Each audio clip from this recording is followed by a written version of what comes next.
benzyl, again in different conditions of PTSA, water and ethanol as solvents.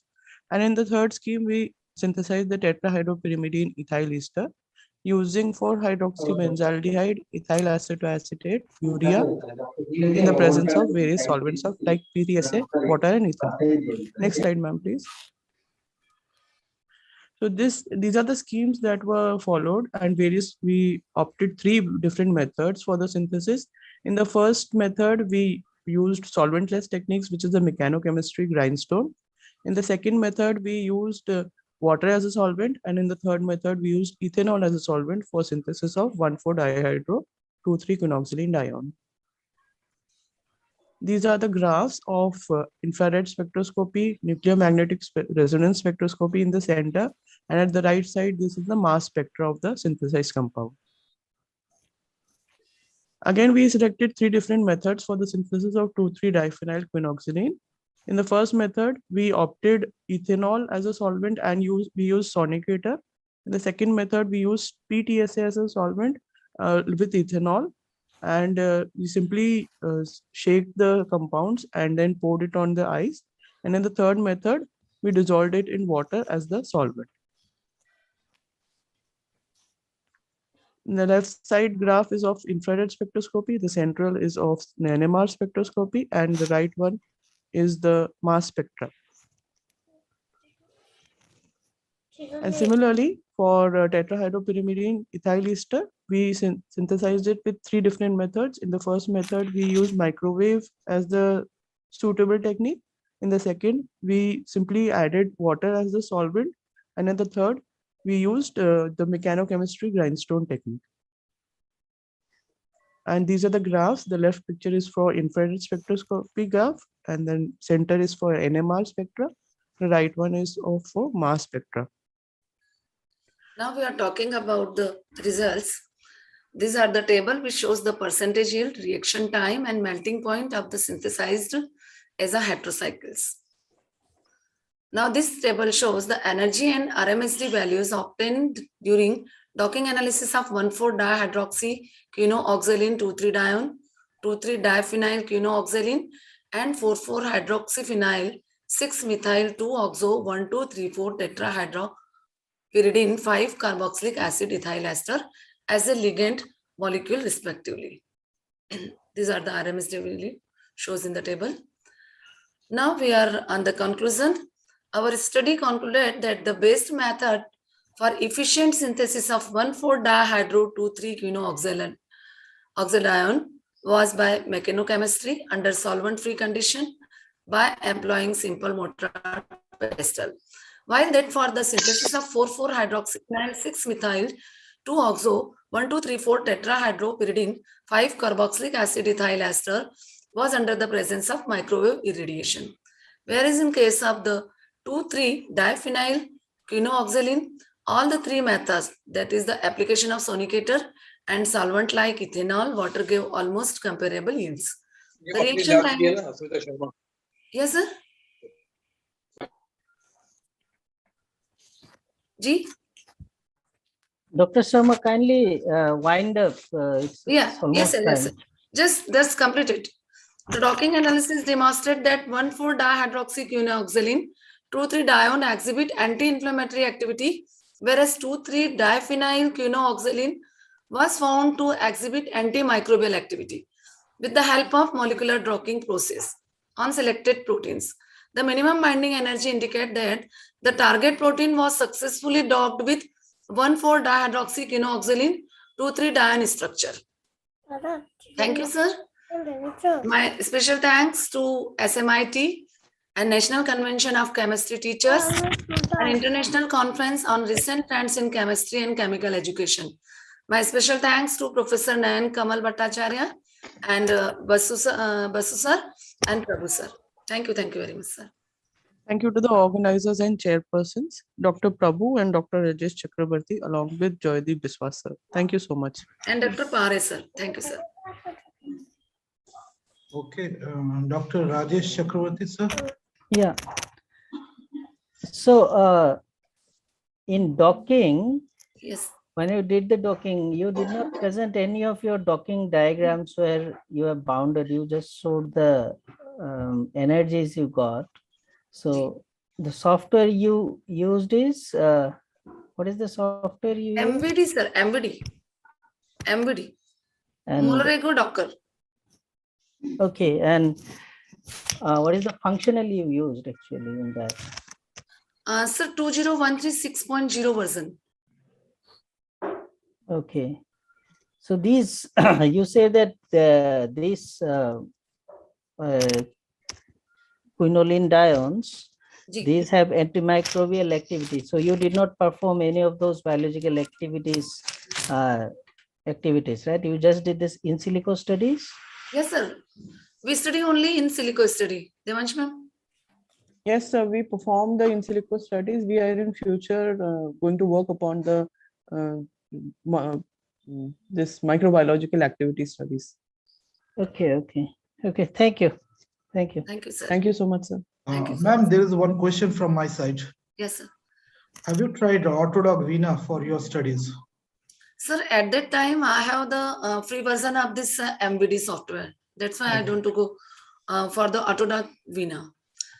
In future, we go for Vina. Maybe what I think, right, Autodoc Vina is more precise or have a That is good more efficiency. appropriate. Yeah, appropriate for your Yeah. studies. Yes, sir. If possible, you can try that. Yes, sir. And Okay. It if is- we is it a have, freeware, want sir? some help, then I contact with you Yeah, if you are expert in this particular field. I know a little bit. Ji, sir. Thank you, sir. Okay, the house is open for any short one or two questions. Anyone? So we request your guidance in future also, sir. Yeah, definitely. Okay, so if there are no questions, I thank both of you for your nice presentation. Thank you, sir. Thank Over you so to much, sir, for the opportunity. Thank you, sir. for Over this to Dr. Rajesh Chakravarti, sir. Okay. Next is Dr. Minal Gupta. Is she here?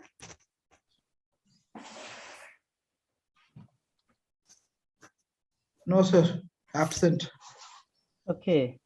Then we go to Jaising M. Dinore. Absent, sir. Okay, then Komal Chelaramani. Yes, sir. Ms. Komal, you're here, right? Yes, sir. Yes, sir. Okay. Good morning, sir. Good morning. So I'll request you to start your presentation. Okay, sir. Kindly Okay, sir. note that you have 10 minutes. Okay, so Okay, sir. please finish it up within 9:35. Okay. Okay, sir. Okay. Okay, please start. Okay, sir.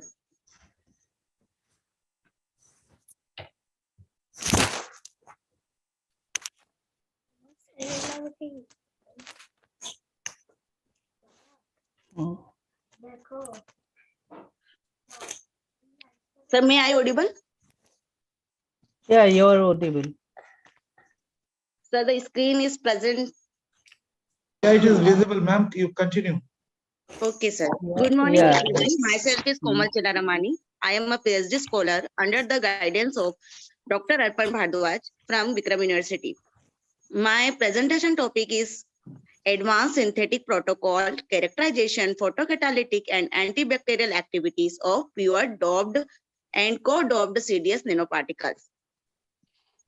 In this presentation, I included the topics abstract, introduction, experimental, result and discussion, photocatalytic activity, biological activities, conclusion, and references.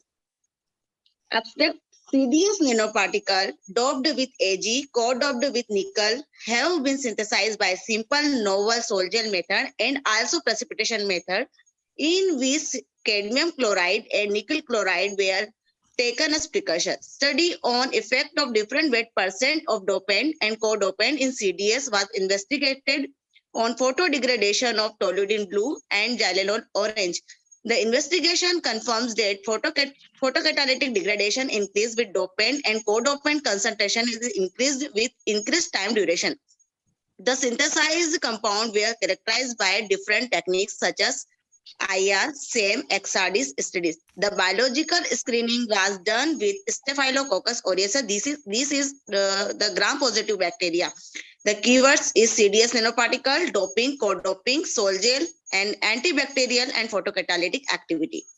Introduction. Nanoparticles are of immense scientific interest, either in a single or in a bulk material. The precious house possess through these substances alternate as their length has a tendency to the nanoscale, and as the proportion of the floor on the subject of share of the volume of a material become full size. The extensive use of nanomaterial in biological, industrial, and pharmaceutical system is found as anti-cancer, biodetection of pathogens, detection of protein, construction material, and nanoelectronics.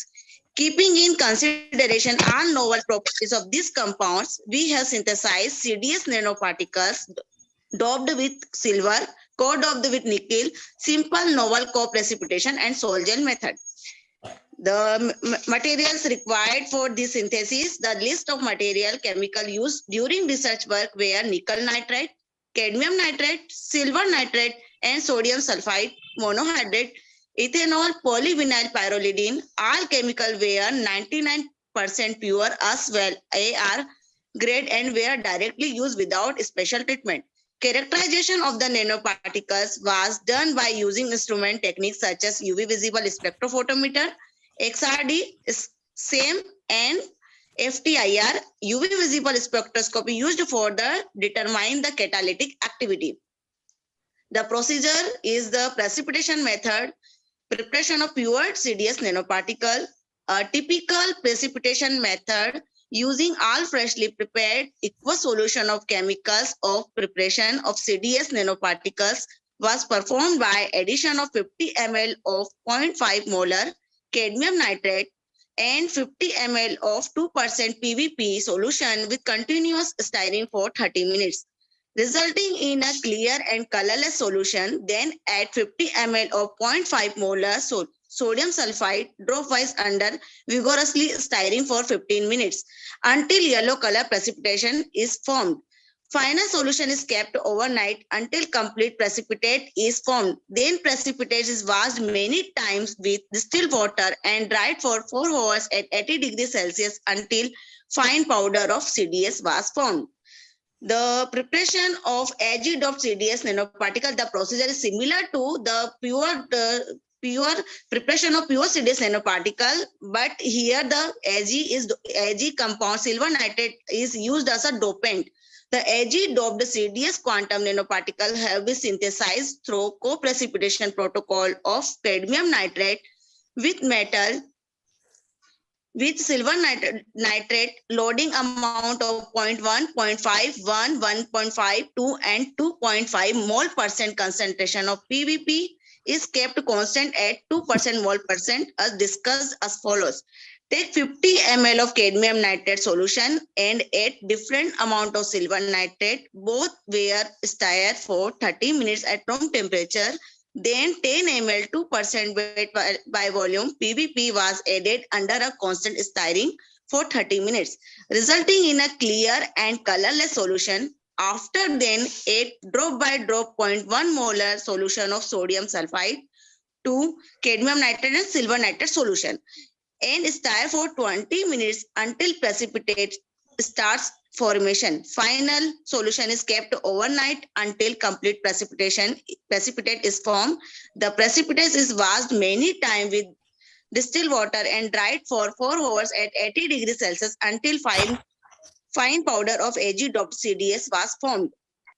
The last procedure is preparation of AG-doped and nickel co-doped CDS nanoparticle. The co-precipitation method for the preparation of AG-doped and nickel co-doped CDS nanoparticles have been developed with different transition metal, silver nitrate as a dopant and nickel nitrate as a co-dopant. Loading amount 0.1, 0.5, 1, 1.5 and 2 and 2.5 mole percent was employed as during this work. Freshly prepared aqueous solution of chemical nanoparticles were used for the preparation of nanoparticles.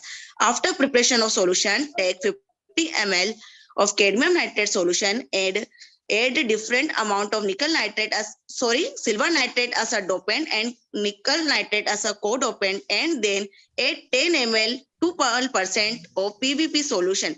Then whole mixture is stirred in a magnetic stirrer for 30 minutes. After then add drop by drop 0.1 molar solution of sodium sulfide to above solution and stir for 40 minutes until precipitate starts formation. Final solution is kept overnight until complete precipitate is formed. Then precipitate is washed many times with distilled water and dried for 4 hours at 80 degrees Celsius until fine powder of Ag doped and nickel co-doped CDS nanoparticle. Result and discussion. The FTIR study, the peak at 3410 centimeter inverse is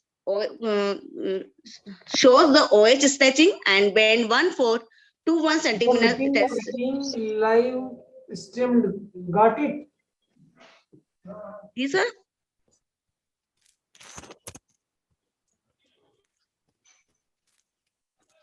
Ma'am, please continue. Then 1421 centimeter inverse is the cadmium oxygen symmetric stretching, and 1498 centimeter inverse is the asymmetric stretching. The stretching bands of carbon sulfur and carbon and carbon oxygen are at the 634 and 955 and 1040 and 1190 centimeter inverse, respectively. Weak band at 998 centimeter inverse. Stretching vibration of the CD, cadmium and sulfur band. XRD study, the XRD study shows the compound is a crystalline structure, and same analysis is represent the compounds. Jo CDS nanoparticle is a nano size. Photocatalytic activity. The photocatalytic activity experiment were carried out in a double beam UV visible spectrophotometer under UV region. The photodegradation experiments were carried out in a UV spectrophotometer in which 100 ml of toluidine blue and xylenol orange solution was taken. The solution was agitated with the help of aeration pump and magnetic stirrer to study the effect of time irradiation. Photocatalytic degradation of toluidine blue and xylenol orange was studied over the range of 0 to 4 hours. The suspension was then irradiated with UV lamp. In each case, the suspension was sampled at the convenient time, filtered through 0.2 millimeter and 13 millimeter diameter millipore disc, and then analyzed by the UV visible spectrophotometer to measure the concentration of dye in suspension. Under natural sunlight, reaction were carried out using 1 to 5 ml borosil BOD bottle as a reaction container. The reaction container head was covered with the aluminum foil, creating small holes for aeration. For homogeneous mixture container was put on the magnetic stirrer for photodegradation reaction. Toluidine blue and xylenol orange 20 mg and 100 ml dose rate of CDS was used. Percentage COD and percentage TOC reduction for initial and final liquids were also determined. For COD and TOC analysis, the reaction was continued for 5 hours. To study the effect of time of irradiation, photocatalytic degradation of toluidine blue and xylenol orange were studied over the range of 0 to 140 minutes. Antibacterial activities. Here the 2 gram-positive A1, the gram-positive bacteria is used, Staphylococcus aureus, and the gram-negative bacteria is used, the Escherichia coli. The graph is, the tables is presented here. Here the presented antibacterial activities of pure and doped and co-doped CDS nanoparticle against Staphylococcus aureus. Here presented the concentration. The 0.5 weight percent, the pure CDS की जो आती है 17, and Ag doped CDS nanoparticle shows the zone of inhibition is 24, and Ag doped nickel core doped CDS की zone inhibition है 26 millimeter, and 1% में हम देखेंगे pure CDS nanoparticle shows that 20 zone inhibition is 20 and AG doped CDS 26 and AG doped nickel co-doped CDS is 27. Here the presented here the doping agent is better than the pure CDS nanoparticle and co-doping agent is the better than the doped CDS nanoparticle. Here we present the antibacterial activities of pure doped and co-doped CDS nanoparticle against E. coli gram-negative bacteria. The concentration of dopant and co-dopant here 0.5%, 1%, 1.5%, 2%, and 2.5%. The zone of inhibition of pure CDS is 19. AG doped CDS compound की zone inhibition है 24. AG doped nickel co-doped CDS nanoparticles presented the zone of inhibition is 26. Here also represent the zone of inhibition is compound is better co-doped AG doped nickel co-doped CDS nanoparticles zone of inhibition is better than the AG doped CDS and pure CDS nanoparticles. The graphical representation of the antibacterial activities of pure and doped and co-doped CDS nanoparticle against Staphylococcus aureus. The graphical represent here the graphical representation of antibacterial activities of pure doped and co-doped CDS nanoparticle against E. coli gram-negative bacteria. Conclusion, the present study provides information regarding better and simple method developed for synthesis of CDS nanoparticle, doped and co-doped with different transition metal and investigate on the effect of different concentration of dopant and co-dopant in CDS as well as vast photocatalytic degradation of this compound on the toluidine blue and xylenol orange. Addition of doping and co-doping has enormously increase the photodegradation of dye and also show better antibacterial activities. Synthetic formation of these compounds is confirmed by IR, SAME and XRD. Thank you, sir. Okay, ma'am, thanks for your nice presentation. The house is open for questions. Okay, Miss Komal, Yes, sir. is this your first presentation oral? Yes, sir. Means have you given ever earlier? No, sir. Okay. You see, in chemistry is a very pictorial kind of subject. Okay, we understand and everyone presents in that way. You have presented your methods and everything, like whole presentation. You did not show us any of your even a FTI or spectra even, although you have mentioned like your SEMs and all those things, antimicrobial, zone of inhibition. So while preparing presentation, try putting more pictures and try not to read out from the slide itself, because we can also read it, right? So Okay. do not Yes, sir. read out what is written on the slide, because I can read it. So obviously there's no point you reading me out. And second thing is that in your antibacterial properties, there are very slight differences, which itself could be within the margin of error, like your zone of inhibition for 1% weight and 2% weight is exactly similar, whether it is for doped or not doped, okay, whether it is silver doped or pure. So I don't know how significant that is in terms of like your inhibition. So it seems that your CDS is as good as the doped ones, because there is not a significant difference in kind of zone of inhibition. So please look into that, and thanks for the presentation. Okay, sir. Thank you, sir. Okay, over to Joydeep. Yes, sir. Yeah, so the next presenter, OP61 Seema Parmar. Parmar. Yes, sir. Are Yeah. you here, Seema? Yeah. So Yes, sir. again, I'm saying kindly stick to your time. Okay, please stick to 10 minutes time given to you, because that also shows like how efficient we are actually, right? In presenting, Okay, please sir. stick to the time. So it's 9:40. So please finish within 9:50. Okay, start. Okay, sir. Yeah, could you share the screen and continue? Yes, sir.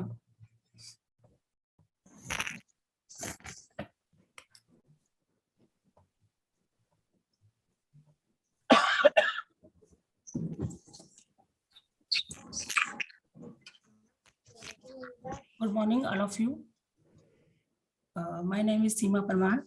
I am research scholar in Government Chemistry, Department of Madhav Science College, Ujjain in Vikram University. My guide is Mr. Arpan Bhardwaj.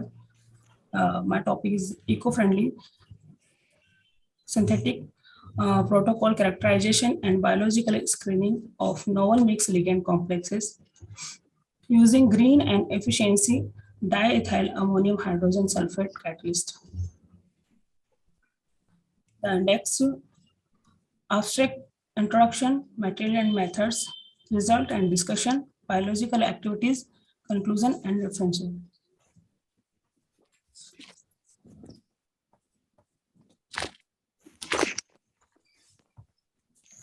The abstract, the present study deals with co-friendly synthesis, characterization, and biological screening of the efficient sheaf-based mixed ligand metal complexes diaphenol 2-hydroxy-4-methoxybenzophenol 2,2-diphenylethamine with transition metal complexes such as bivalent copper, nickel, and zinc bipyridines as a co-ligands using efficiency and green diethyl ammonium hydrogen sulfates as a catalyst under normal reaction conditions with the best yield of products.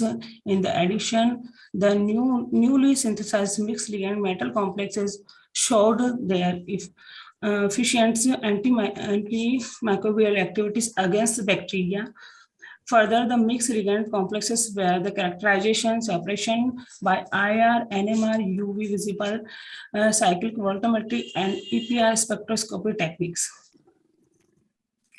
The introduction part, mixed ligand complexes are completely different from the normal complexes due to their structures, enhancements, and general physiochemical, biological properties due to presence their different ligands linked with divalent metal ion in the complexes. Some important reactions of the sheaf-based synthesis such as benzophenone, diphenylethamine, bipyridine, aminophenol, and use our study already have the pure recorded and large number of the biological analytical pharmaceutical applications. Benzophenone as a primary ligands, antifungal, antibacterial, and antiviral, anti-inflammatory use of the manufacturing of the insecticide, agriculture's chemicals, fields, etc.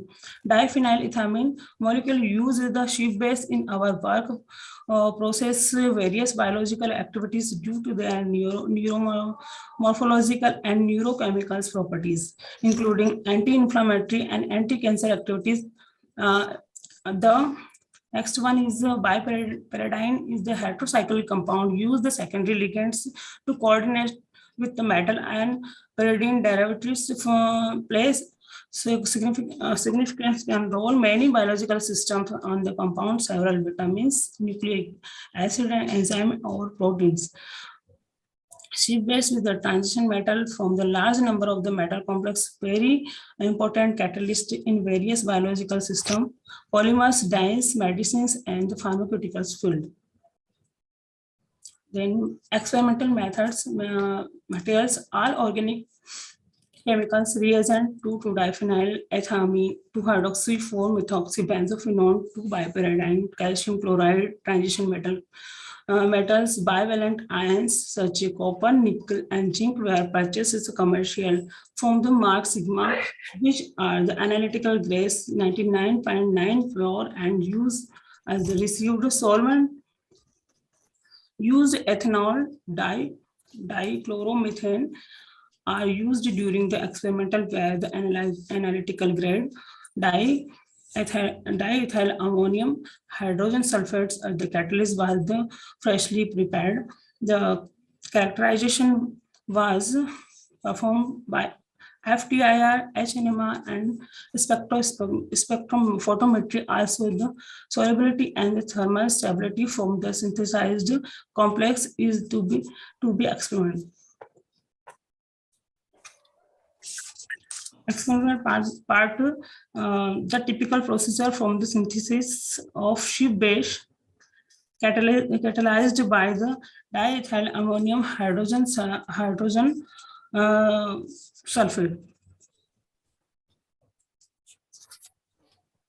Here the slide. The ship-based ligand are the synthesized by reflection in the equimetal quantities of 2-hydroxy-4-methoxybenzophenone with 2,2-diphenylethamine in the ethanol water solvent system in the presence of the diethyl ammonium hydrogen sulfate as a catalyst with mixture stirred by 2 to 4 hours under the reflection 50 to 60 degrees centigrade. The reaction was the monitored through TLC. The next one is the synthesis of metal complex using 2,2-bipyrimidine 2-aminobenzophenone as a co-ligand. Ternary mixed ligand complexes were synthesized by taking 2,2-diphenylethylamine 2-hydroxy-4-methoxybenzophenone ethanol water solvent as the presence of hydrogen sulfate catalyst as a reaction mixture was the influxed in 2 to 4 hours in 50 to 60 degrees centigrade as a solvent of sterile. A sterile product kept overnight to room temperature resulting in the fine micro catalyzed product which be reflected by the vacuum filtrations. And resultant discussion. The table. The present investigation developed efficient, advanced and much improved synthesis protocol in the preparation and some novel temperature ternary mixed ligand metal complex. Physiochemical properties such as color, melting points, percentage of yield, time duration, and the reaction completions for the all compounds were recorded is given below tables. The next one is molar condensation and the magnetic moments. Molar condensation or for the all complexes was measured by the prepare their 10 to the power 2 molar solution in the DMSO as a solvent. The given table molar condensations are the magnetic moment for the all synthesized complexes.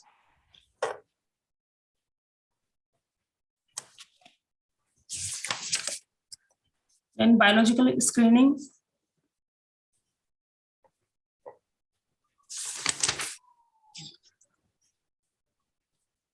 Given table, antibacterial and antifungal data is given.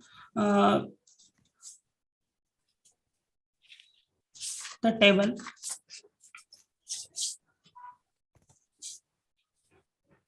Last is the conclusion. The advanced and highly improved methods have developed for the synthesis of some novel ship-based and their ternary mixed ligand methods complex involving 2,2-diphenylethamine, 2-hydroxy-4-methoxybenzophenone, and 2,2-bipyridine and 2-aminophenol as the reactant, as well as diphenylethamine hydrogen sulfates as the eco-commercial catalysts reflecting high yield of the product in the limited during of the time under the normal reaction conditions.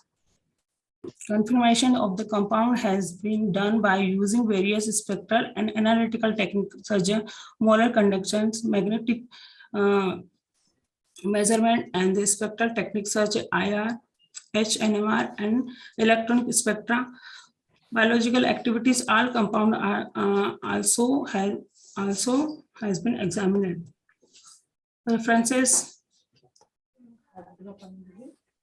And thank you all of you.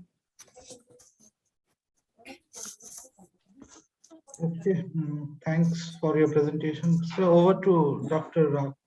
Jayesh Chakravarti, sir. Thanks, Jadip. Miss Sima, thanks for your nice presentation. So you synthesize SIP bases, right, for antimicrobial activity? Yes, sir. So SIP-based bases are very easy to synthesize. Actually, this normally you just mix those two components, and it usually in methanol or ethanol, and it should give you a product. So what do you think the role of this diethyl ammonium hydrogen sulfate here? You got my question?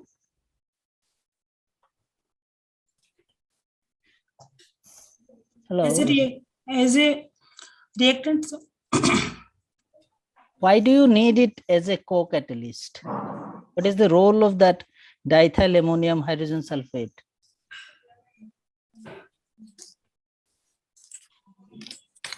Sir, is a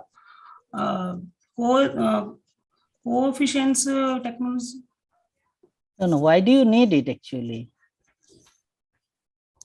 Because SIP bases normally with an aldehyde and a amine, it will instantaneously actually it forms SIP based ligands. Sometime you might need to heat sometime, but what is the role of the diethyl ammonium hydrogen sulfate? Okay, you said that you recorded NMRs, right? Did you record NMR for the cobalt and this copper and nickel compound also? Yes, sir. So how was your NMRs? Like, did you get sharp lines? For your copper and nickel, did you get sharp lines? I think you also made for cobalt, right?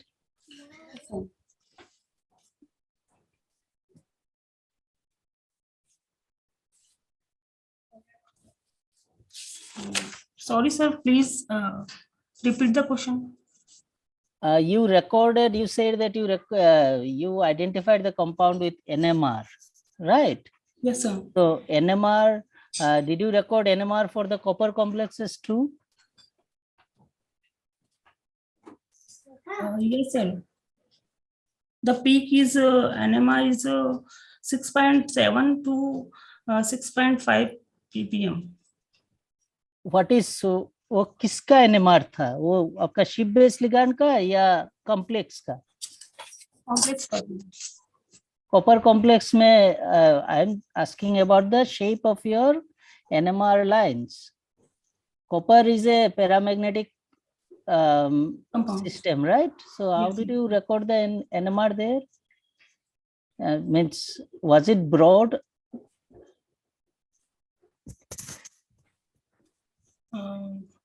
You recorded magnetic moments, right? How did you record? What is the instrument you used? NMR spectra is synthesized, which peaks is 3.9 and 4.5 pm. Okay. You should show the spectra, okay? When you do something, show us the spectra, because you wrote many things, but show us this, you should show the spectras and whatever you have recorded, then it becomes more significant and more, your presentation becomes interesting, okay? I think Okay, you will take note of that. Thank Okay, you. sir. Okay, thank you, sir. Thank you so much. Jadip. Next is Dayanand Mishra. जी sir, आवाज आ रही सर? Yeah, so as I'm sir saying, good morning sir, good morning. Good morning. It's Sir. 9:54, so I'll give you 10 minutes, so finish within जी 10:05, okay? 10:05 तक खत्म कर दीजिए, okay? जी sir. Okay, so that we have some time for asking questions. So please start. Sir एक second sir,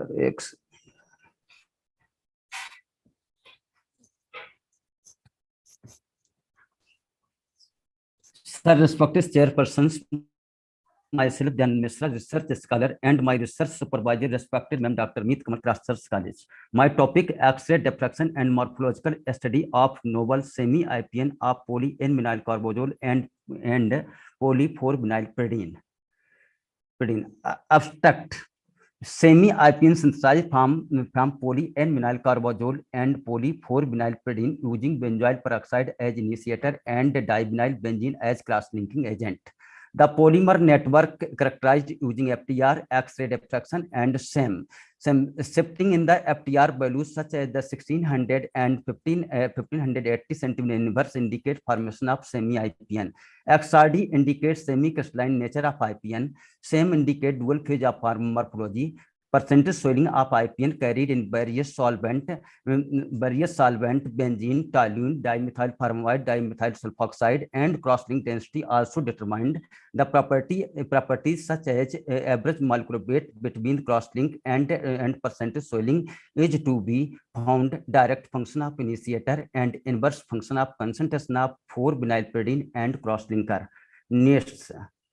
Introduction: over few decades, polymer blends showed superior performance over the conventional polymer. To overcome the poor performance of conventional polymer, a new class polymer, interpenetrating polymer network, come in existence. An interpenetrating polymer network defined as blend of two or more polymer in a network form, at least one of which synthesized and cross-linked in the immediate presence of other. A system containing only one cross-linked component while other are in linear or branch form is referred as semi-IPN. In the present work, a new approach introduced synthesis of novel semi-interpenetrating polymer network of poly-N-vinyl carbazole and poly-4-vinylpyridine.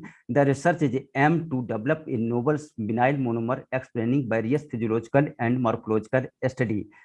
Next, materials: N-vinyl carbazole, divinyl benzene, silica gel, sodium hydroxide, 4-vinylpyridine, solvents such as benzene, toluene, dimethyl formamide, dimethyl sulfoxide, benzoyl peroxide, and methanol used. Preparation of poly N-vinyl carbazole. N-vinyl carbazole 19.3 gram was placed in a conical flask 250 ml. Benzoyl peroxide 0.5 gram dissolved in 100 ml acetonitrile and added to the flask, which are heated at 50 degrees centigrade over a 15-minute period. The polymer was precipitated by methyl alcohol and washed with acetone and dried under constant wet.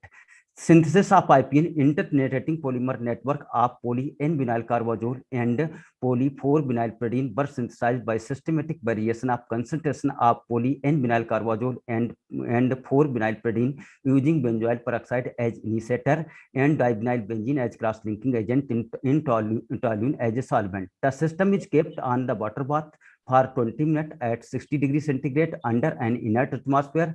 The IPNs was obtained after evaporating the solvent. The IPN formed were precipitated in the methanol and vacuum dried to constant wet. Next slide. Characterization of IPN. Synthesized IPN characterized by FTR using caviar pellet. The phase identification of sample was performed using XRD. Surface morphology by same calculation of percentage extreme material. The percentage extreme material was calculated by using the formula percentage extreme material WB minus WA upon W into 100, where the W and WB are the weight of the IPN after extraction and before extraction respectively. Soiling measurement: soiling percentage was calculated using the following equation: percentage soiling WS minus WD upon WD into 100, where the WS and WD weight of soiling IPN and dry IPN respectively. Cross-link density also determined with the help of the Flory-Reiner equation. Result in discussion: FTIR spectra. FTIR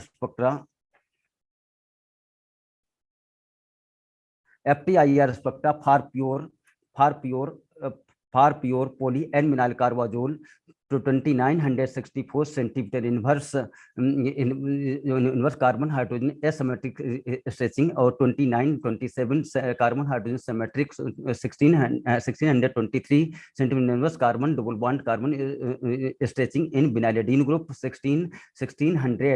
1639 carbon double bond carbon stretching and aromatic ring.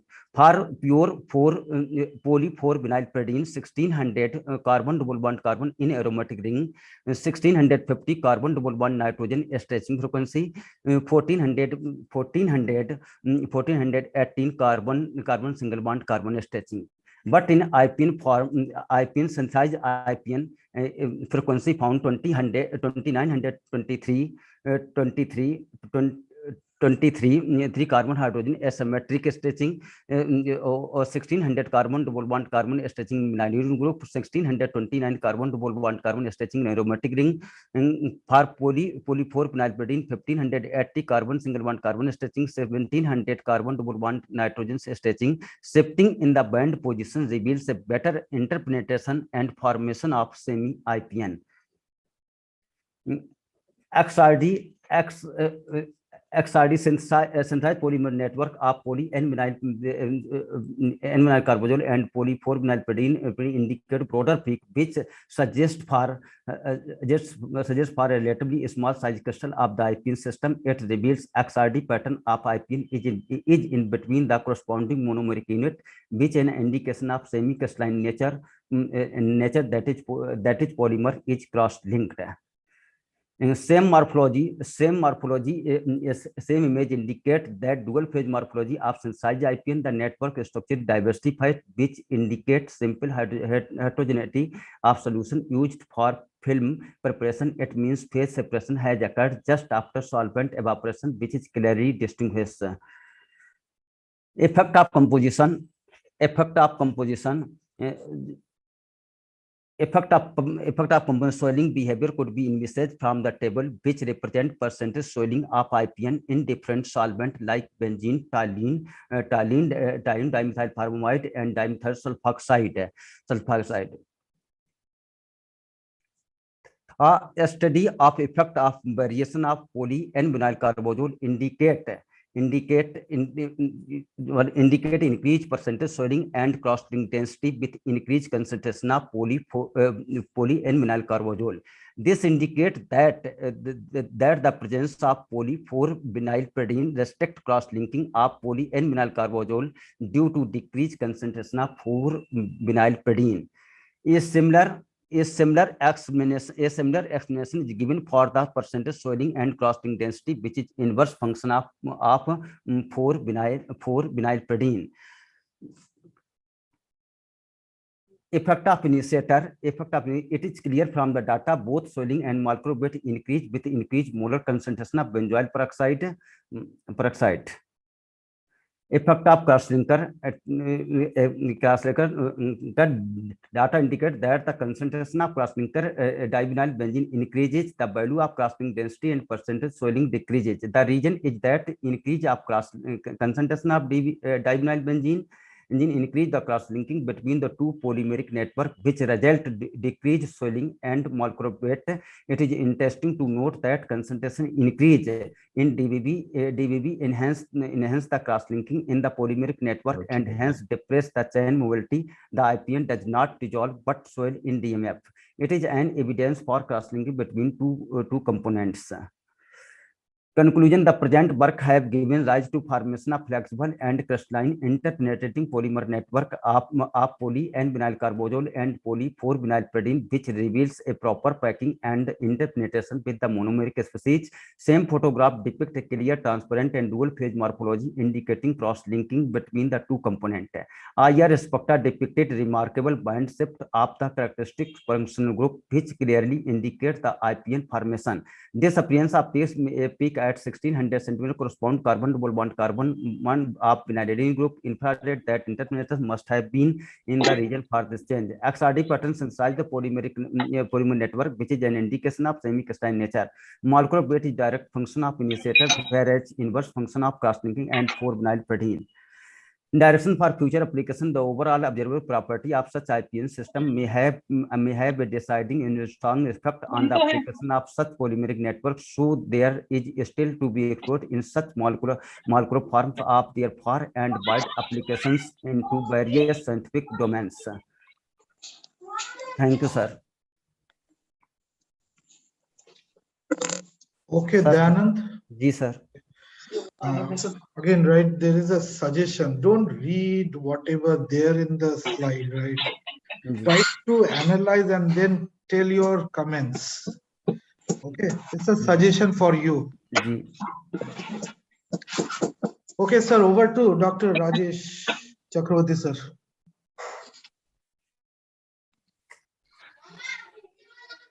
Yes. Sir, are you there? Yeah, I'm here, Jyoti. Yeah, sir, over to you. Mr. Dayanand, you mentioned in your conclusion that your interpenetrating polymers you could identify from your SEM spectra, right? But I did not see any of your SEM spectra in your presentation. Is it there, or did I miss it? आपने SEM spectra दिखाया presentation में? जी दिखा, Just show me the SEM का photograph दिखाइए, तो आपने कहाँ दिखाया?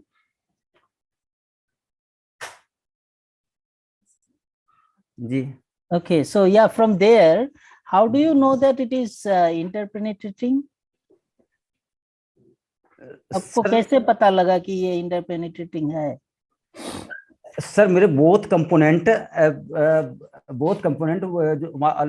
जो poly N vinyl carbazole and four vinyl pyridine एक दूसरे जो ओवरलैपिंग है सर यहाँ पे. That it could be just a mixture, ना? जी मिक्सर, लेकिन पूरी तरह से मिक्सबल नहीं है सर. सर सेमी इंटरपेनिट्रेटिंग है, semi.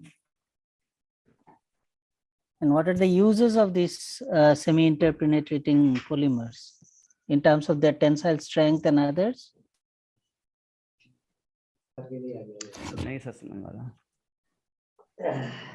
Okay, thank you, Mishra, for your presentation. Over to Joydeep for the next. Okay, sir. Yeah. Thanks, Dayanand, for your presentation. You may unshare your screen. Yeah. Unshare screen. Unshare. Okay, we'll move to the next presenter, OP63, BR Chaitanya Kumar. Okay. Yes, sir. Yes, sir. Okay, yeah. Could you please share your presentation?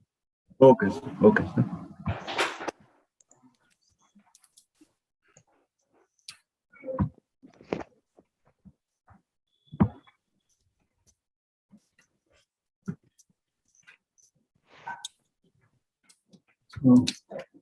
Morning to all.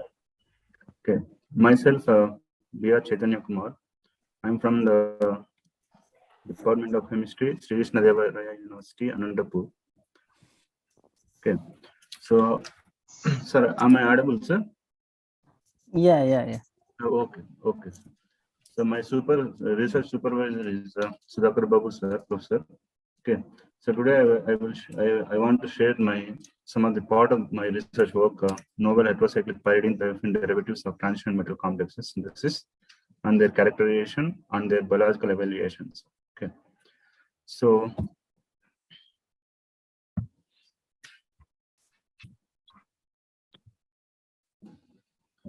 okay.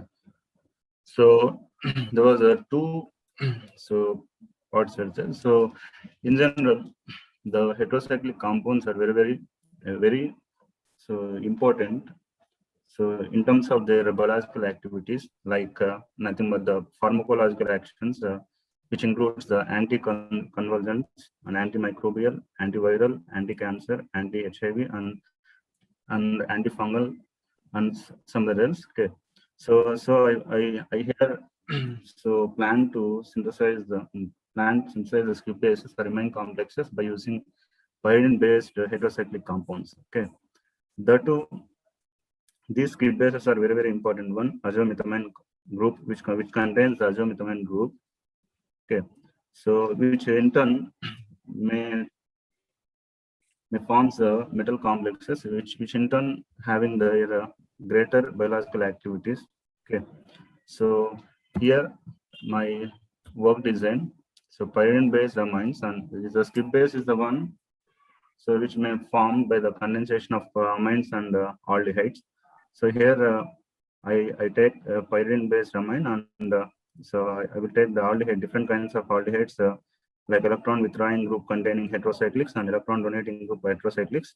They may form the skip bases by the simple condensation process, and then the formed amines are reacted with the 3D metals like cobalt or nickel or copper to form the different kinds of metal complexes. The formed metal complexes are characterized, and ligands are also characterized on their biological activities, and cytotoxicity studies are also conducted. Okay, so here's my present study is on the synthesis of new heterocyclics of 2-hydrogenyl, 4-methyl, 6-phenyl, pyridine 3-carbonitrile, which is further condensed with the 5-bromothiophene 2-carboaldehyde. This can result in the development of new biological active compounds expected to be, and new pyridine derivatives as well as the transition metal complexes, namely cobalt, nickel, copper, synthesized. And this may include the heterocyclic scaffold libraries. Okay, may helpful for the further heterocyclic scaffold studies. And these metal complexes are characterized by the physicochemical and UV visible and FTIR and H1NMR and ESR spectral methods analyzed, and the formed complexes are tested for the cytotoxicity and biological antibacterial activities. And the cytotoxicity studies are based on the MTT assay, and especially on the lung cancer as well as hepatic cancer cell lines. Okay, so is the materials and methods. So we are planning to synthesize the ligands by taking the reagent grade, analytical reagent grade chemicals like benzoyl acetone and cyanoacetamides and sodium ethoxates and triethylene of phosphoryl chlorides, hydrogen monochloride, monohydrochlorides, and 5-bromothiophene 2-carboaldehydes, and the copper 2 chlorides, nickel 2 chlorides, and cobalt 2 chlorides were taken. And so by mixing, this is the scheme of method of preparation, scheme of preparation of my ligand BTHPC. So 2-hydrogenyl, 4-methyl, 6-phenyl pyridine 3-carbonitrile is condensed with the 5-bromothiophene 2-carboaldehyde benz of acid with the formation of ligand imine complex. So here are the taken concentrations of the concerned substrates, and then the formed ligand BTHPC is further is interacted with the different kinds of metal complexes, cobalt, nickel, and copper. Cobalt, nickel, and copper. It is the scheme of formation of metal complexes. So here the M represents the cobalt or nickel or copper. Okay. So and then the formed ligands were characterized by the different spectroanalytical techniques. So first one is the electronic spectral bands. So based on the spectrophotometric analysis, so in the region of UV visible, so there may be the absorptions in the confined regions like 16722 is due to the DD transitions, and 27,932 centimeters inverse due to medium intense bands, and also 34,000 to 37,000 region for pi to pi star transitions, and also electronic spectrum of copper. Copper metal complexes in high concentrations and also low concentration. So spectra are here I attached, depicted. So it is the table which comprises all the notable absorptions in the what wavelengths and what frequencies, and what are the assignments which is given to the concerned absorptions. Okay. And then The IR spectral analysis is also done. So the intensified absorptions are under on around 3,332 due to NH stretching, and also 32 centimeter inverse for the presence of azomethamine group C double bond N, and also low frequencies at 16 to 1500 are also seen. And here is the MN and MS shifts are also, absorption peaks are also observed. Here is the table which shows the absorption extents for the complexes also, the cobalt and nickel and copper complexes also, and their assignments in the table. The ESR spectrophotometry is also conducted. Electron spin resonance spectroscopy, and here is the spectra. So two spectra are drawn. So liquid nitrogen temperature and also room temperature. So, and finally concluded that the axial elongated octahedral geometry is there for the concerned prepared complexes case.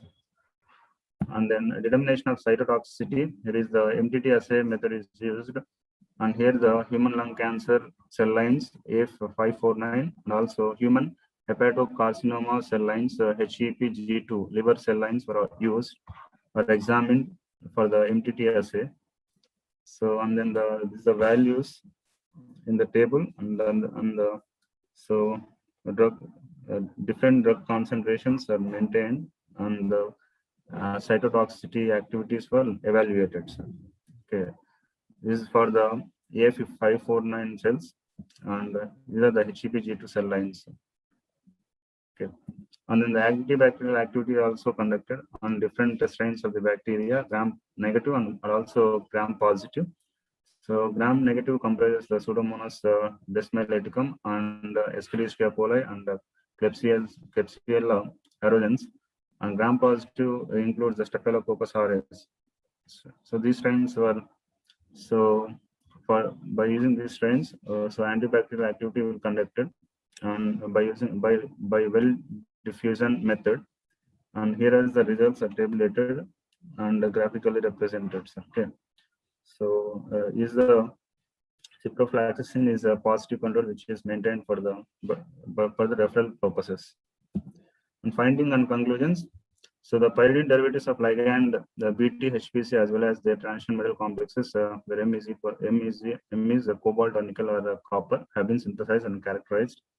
And elemental conductivity and mass spectrophotometric analysis have revealed that the complex stoichiometry and composition and the bonding properties of the above ligand and metal complexes were confirmed by the FTIR, UV visible, H1NMR, and ESR spectral data based on the findings of copper metal complexes, ESR parameters. So it has the complexes are having octahedral geometry, and decrease in the cell viability associated with the increase in metal complex concentrations has resulted in a considerable cytotoxicity, resulting in the accumulation of internal cells and increased stress, finally leading to apoptosis. And metal complexes have high cytotoxicity than free ligands. And also the copper complexes had the highest activity while when compared to nickel and cobalt complexes, and especially AF549 and the HEPG2 cell lines. And also antibacterial activity was also conducted both for the ligand and metal complexes in vitro conditions, and the complexes are having more effectiveness when compared to free ligand. And overall, so the copper complexes are having the most antibacterial and also anti-cancer activities when compared to toxicity activities when compared to other complexes. Okay, this is my presentation, sir. Sir. Yeah. Okay, sir. Thanks for your presentation. So over to Dr. Rajesh Chakravarti, sir.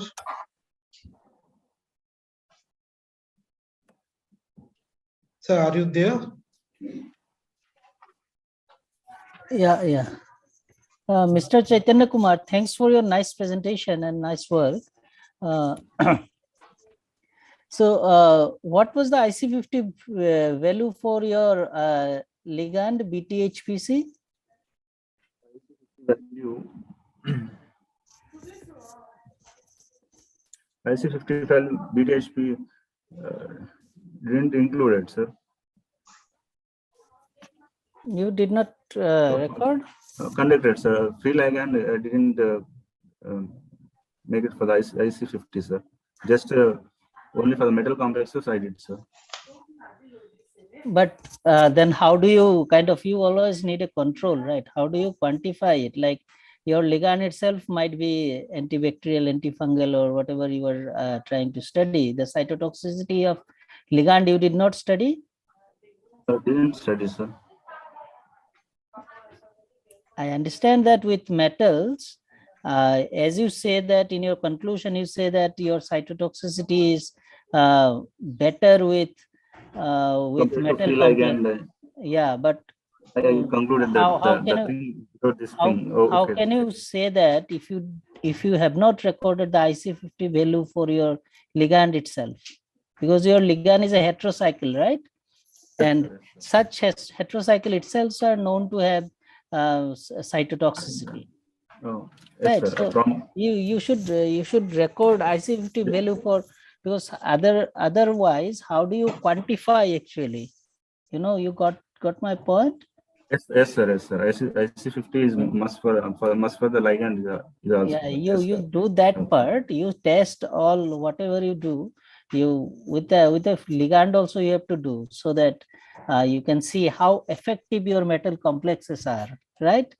Like yes, sir. Yes, sir. because your ligand is not a very simple ligand. It itself is a heterocycles, and there are like whole lot of heterocycles which have been found to be effective in anti-cancer as an anti-cancer drug, right? So in the graph itself is having the BTHPC, right? So whenever going to the table, so I didn't record it. So tabulated. I didn't tabulate it, but the graphs are seen the BTHPC. Activity. So that's why I was interested to see that. I missed it, sir. I missed the the tabulated. Okay, that's fine. Okay, that's fine. Thank you. Thank you, sir. Thank you, sir. Thank you, one and all, sir.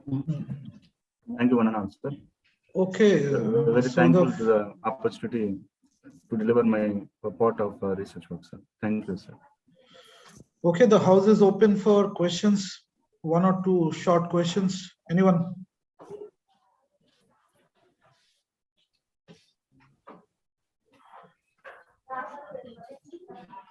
Okay, if there are no questions, I would like to thank B.R. Chaitanya Kumar for his presentation. Could you please unshare your screen? Chaitanya Kumar? Minute, sir. Yeah, could you please unshare your screen? Okay.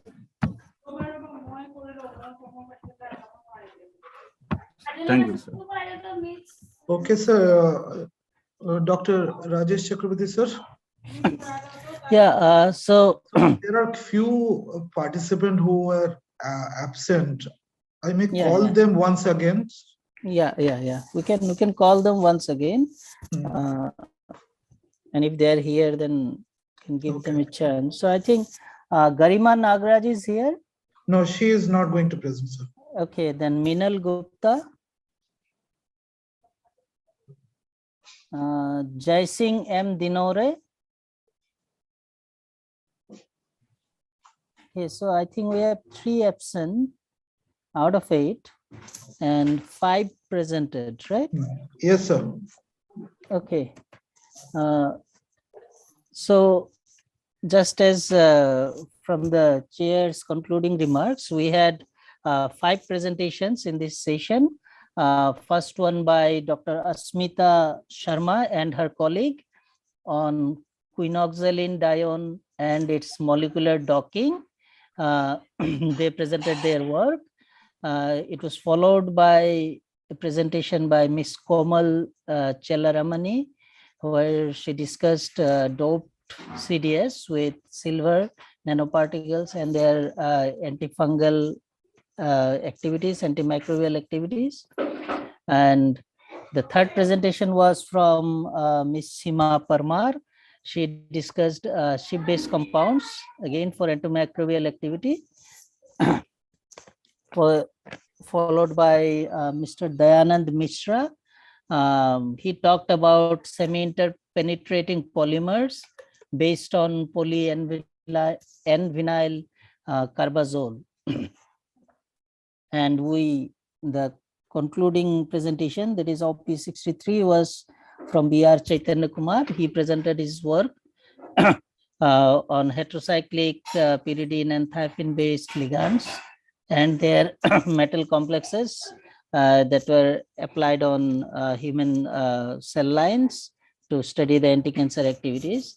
So we had a nice technical session where young researchers have presented their works.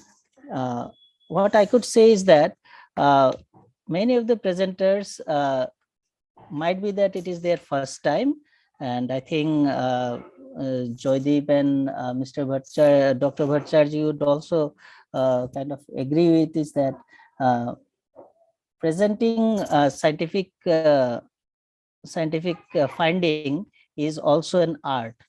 So better you make your slides, better you can represent and represent your work. So in many of the presentations, like it would be much better if they work, if they kind of present it with pictorially, where they can put in the graphs and the schemes rather than just reading out from the slides. So I think they would note it, and then in future they can kind of work on it for their future career. Thank you. Thank you for giving me the chance to chair the session. In fact, when I saw Joydeep, I think we met in IISc Bangalore. If he remembers me, I was in the PS Mukherjee's group. I know, sir. I remember you. When I saw Joydeep's name, then I recollected actually we were together there when he was doing his PhD. So thank you for giving me the opportunity. And thank you, sir, for sharing the session, and thank you for joining us. The next session will start at 10:30. Now over to Dr. Professor Nayan Kamal Bhattacharya, sir.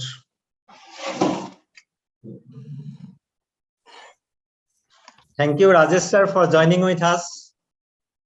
Thank you. Thank you.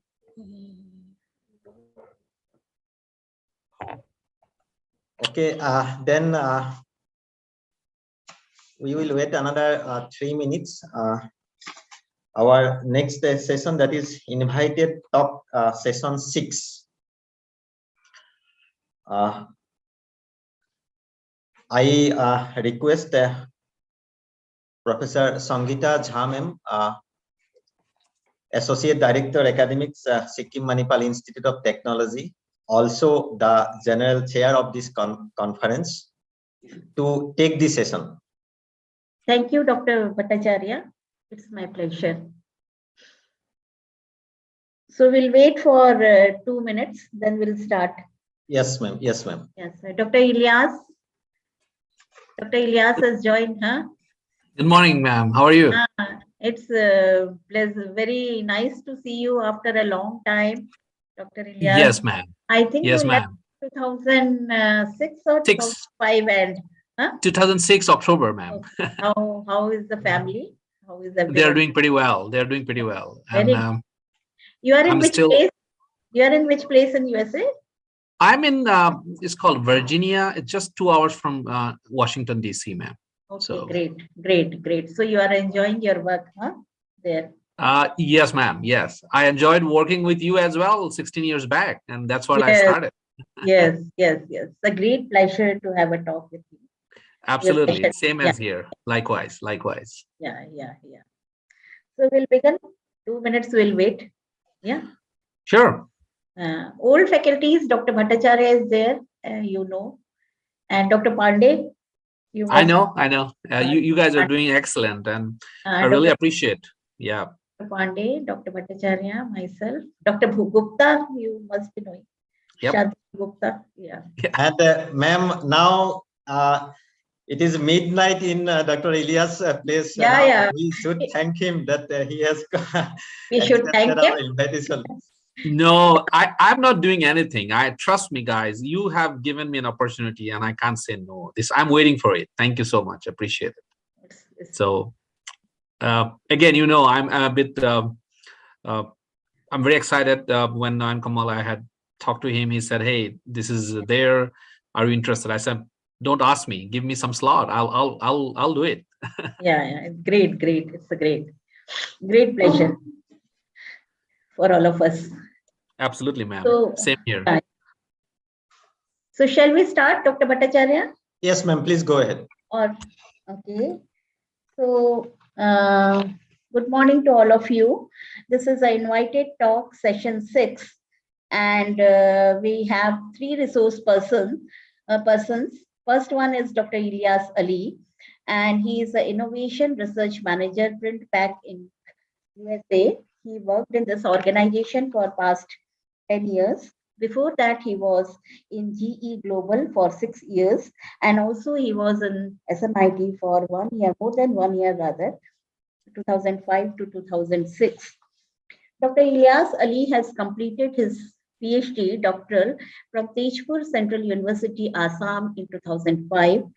He has completed diploma in intellectual property from World Intellectual Property Organization. He has also completed a course on disruptive strategy from Harvard Business School. He has work experience 17 plus years in the industry. He has 6 patents to his credit, conference publication or presented papers presented in 15 conferences, and he has 27 peer-reviewed journal publications, and his research area includes structural development for advanced and sustainable food packaging materials, advanced material characterization, nanocomposites for high performance applications, super barrier polymer structures, and biodegradable and compostable polymers. He is acted as a reviewer for many international journals. So it's a pleasure to listen to Dr. Ilyas Ali, and his today's topic is sustainable food packaging material. So we will request him to share his research experience. Thank you, more. Go ahead. You can share your slides, Dr. Ilyas. Sure. Before sharing as my slides, I just want to say a few words, if you allow me, Chairperson. Yeah. Respected Chairperson, Professor Jha and Dr. Bhattacharya, and distinguished professors and invited participant. It is my pleasure to share some of the work, what I am doing in here as an industrial research. A quick disclaimer, there are great presentation I heard this morning from you guys, a lot of good data, but I'm going to give you a different perspective. I'm trying to bring some perspective into action, and we are from industry, so we have to think about earning dollars. We have to sell the products. So I think you guys do the scientific research very well, and what we do, we understand the research well and take the research into the next step in a commercial application. So I'm going to connect the dots, and bear with me because of the proprietary reason. Probably I may not be able to show all the data, but I'm more than happy to answer any questions you guys have. So saying that, I'm going to share my screen. Let me know once you see the screen. Okay, I'm sorry. Hold on for a second. All right. Okay.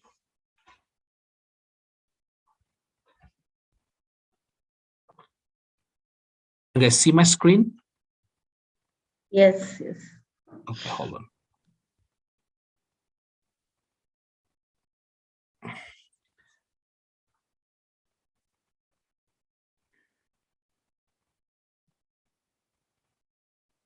You see the slides, please? Yes. Excellent. Thank you. The topic of today's discussions is around sustainable food packaging material. So again, I'm going to talk through where we are in terms of materials. I'm from plastic background, so my discussions will be more centered around the packaging material, and I work for food packaging industry. So that's why I'm going to talk about food packaging industry. So a snapshot of my organization. It's a very small sized, very highly focused industry, around 1.3 billion sales revenue year to year. We do have presence in Mexico. We used to have a factory in China, UK, and Poland. We sold it out because of some geographical, geopolitical issues. Right now, we have almost 19 factories in the US. To give you perspective, what we make the chips bag, Lay's, potatoes, chips, and all these things. So our company owner and the Lay's owner were friends, and that's how the company started. So that's a snapshot of our company, what we do.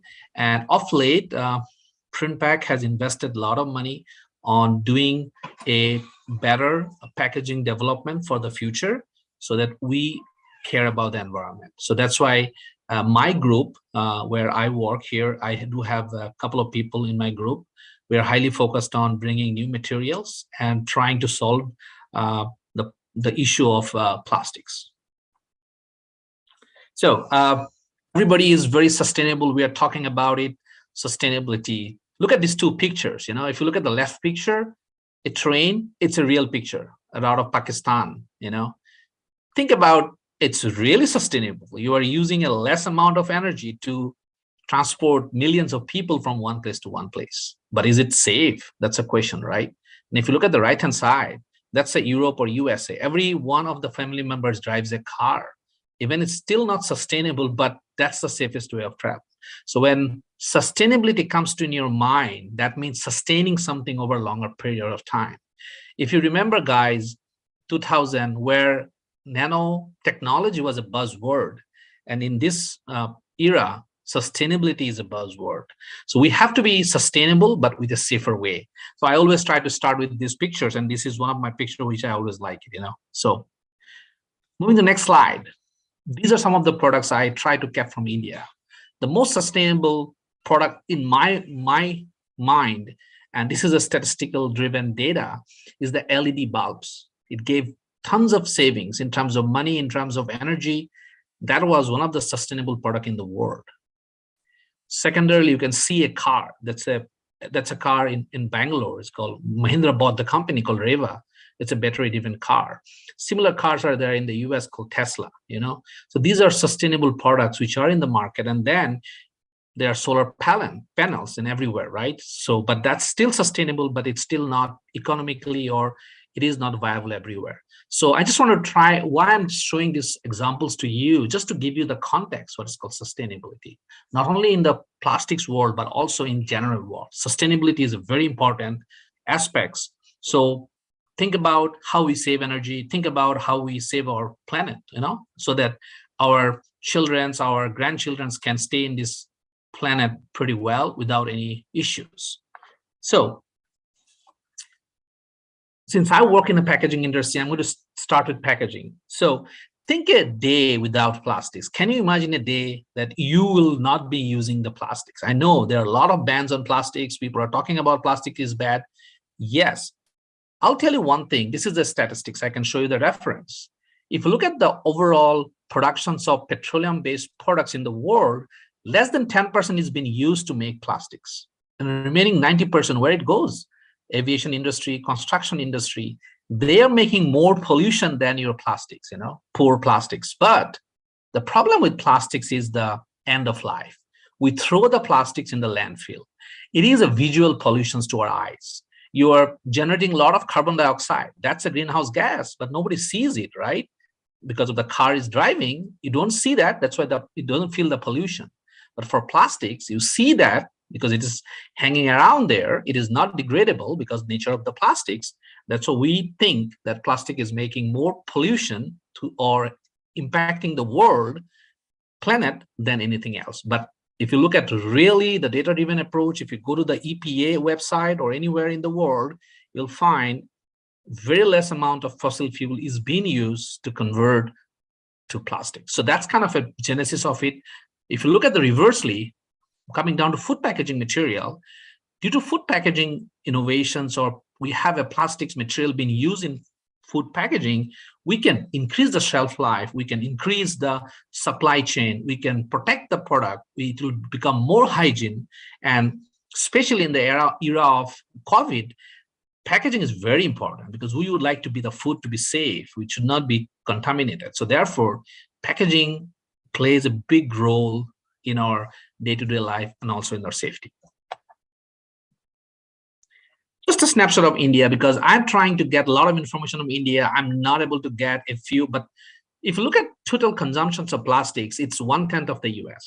So you can think about it. We are not only using, not that much of plastics being used.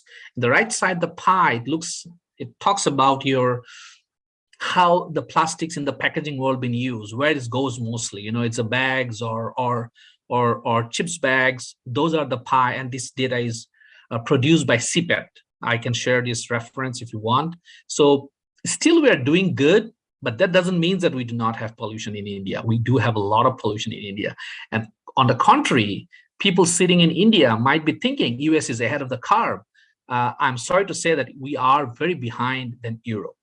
So in the US, we are producing tons of plastics, but we do not know how to dispose them.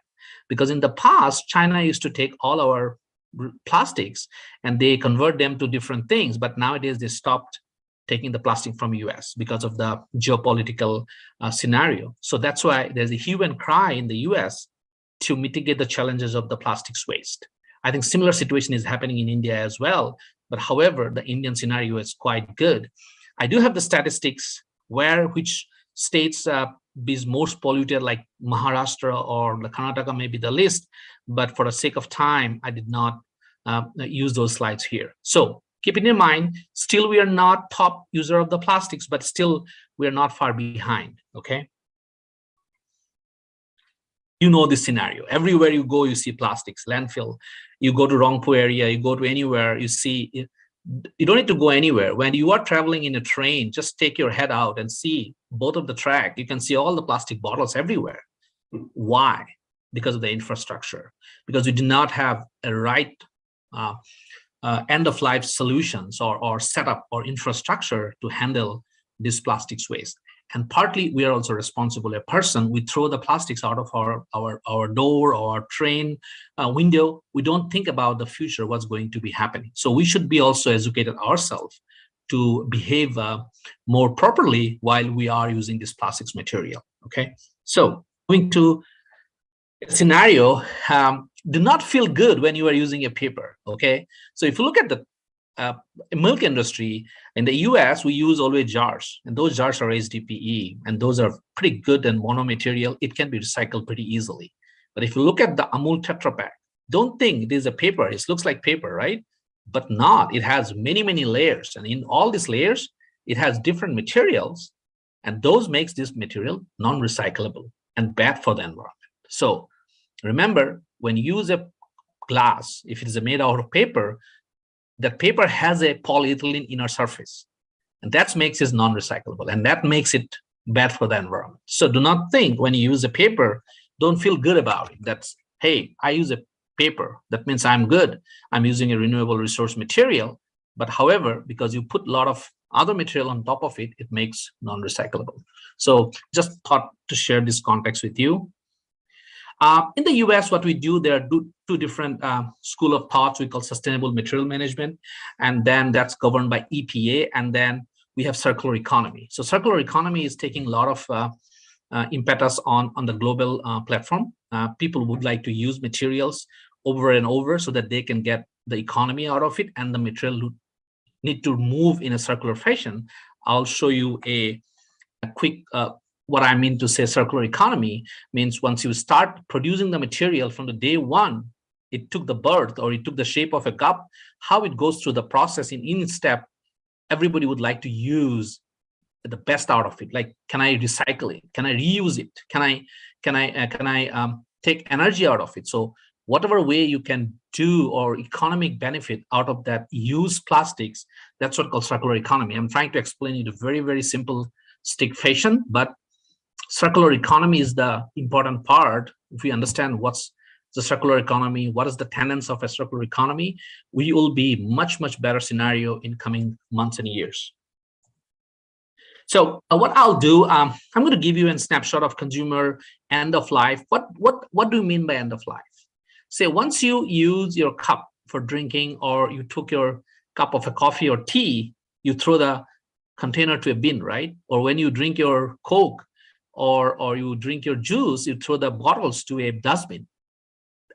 And that's what I do as well, and forget about it. What happens to it? Somebody comes, picks it up. Where it goes to a landfill, or in a marine, or in a river, or in a facility where it can be recycled. We don't know that part, right? So that's where the problem comes. That's called end of life. So we should be very much important, and that depends on the state-to-state infrastructure, how the infrastructure is developed to combat the recycling system. So in US, we have landfill equipped with gas collection systems where we can generate energy. We do have recycling facilities where materials come back to the again in the cycle, so that we can use the circular economy process. But I'm working on it, understanding the infrastructure of India. And in the US, I sit in ASTM committees and also Association for Plastic Recycling committees, where I and a team works to see how this infrastructure can develop and also delivers a better environment for our futures. So end of the life, once you throw the material, it can go through different ways. Maybe it can be recycled, it can be incineration, it can be pyrolysis, means you burnt it, take energy out of it. It can be compostable. It can be backyard compostable. Backyard compostable means you throw it your backside of your house and the plastic disappears. And then landfill conditions. Landfill means you have a specific area where you go, everybody throws the plastics there with the dump trucks, right? And then one is called landfill biodegradations, where the landfills are equipped with gas collection systems.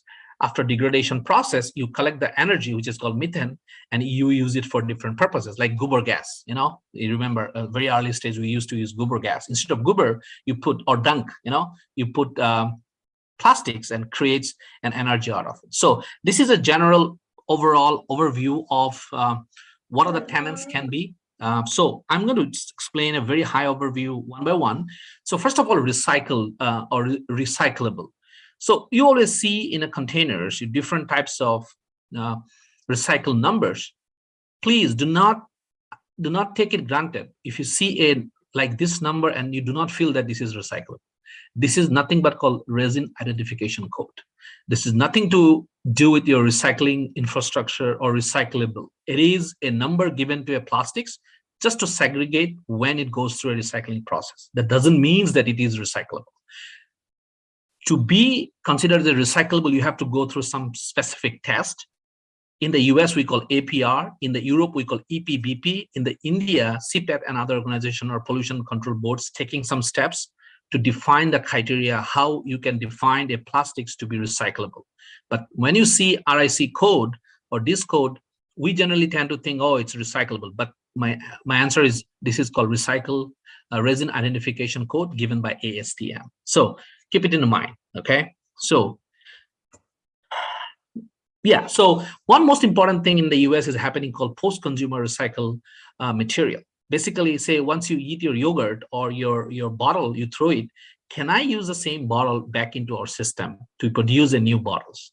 That's called recycled content. So if you look at in the US, like Walmart or all the big giant, like including Danone or Nestle, everybody announced that they would like to use more than 30% recycled content into their plastics packaging materials, which is a big step. And PrintPack and I am working a lot on this. We filed multiple patents. How can we use a post-consumer, means after eating your yogurt or your juice, you throw the bottles. I take the bottles through a process and use it in my plastics again. So that's how we create differentiated structure. I'm going to show you some pictures as well in coming slides. Next point is industrially compostable structures. We are talking about biodegradable. We are talking about polylactic acid. It's called industrially compostable material. The question is, even if I use a bio-based plastics, do I have the infrastructure to compost it through a process which is called industrially composting process, which I believe is very negligible in the US, and I'm sure it's same as in India. So it doesn't mean that if I use a bio-based material, I'm good at it. I need to take care of my end of life. So remember, just by using a PLA or a material from the environment or friendly or bioresource doesn't mean that you are doing the great to the environment. So that's one thing you can remember. And the last thing which we are working as in print pack is a backyard compostable material. I have a great results. I have a solutions where I can use make some plastics cups, and I throw the cups. It's under a couple of months, from say 90 to 180 days, maybe 3 to 6 months, the cup disappears, and it doesn't release any bad gases to the environment or any greenhouse gases. We need to take that consideration as well. So chemistry plays a big role in controlling all those aspects. So if you look at the overall, the options, what we have a couple of options. We have renewable resource options. We have non-renewable resource options. We do have options which are from biological origins. Can I derive the plastics out of, say, starch? Can I derive a plastics out of oil? Or can I derive a starch out of sugar cane, for example? There are a lot of examples like that, but sometimes you need to see the economic balance. I can make plastics from anywhere, but that is not economically viable to make products which we can use, right? So I'm going to discuss more on this. Remember, bio-based is not equal to biodegradable, is not equal to compostable. So don't think that if I have something from biological origin, it will be going to be very good. Yeah, you have less carbon gas emission process of making that plastics from the biological origin, but it may not be biodegradable. So always need to understand the context, need to understand the chemistry, need to understand the characteristics of the plastics, how it works. So I just want to show you some options what we have available. We do have availability of PLA.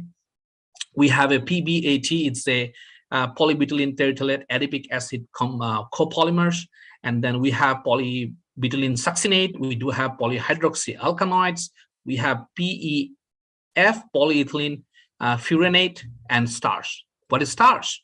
There are a lot of potato grown in the US. The potato waste been converted to plastics, and they're very successful. I wish this type of industry can grow in India as well. We make plastics from starch, and these are commercially, whatever I'm showing it here is a commercial. There are tons of chemicals, there are tons of polymers in the research areas which are not commercial yet, but whatever I'm showing is commercial. So this is just a snapshot of biodegradations, how the biodegradations happens. And you can see the PBS is fantastic material. It is biodegrading very well. And this material is behave more like a P polyethylene. So in PrintPack, we have projects. We are developing a lot of structures based on PBS, and we have got great success. And these are near to commercial application now. So moving to one more polymer is called polyhydroxyalkanoids. This polymer is being synthesized by bacteria under fermentation conditions. And one thing I'll let you guys know that you should not be inventing everything, okay? So we should work with other partners. It's called channel partners. We work with different industry, different academics. They do the work and we take it them to the next step. So as a PrintPack, I do not need to synthesize the polyhydroxyalkanoids. We work with a company called RWDC. They're the only one company in the world who is producing these polyhydroxyalkanoids, which is backyard compostable. You throw it in the backyard, it goes with 90 days. We have data to prove that within 90 days, everything is gone from your things, but it comes at a cost and scarcity of materials. So I'm one of the luckiest person in the world that I've been working with this material. And this has a lot of work to be done. And also remember, end of the day, it has to be FDA approved to be used in the plastic. So we have to take care of a lot of attributes and characteristics. So polyhydroxyalkanoids, I want to show you a very nice picture. This is not my work. If you see, the beads of the plastics are inside the cells of the bacteria, So isn't it fantastic? It's synthesized biology. It's not a chemical synthesis route. It's a biological synthesis route. And people like PepsiCo, Lay's, these are some of the biggest areas. They are using this material to make their chips bags in the US. And also Nestle water, they're also going to make some bottles out of this one. These are already in process of commercialization in the US. However, the cost is very, very exorbitantly high,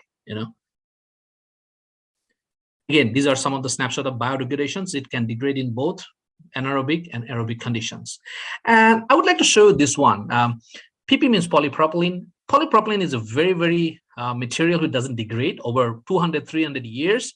I was working with a project for last 4 or 5 years and successfully demonstrated that I can degrade the polypropylene up to 65 or 63% within a 2 years time frame in a landfill environment, as compared to your 0.1% of the polypropylene virgin without an additive. So I found an additive which works fantastically and releases gases which are not impacting the environment and also degrades. Isn't it very great if I have a plastics which goes out of my landfill within 2 to 3 years time frame? Excellent. So we are in a verge of commercialization of this work in the US. I just want to show you how plastic is being eaten by microbes. I'm inviting microbes to eat the plastics. This is not my work, but this is I reference the work here, but we have the similar work where we put materials which invites the microbes to eat them and degrade the plastics. And the last thing I would like to show you, one thing is this. We have talked about a lot of things, pollution, blah, blah, blah. End of the day, what exactly it means? Well, how do you quantify? I quantify by greenhouse gas emissions. So I'm taking an example. We do have a lot of simulation methods, and we go through a lot of calculations as per some data of the EPA. So I'm showing a PET versus polypropylene cup and a post-consumer recycled content, how it is impacting the greenhouse gas emissions. So if you look at the first data, it's showing a high amount of greenhouse gas emissions as compared to all the other variables. So the impact on the environment I can reduce significantly by choosing the right material. So understanding the material science is very important, and understanding the application is also important. So at Printpack, we do a lot of work on understanding the impact on the environment and also every prospect. I'm showing greenhouse gas here. I can calculate how this is affecting the water usage, how much fossil fuel being used to make this cup, how much water eutrophication happen, and what is the impact on the human being. So we do a lot of different aspects, and I do a lot of this type of calculations to understand is my material is important. So life cycle analysis is one of the way to quantify the impact of a plastic packaging into the environment. And these are some of the important aspects, certifications, because I always say I'm the best, but somebody has to endorse it, right? So that's why third-party organizations like ASTM or other organizations like BPI, we need to get the certification, or US FDA, we need to get the certification from them that this plastic is good, it has all these attributes, and can be used as a food packaging material. So we go through a lot of compliance and safety, because end of the day, it's a human being we are interacting, our packaging is interacting. So that's what we do. And I would like to show these pictures. If you look at these pictures, this is called anise. These are the plastic material, but this is a molded pulp. Very interesting pulp. It's a molded pulp. And if you see Stonyfield, it's a PLA yogurt cup. So made out of bio-based. In the right side, it's a coffee capsule made out of starch, out of potato. It's been commercial. And Chobani is a big company in the US, like your Amul in the yogurt industry. They started using paper-based plastic material, and they've gone out of polystyrene. And the last thing is called coffee pod. If you look at this tiny pod, we make 15 billion tiny pods each year in the US, because US people drink a lot of coffee, and this all goes to landfill. And this was in polystyrene, and now we converted to a polypropylene. I'm one of the inventor of that technology, which has been commercialized in the US. And also, we are going to make a Beckett compostable coffee pod in another couple of years from now. And we are in the advanced stage of testing and trialing at a customer end. So this gives a snapshot. What I spoke so far is not just on paper, it's on reality. You know, it's on the shelf of different places.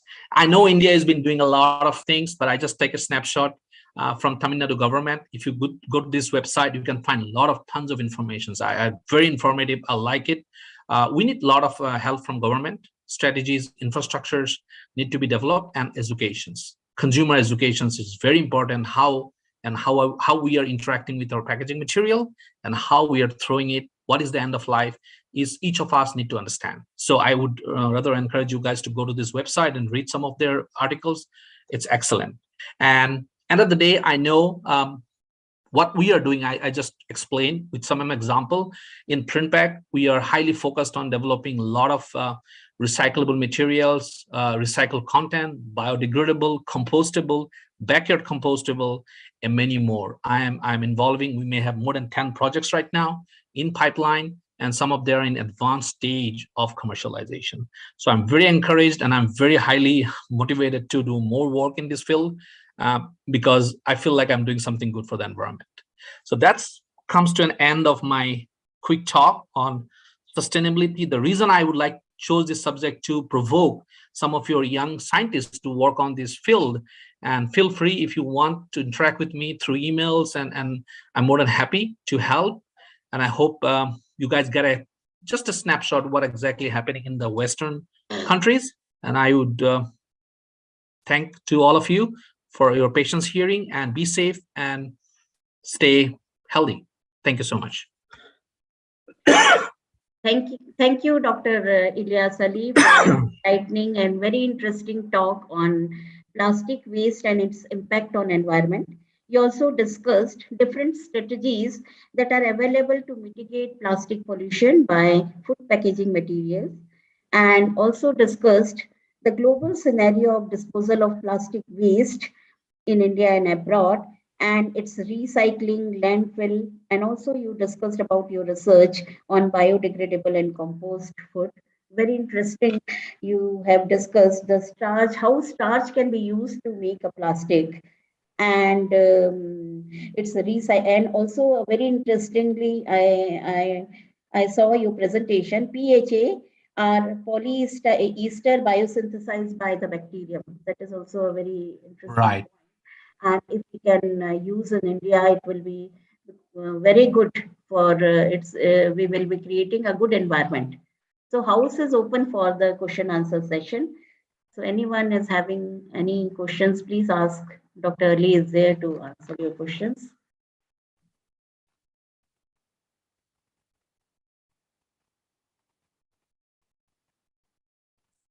Okay, if no questions are there, then thank you, Dr. Ali. It was a very interesting. Ma'am, give 1 minute more. Maybe student may come forward. Maybe. Dr. Ilyas has lots of experience from India to US. I know personally his whole career. I think he has lots of concept in this field. I request the student and the young scholars, please come forward and ask your queries. Yeah, I think I'll take it this way. Either you guys understood everything or you didn't understand anything. No, it's a very challenging work you are doing. It's a great. Yes, ma'am. I think we are facing a lot of challenging from companies like Nestle or companies like Danone, you know. And the good thing is that we are able to commercialize. That's the most important thing, because we are able to take generate revenue out of it. It's a research. We're taking revenue. All the packaging materials will be biodegradable. That is nothing better than that. Absolutely, yes. Yeah. It's true. All right. I think whenever you come to India, please visit to Sikkim, Dr. Ilyas. Absolutely, ma'am. Thank you so much. Okay. So I hope there are no. I think there are no questions. So we thank Dr. Ilyas for its very interesting and enlightening talk. And thank you so much, Dr. Ilyas, taking pain for at midnight delivering this talk. And no, thank you so much, ma'am. Okay. And our next speaker, Dr. Manas Kanti Dev, due to heavy rainfall in Chhattisgarh, and due to technical issue, he is unable to deliver talk. We will schedule in second half rather. And another professor, Professor Saurabh Paul, also due to engagement in some other meeting, he will also deliver his talk in the second half. Over to Dr. N.K. Bhattacharya. He will give the exact time schedule when both the professors will give the talk. Over to Dr. Bhattacharya. Thank you, ma'am. First, I would like to thank Dr. Ilyas for joining with us, and he was constantly in touch with me, and he has confirmed that I will be there in your talk during that time. And thank you for your encouraging talk. Definitely we'll be in touch for our future conference and other events. And I hope you will join with us in future again. Thank you, Sure. Ilyas. Thank you. And now our next talk by Dr. Manas Kanti Dev, as ma'am has highlighted that he will not be able to join at this time because of heavy rain in his area. That's why there is a problem in the internet connectivity. This talk has been rescheduled to 5:30 today. This talk has been rescheduled to 5:30 today. And another talk, Professor Saurabh Pal, is a director IISER, Indian Institute of Science, Education and Research, Kolkata. That talk has also been rescheduled to 3:50 today. Both the talk has been rescheduled. The Professor Saurabh Pal's talk has been rescheduled to 3:50 today, 3:50 p.m. today. And the Professor Manas Kanti Dev's talk has been rescheduled to 5:30 p.m. today. I request all the participants to join in the invited talk accordingly. Now we'll move ahead to the next session, but the time has been mentioned in that event schedule as 12:40.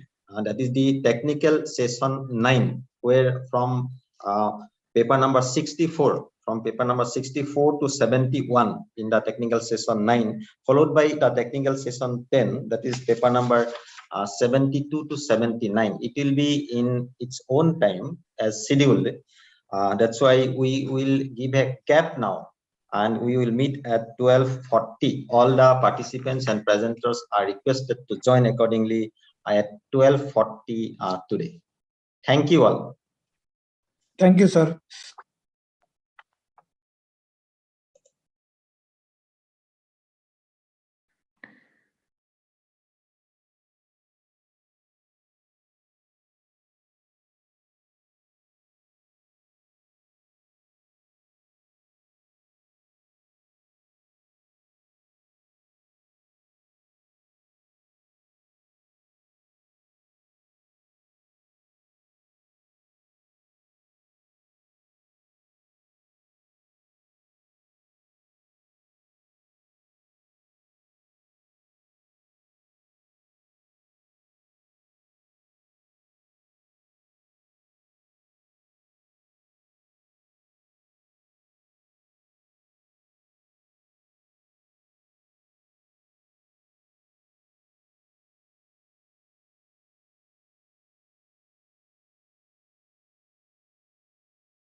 देखो साहब 16,000 बचल छलै एहि नाम credit card दान पकड़ जेतै ना तो कते बचतै 16,000 के बाद 9,000 फिर घटतै 7 हाँ 7,000 हाँ दैए देबै किछो नहि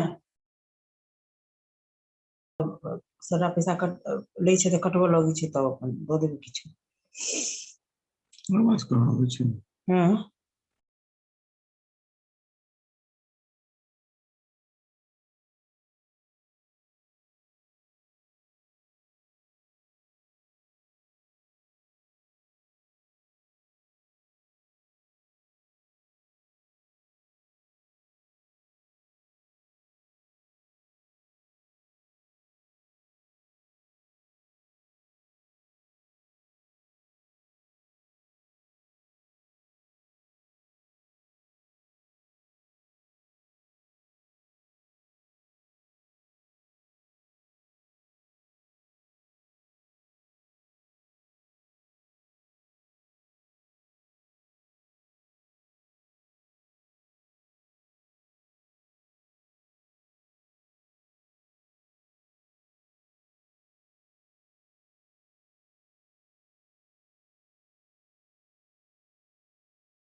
कहलकै जे काल्हि भात खेबै ओकरा से खाइ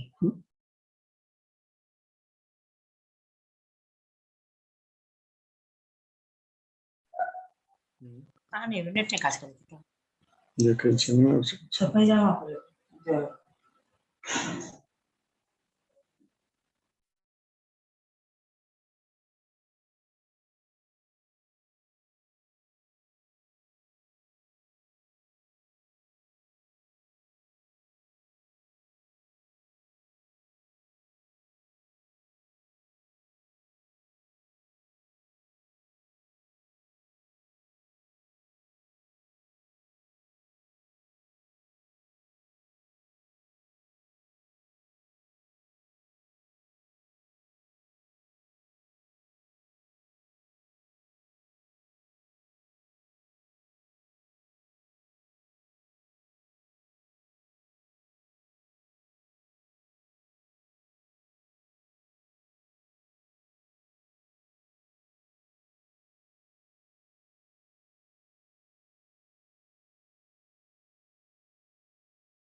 Good afternoon to everyone. Welcome back to the technical session 9. Myself and Dr. Mojam Ali will share this session. Just after 2 minutes from 12:40 as mentioned, we will start the session. I hope participants have joined.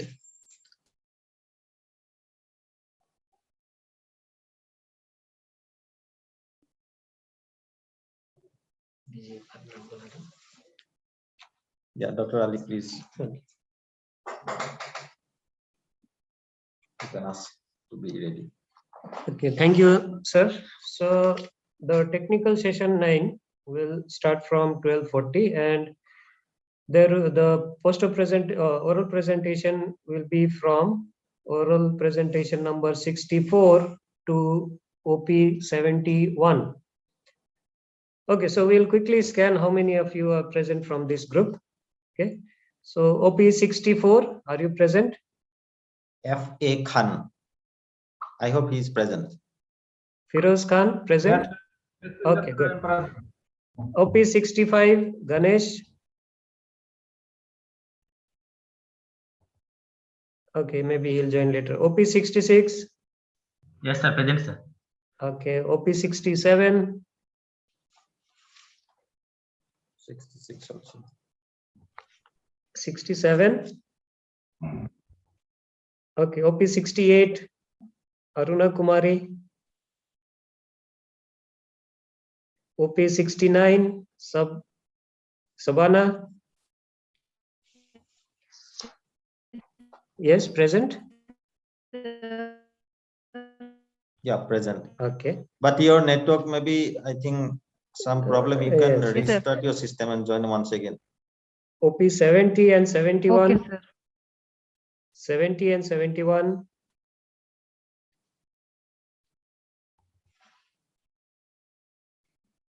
Okay, anyway. So let us start. Yeah. Okay, so we'll start with the technical session 9, and the first presenter will be Firoz Khan. So Firoz, if you are ready, you can upload the your slide. Yes, sir. Okay, so you may start now.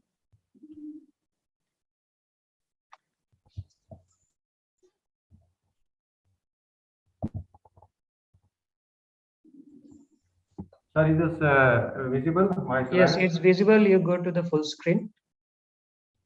Good afternoon to everyone. I am Harzam Khan from Maulana Azad College of Arts, Science and Commerce, Aurangabad, Maharashtra, India. I am pursuing PhD under the supervision of Dr. Mazhar Faruqi. The topic that I have to present here is the important parameter affecting the adsorption methylene blue dye using Platanus orientalis leaves powder. This Platanus orientalis is a long, large deciduous tree that exists in our locality in large numbers. Therefore, I choose this tree, its leaves, as adsorbantes. Now, introduction. As we know, the industrialization is increasing day by day. In these industries, various types of contaminants are released into the water.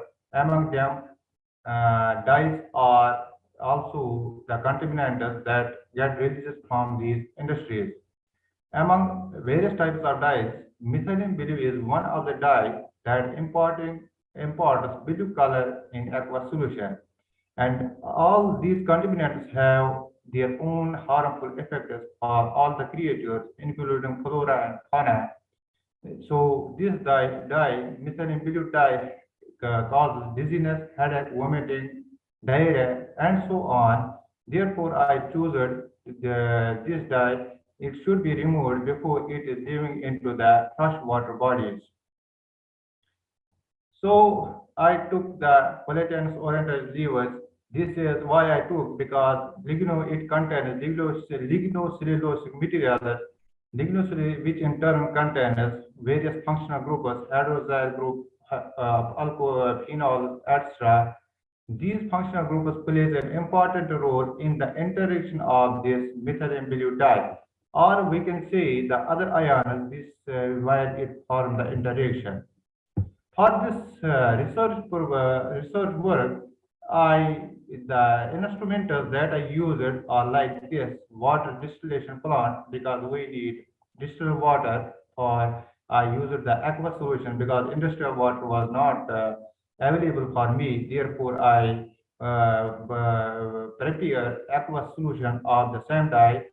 Therefore, I used water distilled water for that. Then pH meter, hot plate stirrer, centrifuge machine, spectrophotometer, analytical parallels, and grinder are used during the experimental investigations.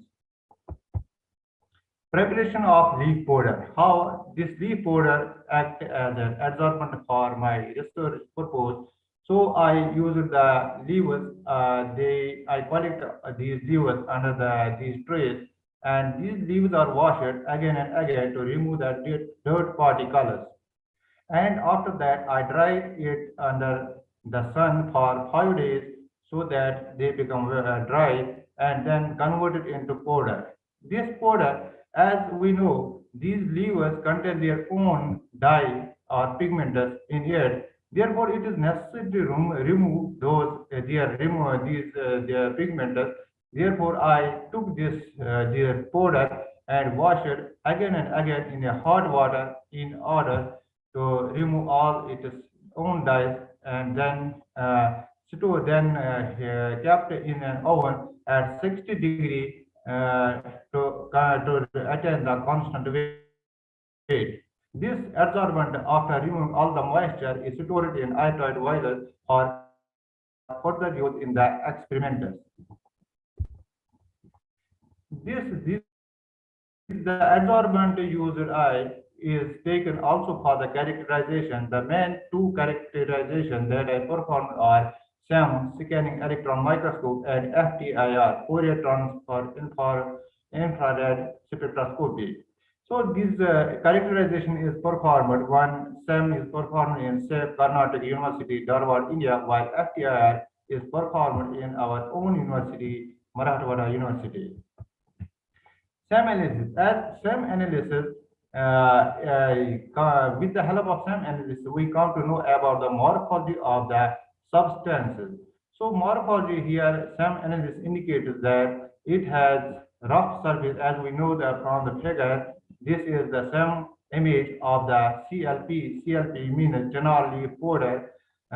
It has rough surface and large number of pores and crevices exist, but it has heterogeneity in these pores and crevices. Therefore, different types of pores are present on the surface, which facilitates the absorption capacity. Because as we know, the large the number of pores increase the surface area, which in turn increases the absorption capacity of the adsorbent, which supports the experimental observation. FTIR, here we are observing that there are large number of functional groups present on the adsorbent, as this is OH group, OH group, CH group, and OH CH bond, CO stretching is shown here. So we can come to know from this figure that there is 33334.92. This is the peak, that is because of the OH stretching in the adsorbent. It shows that there is OH group present. It may be or the hydroxyl group, alcohol, phenol, or carboxyl group. Here is another some prominent peak that I will discuss here because of the leakage of time. So here 2918 and 268, there is another functional group, that is CH citragic. It is indicated, it is a reference of CH citragic, which is symmetric and asymmetric citragic. Here 1722.43, this peak is because of the CO, C double bond, O citragic, and so on. These functional groups played an important role in the interaction with the adsorbents. Now, coming to our variables, coming to the title that I kept for this, that is the effect of variables on the adsorption. There I took some of the important parameters that plays an important role in affecting these absorption process. First of all is effect of contact time. This contact time, how I started, I took 20 ppm adsorbent. All the variables are kept constant except contact time like concentration, pH, temperature. These are kept constant, but only the one variable is changed, that is time. Time is taken from 5 minutes, 10 minutes, 20, that is 5 to 60 minutes are taken. This is the graph for CLD. Sorry, there is CLD, here should be CLP, generally powder, this black dot. It increases that with the passage of time. This adsorption, first initially, the adsorption capacity, that this is percentage removal, it is very high. And after that, it goes on decreasing. And after this, it becomes stagnant, it becomes constant. The reason behind this is that initially all the sites on the adsorbent are vacant. They do, with the passage of time, they get occupied and ultimately reaches equilibrium. At that equilibrium, the adsorption desorption rate remains is the same, so there is not further adsorption. Then another parameter that I took is the initial effect of initial dye concentration. In this variable, in this parameter, all the variables are kept constant. However, one parameter is changed, that is concentration. Concentration is changed from 5 to 40 milligram per liter. In this graph, we also observe that initially it gets increased, and after that it decreases. There is because the percentage removal, when we apply the formula for the calculation of percentage removal, it shows that after the saturation point, there is a decrease of the percentage removal with increasing the concentration. But initially it increases up to a particular point. Then effect of dose of the adsorbent. This dose means that when we add adsorbent, it may be 2 gram, it may be 0.5 gram, it may be 1 gram, but I used here 0.5 gram per 20 ml. That is called the dose. When in other parameters, but in this parameter, I changed the dose, that is used from 0.505 milligram to 0.30. It also shows that initially it goes on increasing with the passage of time, with the increase of dose. As we know, when we increase the dose, the adsorption capacity, that is the surface area, obviously increases, and the adsorption removal, percentage removal also increases. But in some cases, when we take the little volume, if we go on increasing the adsorbent dose, what happens? There may decrease the adsorption rate because of the hydrogening of the adsorbent particles.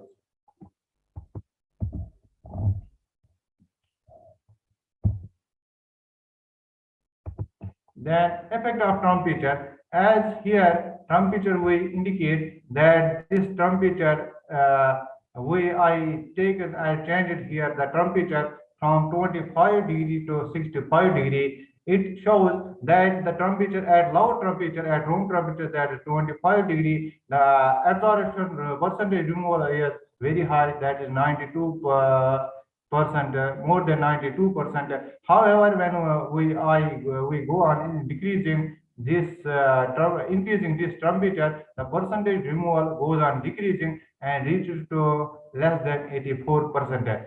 So it indicates here that this process, that the adsorbent and adsorbate interaction in here this process is exothermic process. That is why this adsorption percentage removal goes on decreasing with the increase of temperature. These are some isothermal that I taken for the same adsorbent. This is CLP, generally powder. Here, this is maximum adsorption capacity, that is 25 milligram per gram. This is Langmuir constant. RL plays an important role to indicate whether it is a feasible process or not. So RL, when we calculate it with the help of formula, it should be more than 0 and less than 0. That is between 0 to 1. Here RL value for this absorption process is 0.0425 and R square is this. And Front-lit isotherm, here N plays an important role, and with the help of N factor, we come to know that whether it is feasible absorption or not. Generally, it is obtained from the literature survey that the value of N from 1 to 10 indicates that good absorption process. Here, N is more than 1, that is 1.3. This is Front-lit constant, and this is R square. R square is correlation coefficient. Then kinetic studies, I also performed kinetic studies for this. This is pseudo first order and pseudo second order kinetic model. Pseudo first order kinetic model for CLP indicates here R square is 0.66, but here R square is 0.99. So the best fit model for this process is pseudo second order kinetic model. And when we calculate the QE, Q is the equilibrium amount of absorbed and amount of absorbed on the adsorbent. So QE here is 9.9, but here QE is 1.07. There is a huge difference between calculated and experimental value. But for second order kinetic model, here this calculated value is almost 10. Experimental value is 10, but here is 9.9, so it matches with the experimental value. So this kinetic model is obeyed, and the others are constant. However, V naught is the initial rate constant, rate. Then this is thermodynamic analysis. Thermodynamic analysis clearly indicates here for CLP that it is negative throughout for all the temperatures. But here one thing is to be observable. This thermodynamic delta G goes on decreasing as we increase the temperature. This is because the process is exothermic. So it becomes unfavorable by increasing the temperature. By decreasing the temperature, the adsorption process, the percentage removal go on increasing. This also is shown with the help of delta G value. So this delta H here indicates the amount of heat absorbed, as the enthalpy is minus 20.66, and entropy change here is minus 0.505. This is because entropy change is here negative. Negative is because the randomness decreases as the dye molecules get absorbed. Conclusion is that the chenal leaf powder, as it is a deciduous forest, its leaves get wasted. They became from this research work, it is observed that these chenal leaves are the efficient adsorbers for the removal of methylene blue dye. In addition to this adsorption process is also affected by salts like KCl and CaCl, and also by the pH. By increasing the pH, this percentage removal goes on increasing. This is because at increasing pH, OH ions are greater in number. However, at lower pH, what happens? There is a competition between methylene dye molecules and protons, because methylene blue is itself a positively charged. Thank you.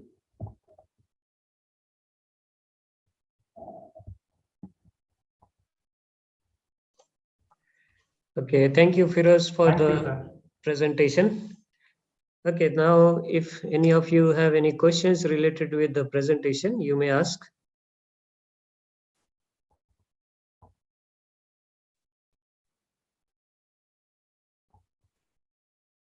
Okay, so I guess there are no questions.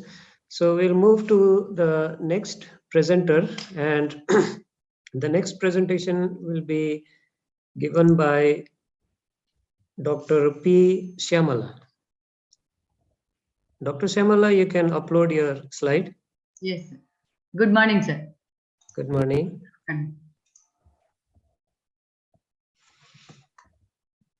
Okay, Dr. Syamala, your time will be of 10 minutes. Okay, you'll Yes, be given 10 minutes time. Yes, sir. Okay. Right. 12:58. So the screen is visible to you, no? Yes, it is visible. Yes. Good morning, everybody. I'm Dr. P. Shyamala. I'm an associate professor in the Department of Physical and Nuclear Chemistry and Chemical Oceanography, School of Chemistry, Andhra University. The theme of my research work is generally based on micelles and surfactants. I generally do two kinds of studies. One is the analytical chemistry using micelles and surfactants. This article or this work belongs to that category where I have used micelles and surfactants for extraction of metal ions, and in particular in this presentation we have presenting the work for determination of molybdenum using micelles, mixed micelles of CTAB and Tritonex 114. Generally, determination of trace metals is a very important and challenging task from complicated matrices. So in such matrices, kinds of matrices, the pre-concentration and separation is very important. Because pre-concentration minimizes the matrix effects and it removes some contaminant. Coming to the different kinds of pre-concentration methods, and thanks to the green chemistry concepts, all the methods should be simple, safe, and environment friendly. Like I have written here, the goal of green analytical chemistry is to use analytical procedures that generate less hazardous waste and which are safer to use. So people are trying to develop new analytical methodologies or modifying an old method to incorporate procedures that use less hazardous chemicals. With this backdrop, in this context, several strategies are developed, and one such is based on surfactants, which is called the cloud point extraction. Before coming to cloud point extractions, surfactants in analytical chemistry, the surfactants exhibit different kinds of properties. They have the capability to solubilize, concentrate, and compartmentalize different chemical species. They also have the capacity to alter dissociation constants, oxidation, and reduction properties are altered in the presence of micelles, and they have the chemical pathways are altered, and the transport properties are also changed in the presence of surfactants. And based on this, I will show you here how different kinds of species can be incorporated into a micelle. I have here regions 1, 2, 3, 4, and 5. The periphery, where you have the ionic charge of the surfactants, charged chemical species have the capacity, or they will just go into the regions 1 and 2. A little amphiphilic species can go into the regions 3 and 4, and hydrophobic species go into the core of the micelle, and therefore based on the nature of the chemical species or the solutes, they can be incorporated into different parts of the micelles. And an interesting thing is different kinds of whether it is a hydrophobic species or a hydrophilic species, it can be incorporated into a micelle. And a phenomena called a cloud point temperature is characteristic of a micelle, where when a solution of a surfactant is heated, suddenly at a particular temperature, it separates into two phases. The two phases are called surfactant rich phase, and the other is the aqueous phase. I can show you a picture here. Here you have the solute, which is a black dot, and the circle with a black dot is a surfactant micelle with the entrapped solute. When this is heated to a temperature, at a particular temperature characteristic of micelle, it separates into two phases. One is having only the free surfactant, and the other is having a surfactant with the solute. So we call it as two phases. One is a dilute phase and the other is a surfactant rich phase, where here the micelles aggregate, and when they are aggregating, they solubilize the solute also into it.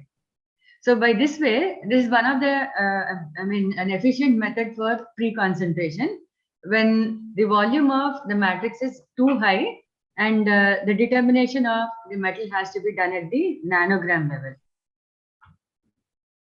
And this cloud point extraction, the efficiency depends on the formation cost in case of metals. The cloud point temperature and the extraction of solutes can be done for different kinds of species, organic compounds and metal complexes. Here we chose the extraction of a metal complex. And the efficiency of the cloud point extraction depends on the formation constant of the metal complex, the pH of the medium, the kinetics of the complex reaction, and the parameters like concentration of surfactant, salting agent, temperature, and other parameters. And normally, a non-ionic surfactant is used for cloud point extraction. This is already an established method, this cloud point extraction, where normally non-ionic surfactant like Tritinex 114 is used because the cloud point is very close to the room temperature. It is around 30 degrees centigrade. For example, Tritinex 114 is 30, Tritinex 100 is around 60 degrees. So because it's convenient to use, the non-ionic surfactant chosen here in our study also is Tritinex 114. A lot of work is done on cloud point extraction with non-ionic micelles. But in our work, we have used a mixed micelle where we have taken either a cationic or anionic surfactant. In this work, we have used a cationic surfactant called CTAB along with Tritinex. So that the idea of taking CTAB is because of two reasons. One is to reduce the cloud point temperature to at around room temperature so that it's convenient for separation. And the second is, if in a case of a metal complex, suppose a metal complex is negatively charged. In this case, we have molybdenum 6 and pyragonal red might complex with ionic surfactant, that is CTAB. Together, it forms a hydrophobic species which can be extracted into Tritinex 114.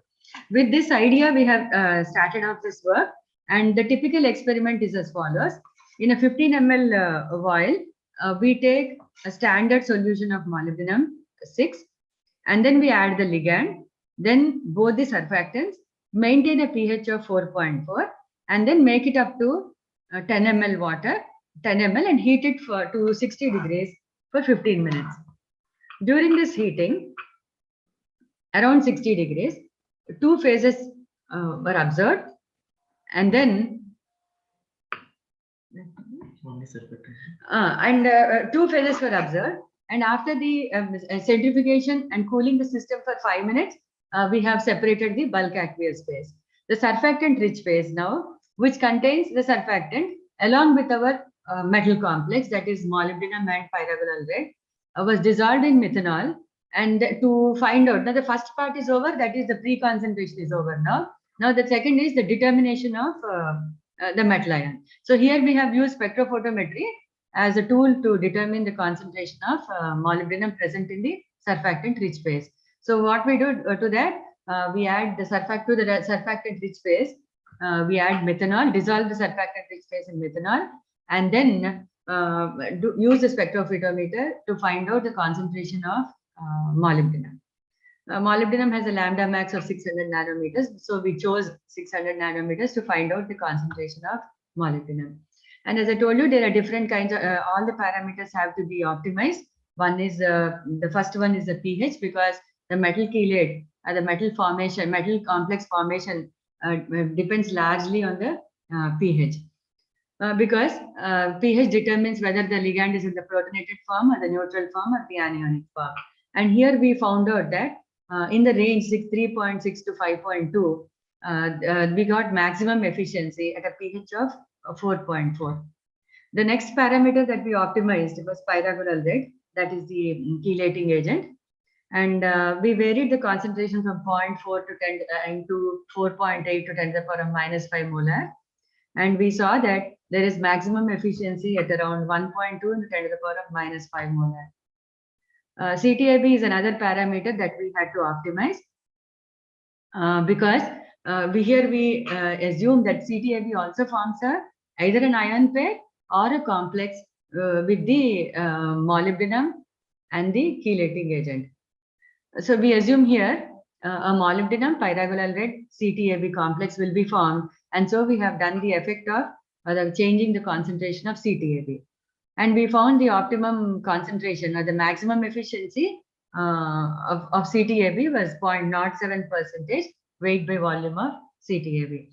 And the next parameter that was optimized was Tritinex 114. We found out that 2% Tritinex was the best for this kind of an extraction.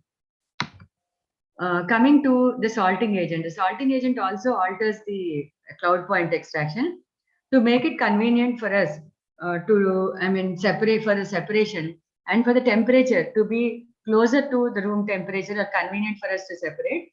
The salting agent is added, and we have varied the concept, the salting agent, and found that the maximum efficiency was found at 1.8% of sodium chloride. And similarly, we have optimized the equilibration temperature and time also, and determined the best equilibration time and temperature.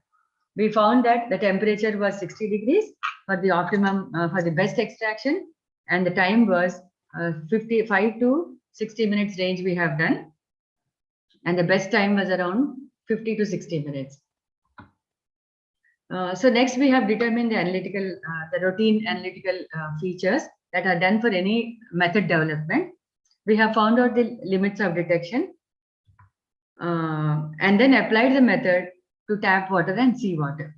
We found that the efficiency for all the samples was around 97 to 101%, 101.5% for both the tap water and seawater samples. So this is about our work. And here we have assumed, we assume that a complex is formed between the molybdenum-6, pyragulyl red, and CTAB, so that a hydrophobic species is formed. This hydrophobic species is extracted into the neutral surfactant, and which separates around the cloud point temperature. This is about our work, sir. Thank you very much.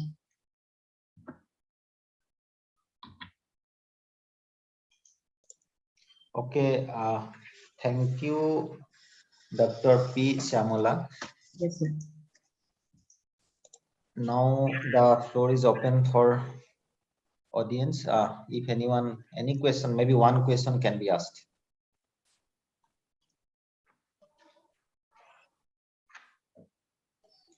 Okay. If no, then thank you. Thank you for your nice presentation. Then we'll move ahead. Thank you so much, sir, for giving us an opportunity. Thank you. Thank you so much for joining. Thank you, sir. Oral presentation 67. 67. OP 67 paper. AJ Siddiqa, are you present? Akhtar Jahan Siddiqa, are you present? No, not. Okay, then 68. Aruna Kumari. Yes, sir. A. Aruna Kumari. Okay.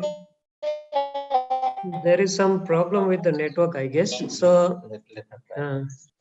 Okay, please try. Try uploading your slide. Dr. Shyamala, can you unshare your slide? Can you stop sharing? Dr. Shyamala, please.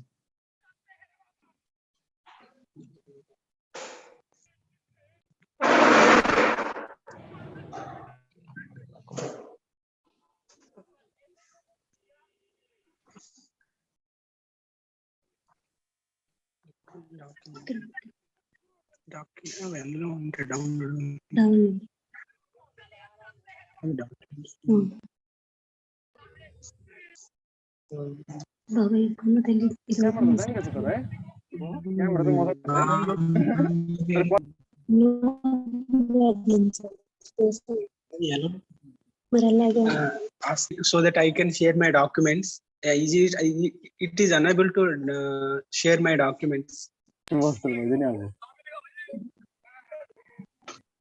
Okay, so will you try later on or?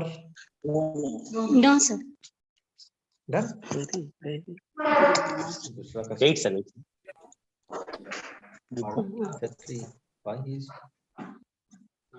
Visible, sir? Are you visible, sir? Yeah, it's visible now. Okay, you can go ahead now. Okay, sir. Thank you, sir.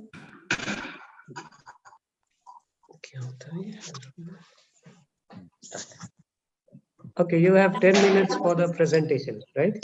Good afternoon,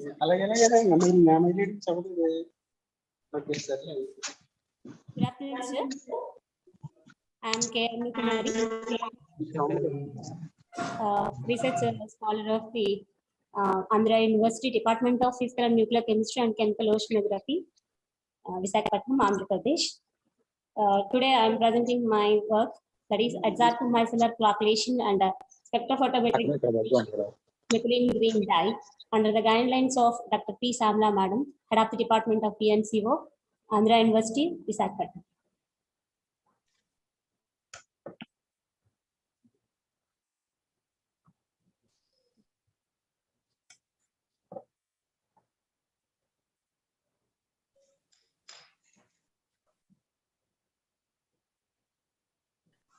So nowadays, what is the goal of green analytical chemistry? The goal of green analytical procedures that generate less hazardous waste and the safe. So now developing into analytical methodologies. So you can modifying the old method to incorporate procedures that either use less hazardous chemicals or use lesser amounts of hazardous chemicals. In today's time, various dyes are being used in the manufacturing process, like textile, dyeing, food, cosmetic, and petrochemical and pharmaceutical industries, which are responsible for serious environmental water pollutions. So such pollutants in ground and surface water pose hazardous to human and aquatic life. So these dyes must be removed before discharging into water bodies. So you can decrease this environmental pollution. Then you can identify the alternative effect, and the green method available is that is several methods are available, and here you can adsorptive micellar flocculation. So what is adsorptive micellar flocculation? Adsorptive micellar flocculation is a good modification of the coagulation flocculation method, which involves surfactants. Large micellar flocks are formed which can capture the analytes. It is a pre-concentration technique which makes use of adsorption tendency of pollutant anions onto the surface of the flask. So you can take multivalent ions like aluminum and iron, or generally used as the cations for the flocculation in the solution. These ions are found to be surface of the negative micelles. The charge on the micellar surface are neutralized at sufficiently high concentration of these ions. So the neutralization leads to rapid aggregation of the colloidal micelles at the microscopic level. It is known as the micellar flocculation. So the organic pollutants are then adsorbed at the flasks. This is about the schematic diagram. So the first one is the binding of aluminum ions on the SDS micelles, and the second one is the removal of pollutant from the solution. About my dye, that is the methylene green. Its IUPAC name is 7-dimethyl amino 4-nitrophenothiazine 3-aldene and the dimethyl isonium chloride. Its molecular weight is 364 and its molecular formula is C16H17Cl N4O2S, and its maximum wavelength is 607. So in that adsorptive micellar flocculation methodology, here I can use pH is 1.6, that is a stick buffer we can use, and 0.2 ml of 0.2 molar SDS and 0.1 ml of 0.2 molar aluminum sulfate, and 10.215 microgram per milliliter of methylene green dye will be added, which will be made up to 10 ml with the double distilled water and placed in a thermostatic bath at room temperature for 1 hour, and then centrifugate for 5 minutes. After that, the separation of the two phases were achieved by the filtration, and the two phases are, one is aqueous phase and another one is floc. What is floc? The floc was then the floc was dissolved in 30% methanol and made up to 4 ml with 20% methanol to decrease the viscosity of floc, and the homogenized floc was analyzed by using spectrophotometer at wavelength at 607 nanometers.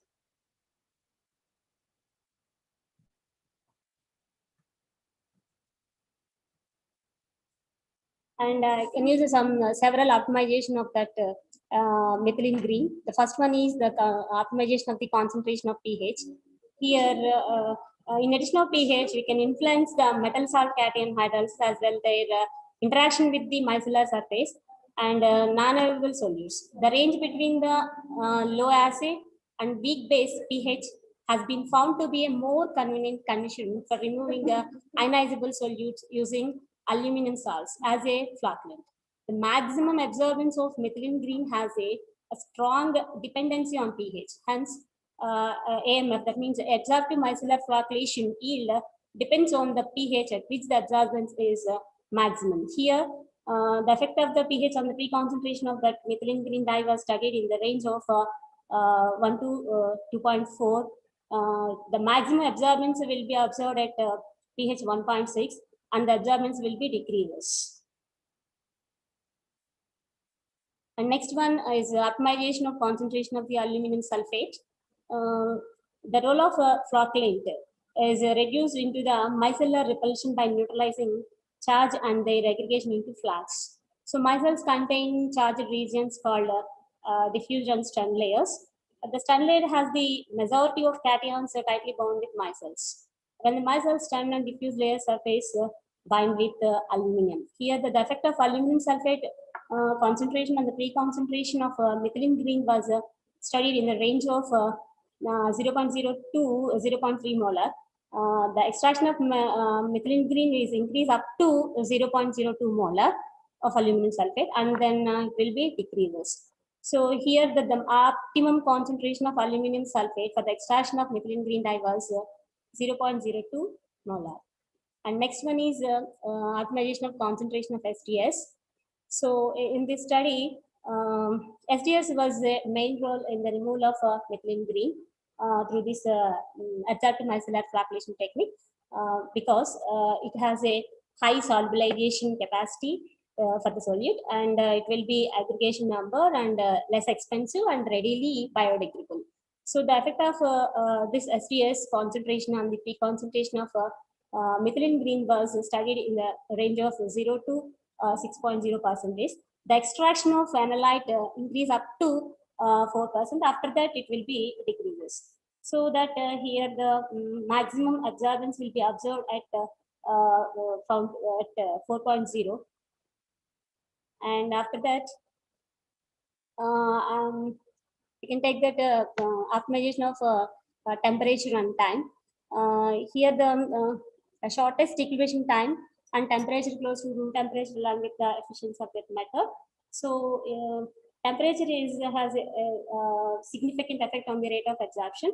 So you can incubation temperature and time are important to be optimized. Here the present study, the incubation temperature and time were studied in the range of 10 to degrees centigrade and 10 to 90 minutes respectively. So the maximum recovery of methylene green dye was observed at room temperature, and the time was found to be 60 minutes.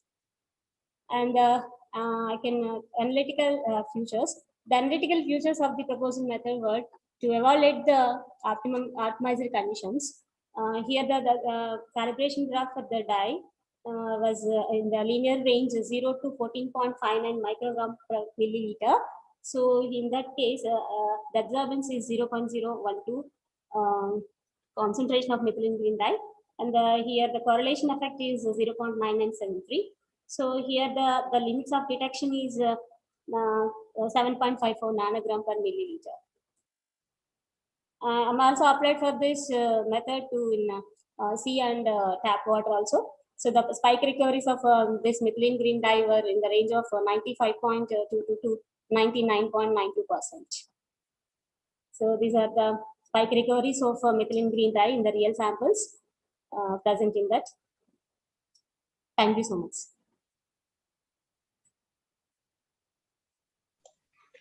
Okay, thank you for the presentation, and you have completed exactly in time. Okay. Thank you, sir. Thank you so much. Okay. Okay, so the floor is open for discussion. If any one of you have questions related with this, you may ask.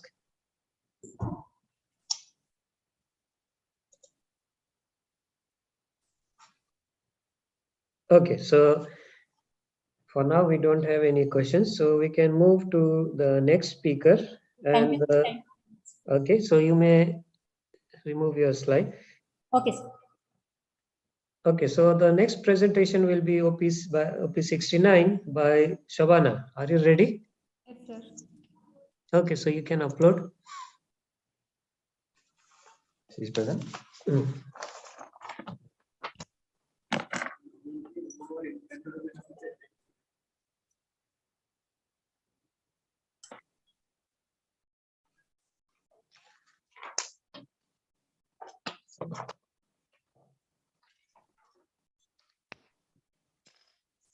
Sir, can I start?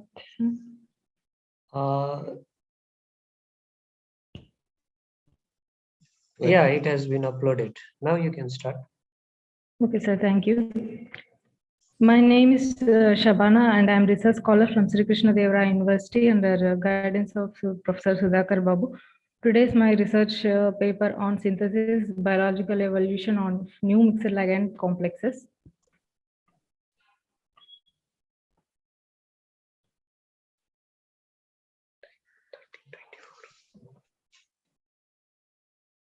Significance of mixed ligand metal complexes. Mixed ligand metal complexes derived from Schiff bases have shown catalytic activity in various organic reactions of environment and biological enforcement.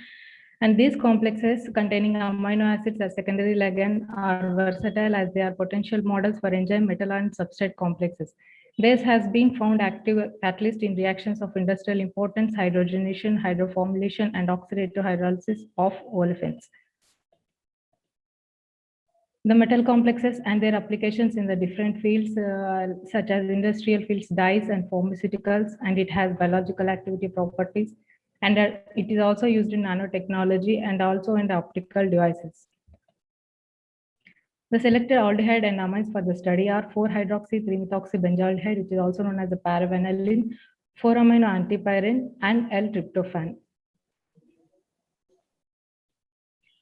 Vanillin is used in flavorings, foods, perfumes, and pharmaceuticals. It is a chemical intermediate in manufacture of several important drugs and other products. These are the various applications of the aldehyde, as it is used in as antioxidant, anti-cancerous, anti-inflammatory, wound healing, and different types of applications are there with the vanillin.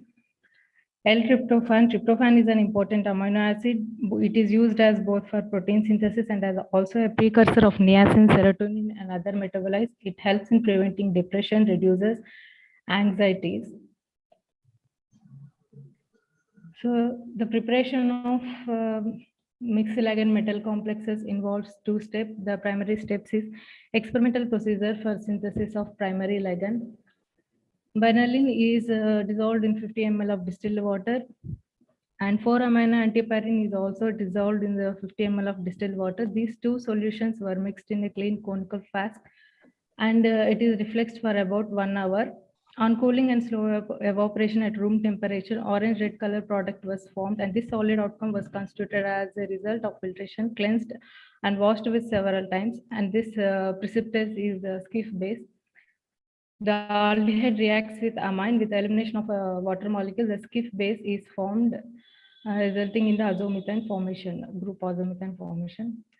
The second step is the synthesis of mixed ligand metal complexes. To the warm methanolic solution of the Schiff base above formed is taken as primary ligand, and it is added to the 10 ml of warm methanolic solution of metal salt, and it is reflexed for after half an hour.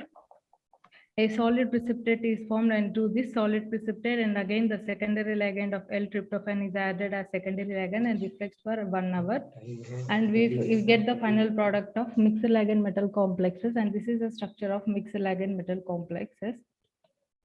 Higher absorption bands of the ligand and metal complexes. These are the different functional groups and the frequencies formed for carbonyl group and azomethane groups. The IR spectrum of primary ligand exhibited the characteristic band at 1648 centimeters and 1579 centimeters assigned to C11O and C double bond in respectively. The band at 1648 is attributable to the C double bond of stretching vibration of fifth ligand, which is shifted to another region. And these are the IR functional groups and the characteristics, and metal to oxygen bonds and metal to nitrogen bonds formed. Next, the mixed ligand metal complex is characterized by the electronic spectral studies. The electronic spectral bands of the ligand and its metal complexes with tentative assignments are represented below. In order to attain the wider insight into the properties of transitions in the coordination field of prepared complexes, and these are the frequencies and assignments. For example, copper mixed ligand complexes has the frequencies with DD transitions, and cobalt with charge transfer and DD transition, and nickel complex with charge transfer and DD transitions, manganese with charge transfer transition and DD transition, and zinc with charge transfer transition. The mixed ligand complexes are also being studied, powder XRD studies. These are the typical graphs of X-ray diffraction studies of the cobalt and the nickel complex deduced from the spectra.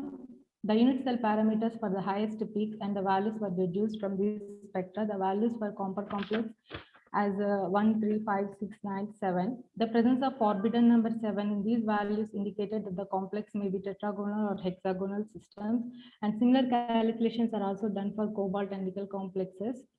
And these are maybe 1, 3, 4, 5, 6, 7, 8, and 20. And the presence of forbidden number 7 and 23 in these values indicated that these complexes may be tetragonal or hexagonal systems.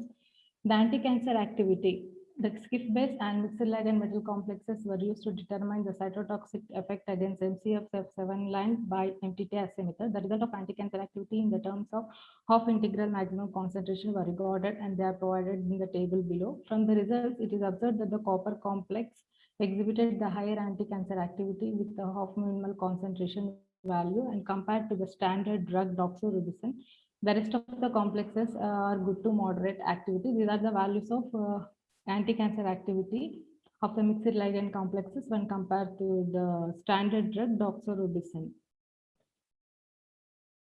And these are the graphical, photographical images of the anti-cancer cell lines tested with mixed ligand metal complexes and skiff base. The anti-cancer veiling assignments were checked for MCF7 breast cancer cell lines against standard drug doxorubicin. The results showed that the mixed ligand complexes had potential activity towards the cancer cell lines, which we hope will aid the development of new drugs to control cancer activity. Thank you for giving me this opportunity.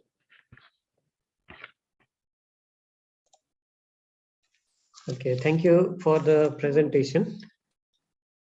Okay, now if any of you have questions, you may ask.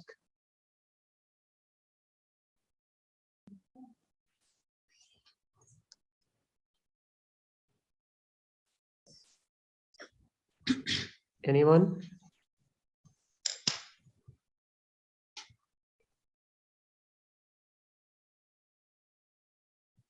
Okay, seems there are no questions. Okay, so we can move with the next presenter. And the next presentation will be oral presentation number 70, and this will be given by Pathan S. Yusuf Khan. Okay, so Yusuf Khan, are you present? Are you there?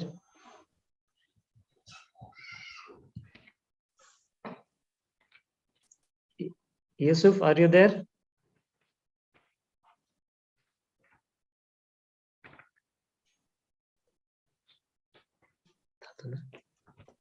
I think no, go to the next one. We'll come back. Okay, so we'll come back again. Okay, anyone from this group who has recently joined? Yes, sir. Myself, Kirti Samdaria. Okay, so if you are ready, then you can go ahead. 71. Yes, sir. Thank You you, are sir. oral presenter 71, right? Yes, sir. Okay, so you can upload.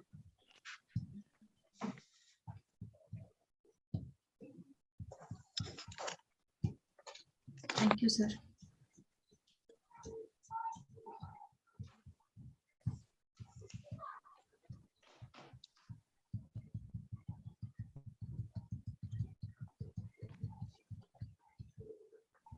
So myself, Kirti Samdaria, I am from Department of Biotechnology, AKS University, Satna. I am presented on phytochemical screening of inflorescence extract of Acaranthus aspera. Sir, Acaranthus aspera is important to phytochemical phytochemical constituent, which is important as a hepatoprotective drug, and malarial fever, dysentery, asthma, hypertension, and diabetes. Acanthus spera is an important medicinal herb found as a weed throughout India.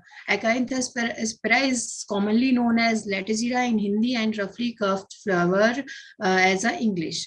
Sir, it is a diuretic and hepatoprotective activity and used as a decuring of several diseases.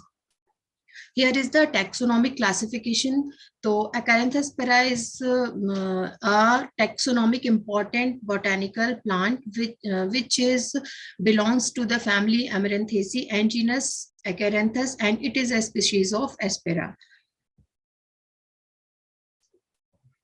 My aim of this work is collection and identification of selected plant. Second is preparation of plant extract, and third is phytochemical screening of plant extract.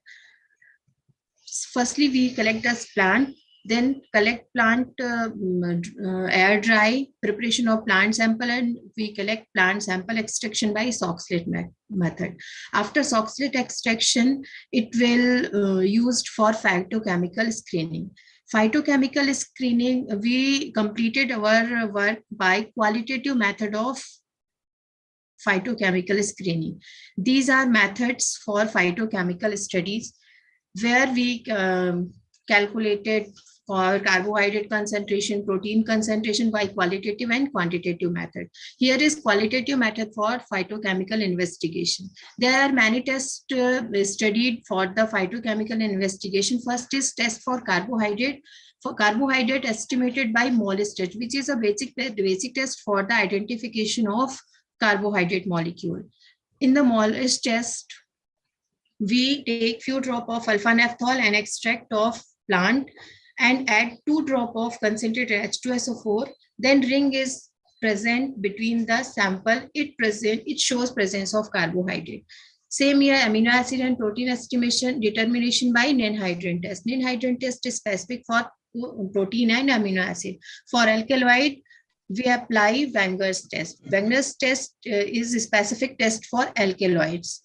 फिर phenol test, then phenol test phenol test is specific for ferric chloride solution. Phenol test वो take 1 ml extract and add ferric chloride solution, then formation of yellow color precipitate indicates the presence of phenol.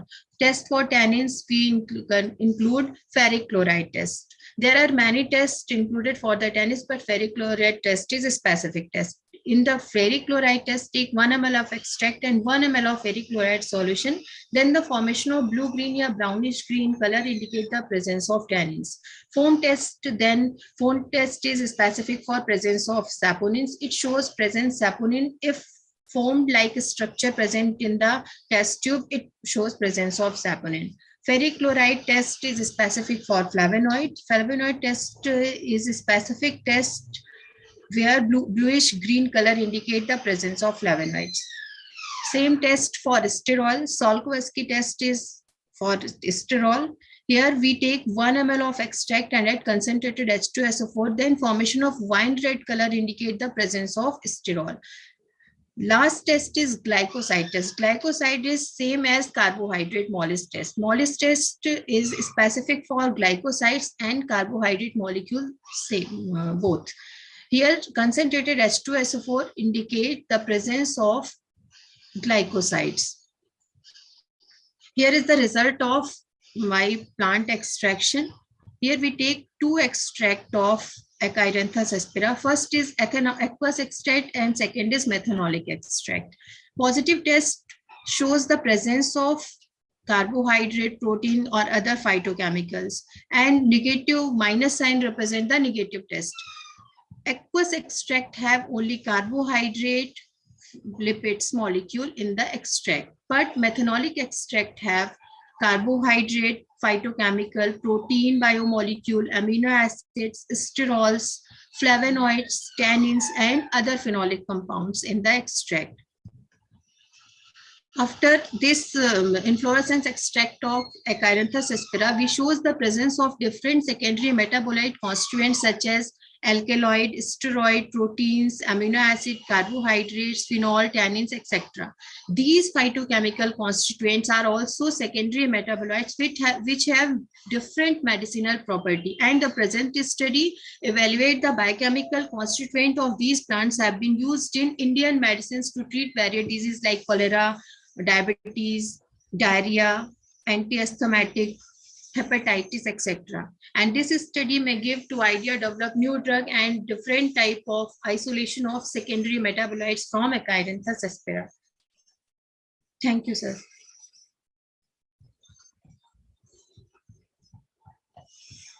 Okay, thank you, Kirti Samdaria, for your nice presentation. Yes, thank you, sir. In this work, you have shown that extraction using soft slate. What are the solvents you used during this extraction? I have seen in the result that you have highlighted aqueous and another is the methanoic solution. Yes. Any other solvent you use that only directly? Yes, a different type of other solvent also used for the extraction method. First is ethanol, and methanol is basically used. Then chloroform, benzene, isopropanol is also used for acetone, also used for the solvent extraction. Okay, okay. Since if you use directly methanol only, in that case, I think since it is high polar solvent, all will come together. If you separate like this other solvents you are talking, maybe petroleum ether, maybe ethyl acetate, maybe chloroform. In that case, the compounds, different compounds may come in the different solvent extraction. Anyway, you are not going for the separation or purification of the extract, right? Extraction, after extraction, we separate phytochemical constituents by qualitative and quantitative. Qualitatively by phytochemical investigation, and quantitatively by HPTLC or UV, X-rays, etc. Okay, okay. Thank you. Anyone from the participants, if any question can raise.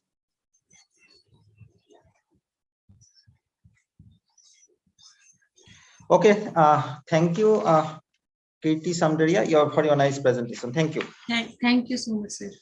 Any other presenter from this session?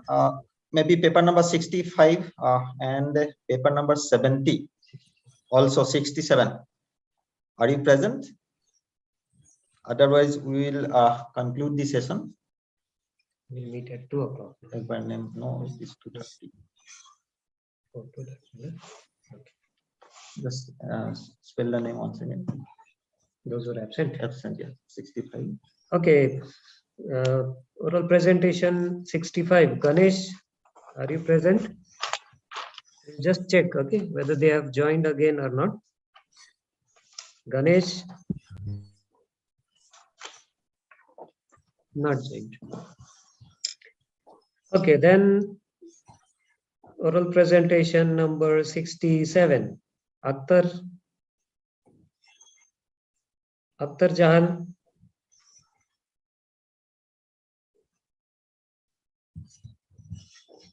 Okay, not present. Okay, and oral presentation number 70. Yusuf Khan.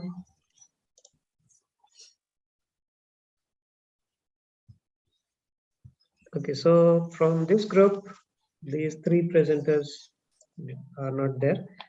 The rest everyone is there. Okay, then in this session, all total 5 presenters, they have presented their work. Nice presentation they have given. I appreciate everyone. Thank you all. Our next presentation, that is technical session 10. It will start at 2:30.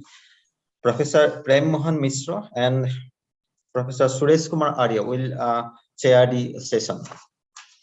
Thank you all. I think we should take a lunch break. Then we will join by 2:30 for the technical session 10, followed by the invited talk at 3:50 by Professor Saurabh Paul, Director IISER Kolkata.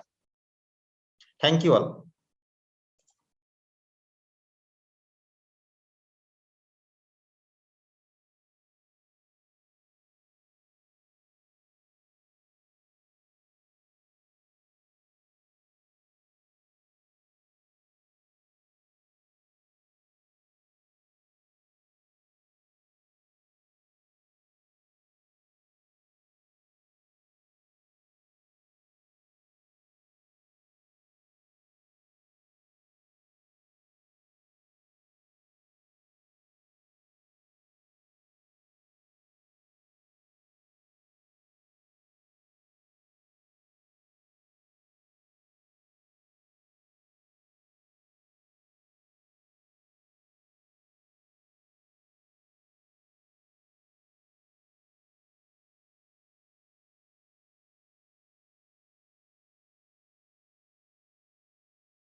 Good afternoon, Professor K. Sundar, sir.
Good afternoon, everyone.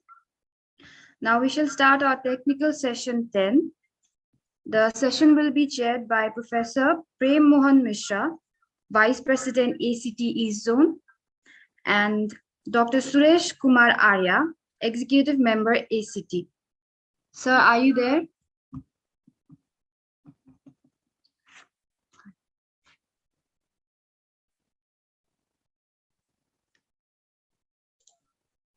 Sir? Suresh, I think Suresh sir is here. Suresh sir, are you getting my voice?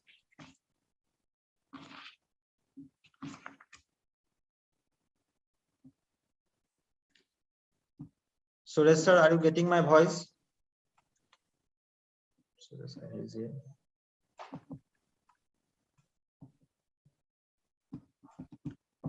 Dr. Suresh Kumar Arya.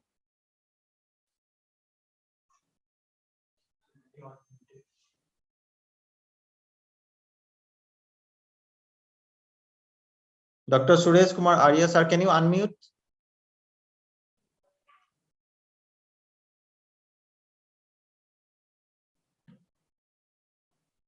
Subek sir, wait for a moment.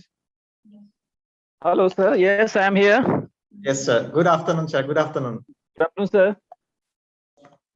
Sir, you have been requested by our MC to chair this session along with Professor Mishra, Prem Mohan Mishra, sir. I think sir, sir has Professor Mishra not is not joined. here. Just wait 1 or 2 minutes. Yes, sir.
Okay, Subeksa, as you requested, Dr.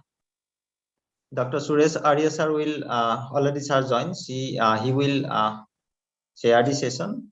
Along with, I request Dr. Joydeep Biswas from SMIT Department of Chemistry to join with him. And already I have spoken to Professor Prem Mohan Mishra. Sir is trying to join because of some network problem, unable to join. As and when he joined, then he will continue. Okay. By the time we will start the session, otherwise our whole session will be delayed. Okay. I hand over to Dr. Joydeep Biswas and Dr. Suresh Kumar Arya to continue the session.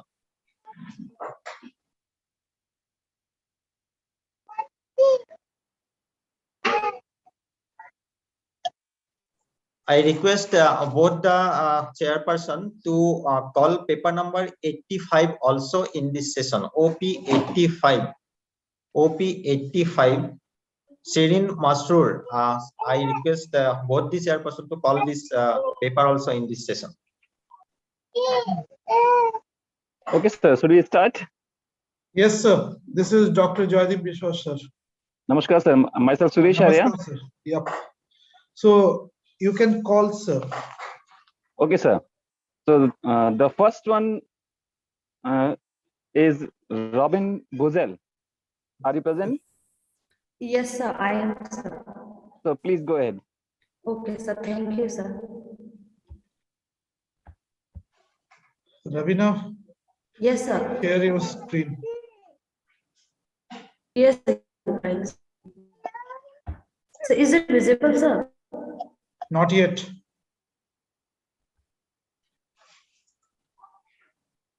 So I have already shared.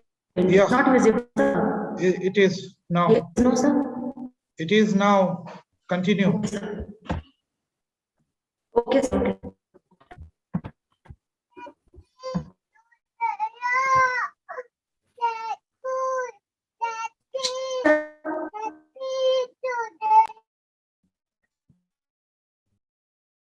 So shall I start?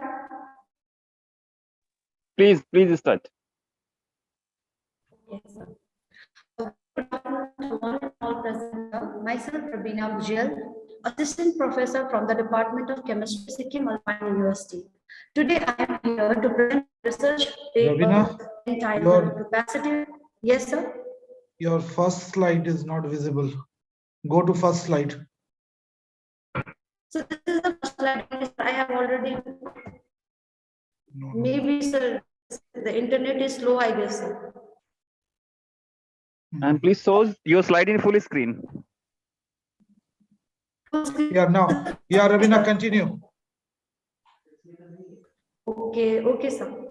So today I am here to present a research article entitled Capacitive and Static Responses of Biomass Derived Silver Decorated Graphene.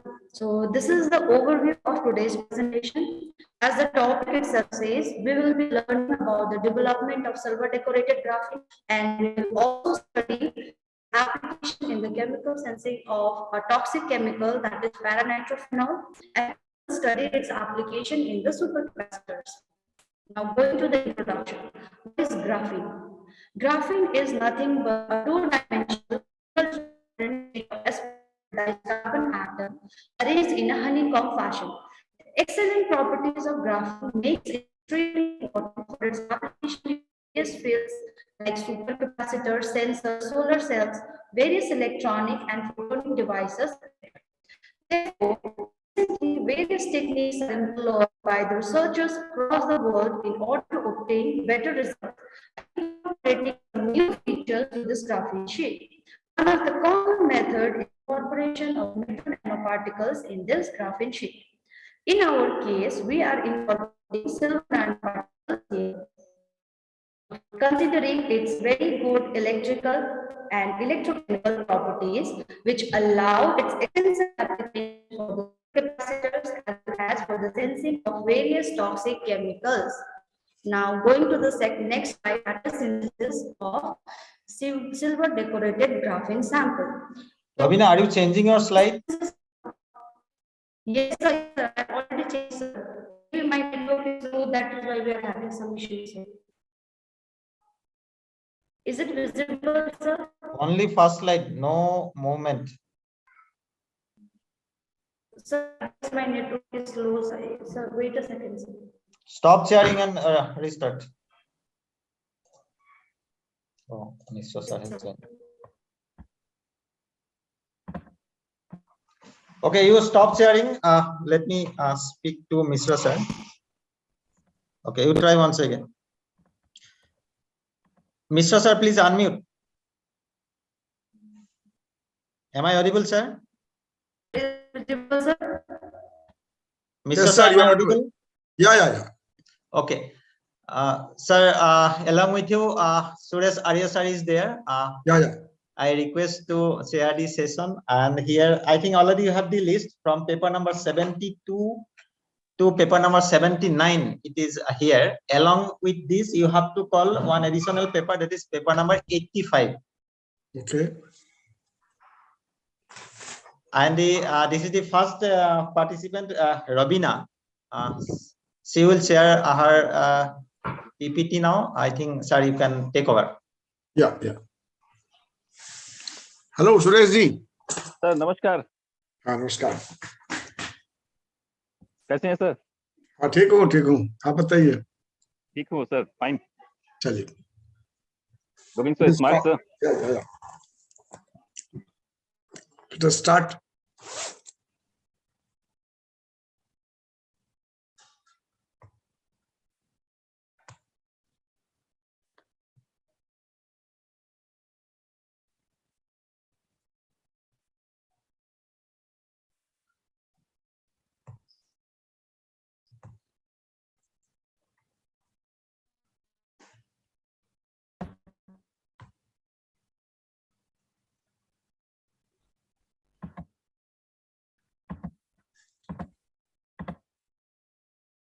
Hello, Rabina, please start.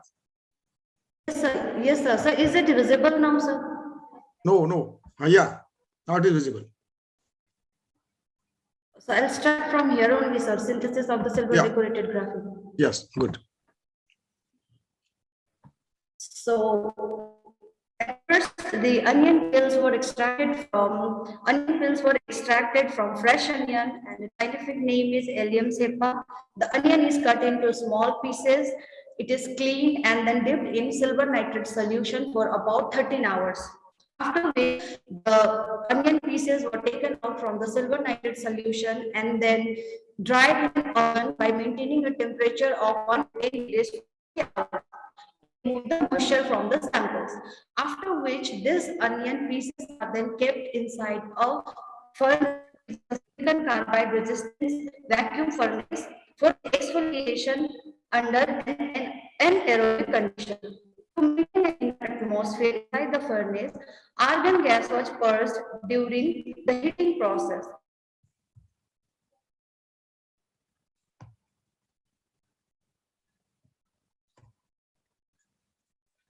What happened?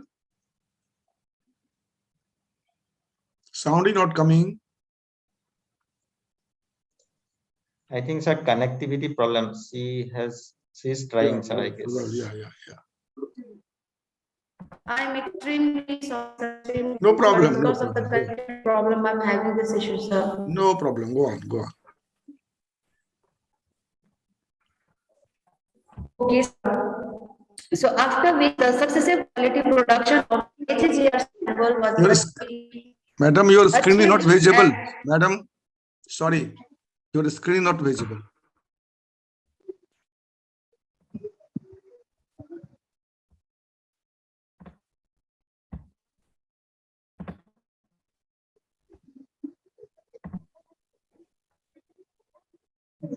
Yes, now visible. Yeah, it is visible now. Go on.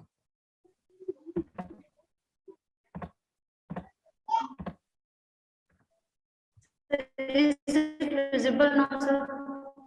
Yeah, it is visible now. Go on. Yes, sir. The successive quality production of HGR samples were achieved at the temperature of 600 to 800 degrees centigrade. This temperature was fixed inside the furnace for 2 hours. Heating. Once the heating is completed, the samples are taken out from the chamber. It is dried and then sent for different characterization.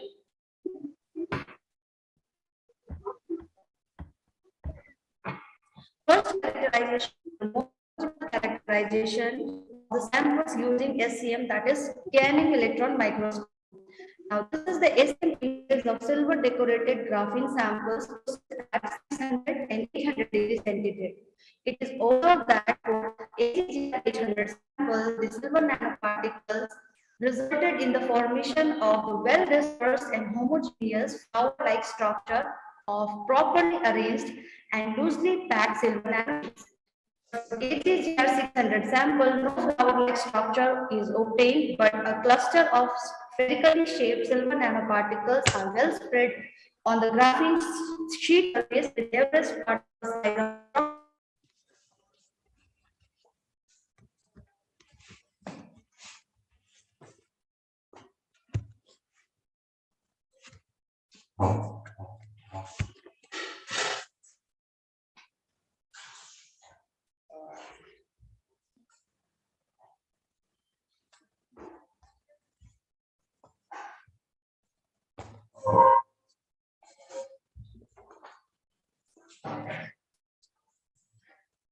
Actually, your net is probably not connecting properly. Yeah. Sir, am I audible? Yeah. Audible and visible both. Go on.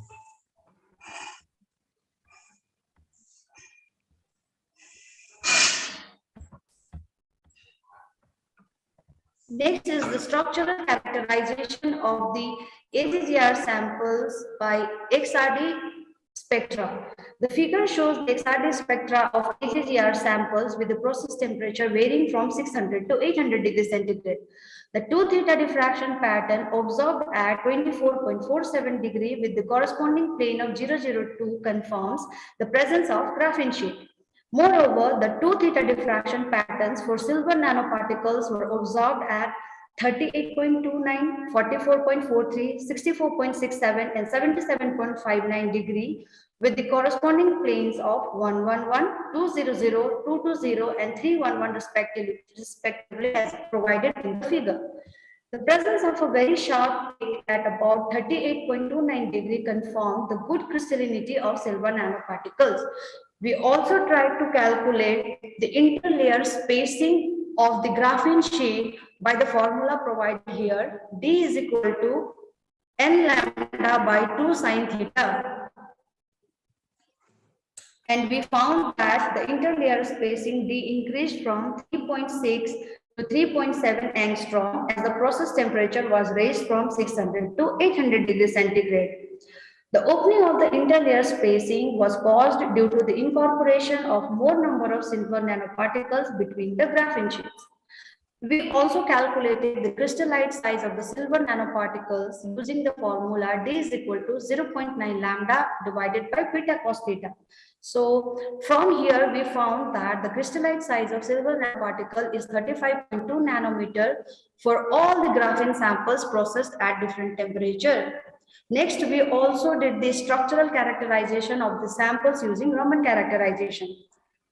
This figure displays the Raman spectra of the graphene samples processed at different temperatures. The value of all the prominent Raman peaks for every samples are listed in the given table provided. The D band arising at about 1342 centimeter inverse denotes the breathing mode of K point phonons when defects are present either at the basal plane or the edges of the graphene sheet. G band present at approximately 1593 centimeter inverse arises as a result of the doubly degenerate in-plane transverse and longitudinal optical phonon modes, which signify the vibrations of the carbon atom with sp2 hybridization. There is one more band, that is the D band, which is recognized by the 2D overtone of 2D band and is present approximately at 2767 centimeter inverse. We further calculated the ID by IG ratio for all the graphene samples from the Raman spectra and found that the value keeps increasing from 0.87 to 1.52 with the rise in process temperature from 600 to 800 degrees centigrade. This increase in the ID by IG value suggests an increase of defect states due to the incorporation of silver nanoparticles in the graphene sheet. Next, we have done the vibrational analysis of the graphene sheet by FTIR spectra. The FTIR spectra of AGGR sheets is required to know the presence of various functional groups in silver decorated graphene sheets. The FTIR signature appeared at 3386 and 1399 centimeter inwards are allocated for the OH stretching vibrations.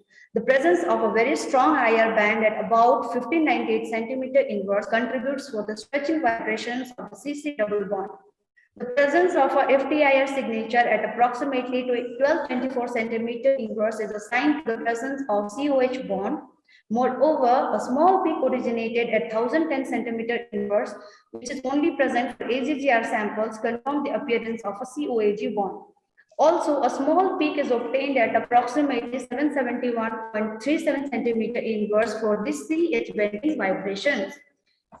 Next, we have done the BET surface analysis of the samples. This figure shows the nitrogen adsorption desorption isotherm and the pore size distribution curves for AGGR 600 and AGGR 800 Sorry, samples at a temperature of 77 Kelvin. Sorry, ma'am, Yes, your sir? slide is not moving. Your slide is not moving. So now, sir?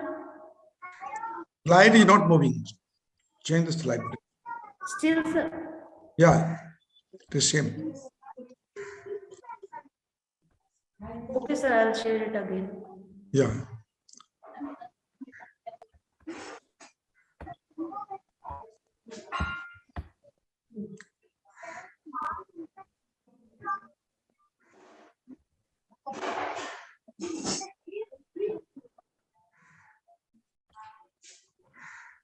Is it moving, sir? No, same slide is there. SEM analysis. BT surface analysis, sir, is it visible? SEM is visible. Okay, sir. Okay, sir. Now, sir? No, same. Yes, now BET surface, yes. Okay, sir. Okay, sir. Sir. Now visible, no, sir? No. It is not visible at all. Yes. Yes, okay, go on. Yes, visible. Yes, sir. Yes, sir. Yes, sir. BT surface analysis of the silver decorated graphene samples. So this figure shows the nitrogen adsorption desorption isotherm and the pore size distribution curves for the AGGR 600 and AGGR 800 samples at a temperature of 77 Kelvin. The BT isotherm obtained for both the samples considered type 4 isotherm. This is loop over the whole range of relative pressure, which is given by P by P naught. Volume for AGGR 800 is bigger as compared to AGGR 600. Moreover, it was observed that the BET surface area for AGGR 800 is 168.48 meter square gram inverse with a pore radius of approximately 1.1 nanometer, while that for AGGR 600 is 133.16 meter square gram inverse having the pore radius of 1 nanometer. The pore size of AGGR 600 is slightly smaller as compared to that of the AGGR 800 sample. Now next we have the electrochemical sensing of PNP using the silver decorated graphene samples, from where we are starting our application part. This is the CV curve which is showing the sensing of paranitrophenol. The electrochemical response of paranitrophenol by AGGR sample modified glassy carbon electrode was studied with the help of the CV curves given in this figure. Electrochemical behavior of silver decorated graphene was monitored by the presence of oxidation reduction peaks in this CV curve induced by the electroactive surface of AGGR samples.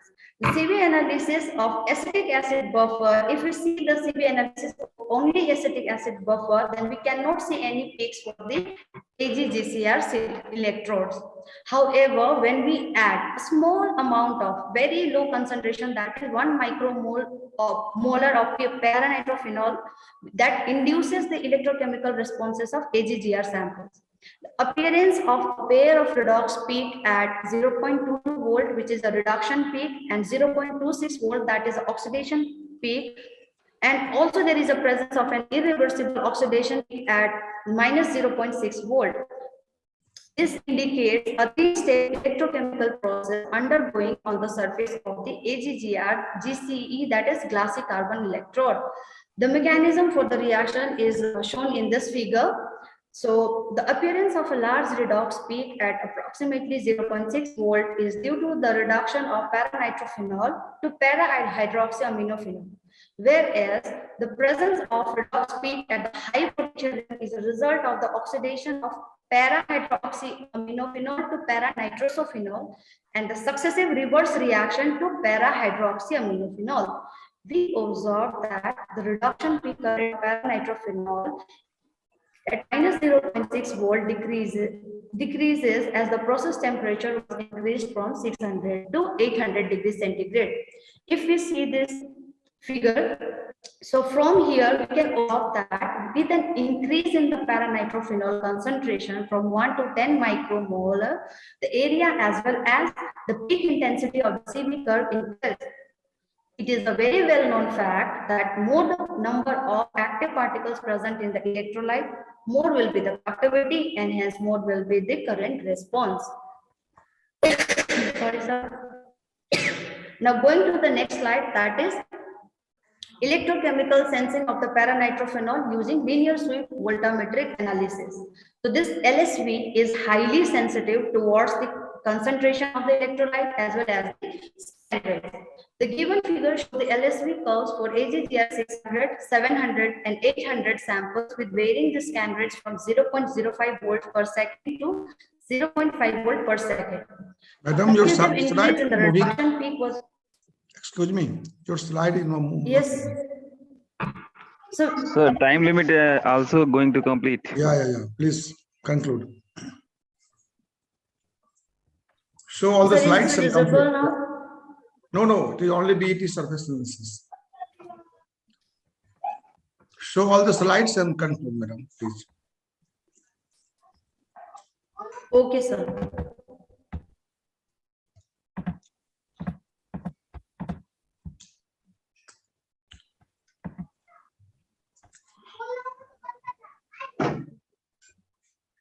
So is this visible now? No.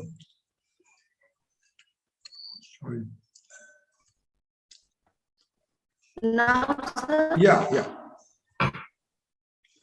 Please go on. Yes, sir. So this is the LSV curve. Yes, sir. So Yes, from this visible. figure, yes, sir. From this figure, it is clear that a well-defined linear relationship between peak potential and the peak current is obtained. So from here, we can also see that best result of sensing was obtained for AGGR 600 sample, where the peak at 0.6 volt is very, very prominent. In case of 700 and 800, the peak is not that prominent. At higher temperature, number of defect sites are generated on the surface, due to which the PNP sensing becomes weaker. Also, what happens is when the process temperature is increased and the like for AGGR 800 sample, the CV curve what we obtained has very big area inside the curve, due to which also we cannot see the peak very prominently. Now, going to the next slide, that is electrochemical impedance spectroscopy. This experiment was performed at a frequency in the range of 1 to 10 raised to the power 6 hertz and potential amplitude of -1 volt. This study was done to understand the interfacial properties of AGGR modified GCE.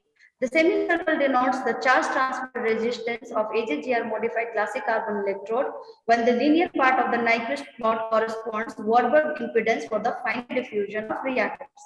The value of RCT is 151.01 ohm for AGGR 600, 149.56 ohm for AGGR 700, and 128 ohm for AGGR 800 sample. The maximum impedance was observed for AGGR 600 sample, which confirmed the higher diffusion resistance offered by AGGR 600 electrodes, which inhibits the ease of flow of paranitrophenol molecules through the pores of the electrode. Next, we will move towards the application of this silver decorated graphene samples in the supercapacitors.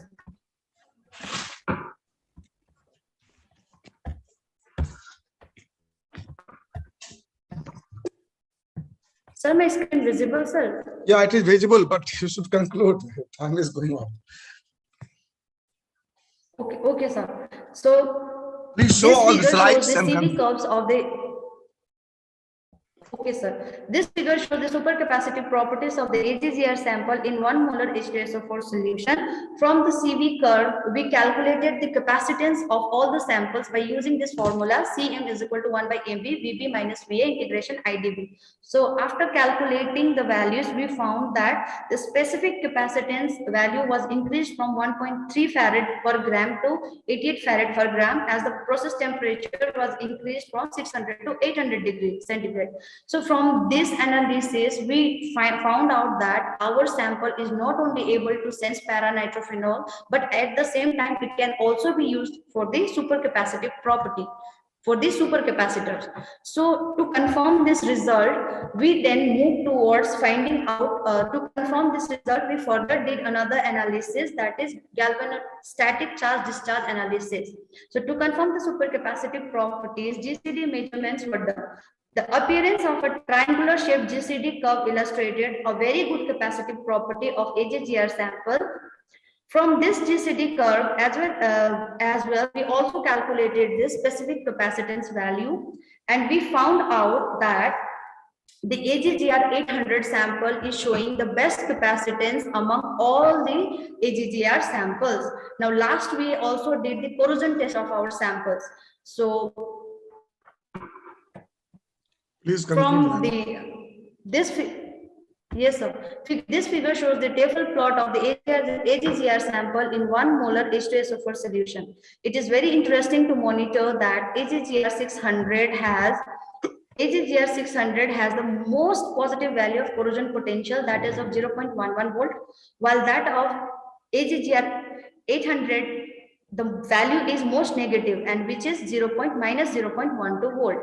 So the shifting of the corrosion potential toward the negative side is due to the active corrosion reaction that is taking place on the electrode surface. AGGR 800 is likely to degrade easily as compared to the lower temperature processed AGGR samples. So at last, in conclusion, a new easy and green method is utilized for producing silver decorated graphene, and its voltammetric detection, and it is used for the voltammetric detection of para-nitrophenol.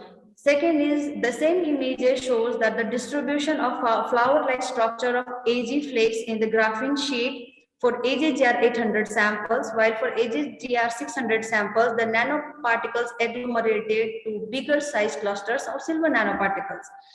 From the XRD and the Raman spectrum, we found out that the interlayer spacing and ID-IG ratio of the AGGR sample varied from 3.6 to 3.7 angstrom, and the ID by IG ratio was varied from 0.87 to 1.52 as the process temperature was raised from 600 to 800 degrees centigrade. The increased number of active sites on the surface of AGGR 800 and the presence of a higher number of defects makes it less useful for the sensing of para-nitrophenol due to the excessive opening of the CV curve. The best result for PNP sensing was obtained by AGGR 600 samples. Also, the specific capacitance of the AGGR CE varied from 1.9 to 93.5 farad per gram as the process temperature was increased from 600 to 800 degrees centigrade. Finally, we could conclude by saying that this novel method can be used for the large production of various metal decorated graphene samples for their application in various fields. So this data was already published in a paper and in the journal in Scientific Reports in the year 2018. And by this, I'm going to stop my presentation by wishing you all a very good evening. Thank you, sir. Thank you, ma'am. Rabina Bhujal. Yes, sir. I'm really sorry, sir, because of my network No problem, no I could not give the presentation very well. If any question from the participants, 1 or 2 questions can be taken. No question? Then thank you, Rabina Bhujal. And we should proceed to Thank you so much. another Thank you so much. presentation. And that is by Nikita Chetri. Nikita Chetri. Nikita Chetri is there? You're not there. Nikita Chetri not joined, please. No. Okay, no problem. We can move to another participant, Rajeshwari Tripathi. Yes, sir. Yeah, ma'am. Please Yes. present. Hanji, sir. Please keep time. So we are going late. Okay, sir. Okay. Try to finish in 2 minutes.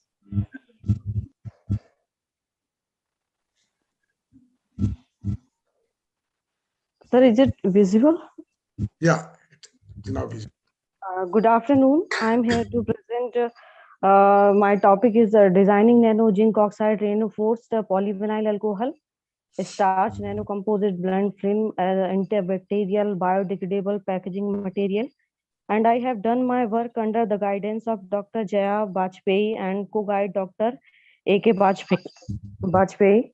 Now, introduction, the packaging industry has extremely used a variety of synthetic polymer for the making packaging films, applying plastic material like polystyrene, high and low density polyethylene, polypropylene, polyethylene, terephthalate, and other similar type of polymers. And these polymers are quite robust and meet the requirements for the packaging purpose. However, the problem in disposable and their non-degradable nature in prevalent environment are major reason to avoid use these polymer material in industrial or domestic packaging application. So a great effort therefore have been devoted. Sir, am I audible? Yeah. It's okay. Devoted. Okay, sir. In the past for previously maintained drawbacks by mixing starch with variety of synthetic polymers like polyvinyl alcohol, polylactic acid, polyester, etc. Thus being motivated from the vast potential starch, PVA, and zinc oxide nanomaterials. The work includes fabricating a mechanically strong antibacterial packaging material of a PVA starch blend by solution cast method. So homogeneous reinforced of zinc oxide nanoparticles into as prepared blends, characterization of prepared nanocomposite by the different analytical techniques, study of antibacterial potential, mechanical strength, soil burial degradation of as prepared zinc oxide PVA starch nanocomposite blends. In methodology, first we had prepared the native PVA starch blend. Secondly, reinforced of nano zinc oxide into the PVA starch blend. The native PVA starch can be prepared by the solution cast method. In the typical experiment, solution of PVA is the prepared by solubilizing PVA distilled water under the hot condition by heating it at 60 degree for the 30 minutes using hot plates. So, as the prepared zinc oxide reinforced PVA starch composite film were characterized by the following techniques. We will go one by one. So, first in this figure, FTIR analysis prepared blends. The FTIR spectra of native PVA starch blend and nano zinc oxide reinforced PVA starch blend films shown in this figure. Both spectra shows a broad band in the range 3300 to 3592 centimeter inverse, which may assign to OH stretching vibration of hydroxyl group of PVA, a characteristic peaks corresponding to the CH stretching CH2 group appears at 2905 centimeter inverse. Spectra, next spectra B, nanocomposite blends present spectral ranging from the 558 centimeter inverse to 702 centimeters due to the ZNO stretching. In this figure, the PVA starch blend film and native PVA starch blend and its nanocomposite containing different amount of nano zinc oxide were exposed to the UV radiation, and their respective UV spectra are shown in this figure. The UV spectra shows the native blend film has poor absorption of UV radiation and therefore allow in the radiation to penetrate the packaging film. When an increasing amount of zinc oxide is added into the film, the absorption of UV radiation continuously increase as evident from the observed increasing height of the spectral peaks. The study of XRD in important tool not only the confirm chemical nature of the prepared material but also seek inside the crystallographic information the material including grain size and percent of crystallinity. In this work, XRD spectra of native PVA, native starch, native zinc oxide, nanoparticles, nano zinc oxide reinforced PVA starch were shown. The diffraction of pattern PVA are shown spectra shows semi-crystalline nature.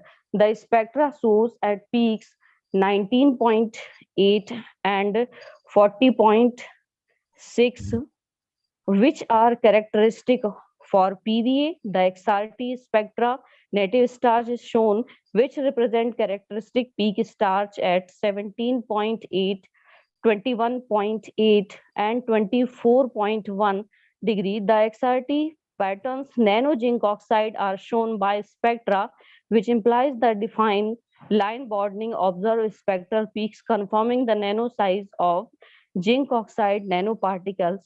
The spectra show spectral peaks at 31.8, 34.5, 47.6, 56.7, which may indexes the hexagonal phase of zinc oxide. So the XRT patterns as prepared blended are represented by spectra D, which contain almost all characteristics of PVA, native starch, and nano zinc oxide, which confirm that as prepared blended film PVA, starch, zinc oxide, nanoparticles are present. In this slide, the antibacterial activity of zinc oxide loaded PVA starch blend is containing varying amount of zinc oxide were tested against Escherichia coli, taking imipenem drug as positive control and native PVA starch as negative control. The antibacterial images are shown in figure, which indicates as amount of zinc oxide increases from 0.1 to 0.4 gram. The dimension of zone inhibition increases, which eventually confirm the antibacterial properties of zinc oxide, PVA starch, nanocomposite blend. In this figure 5, effect of varying amount of PVA. So first discuss effect varying amount of PVA. The effect of PVA on equilibrium ratio was investigated by PVA from 1.0 to 3.0 gram. The result shows it is clear that when the amount of PVA increases from 1.0 to 2.0 gram, the equilibrium swelling ratio are also increasing, where 2.0 gram PVA swelling ratio continuously decreasing. So next, amount of starch. The effect of starch of swelling behavior, where investigating varying amount of starch is 1.0 to 6.0.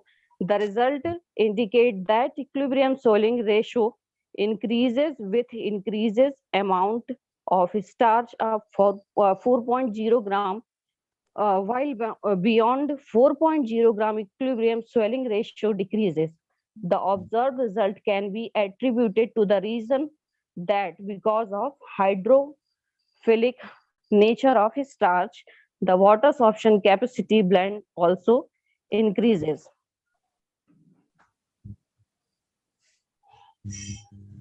In this figure, first effect of PVA, the influence of PVA,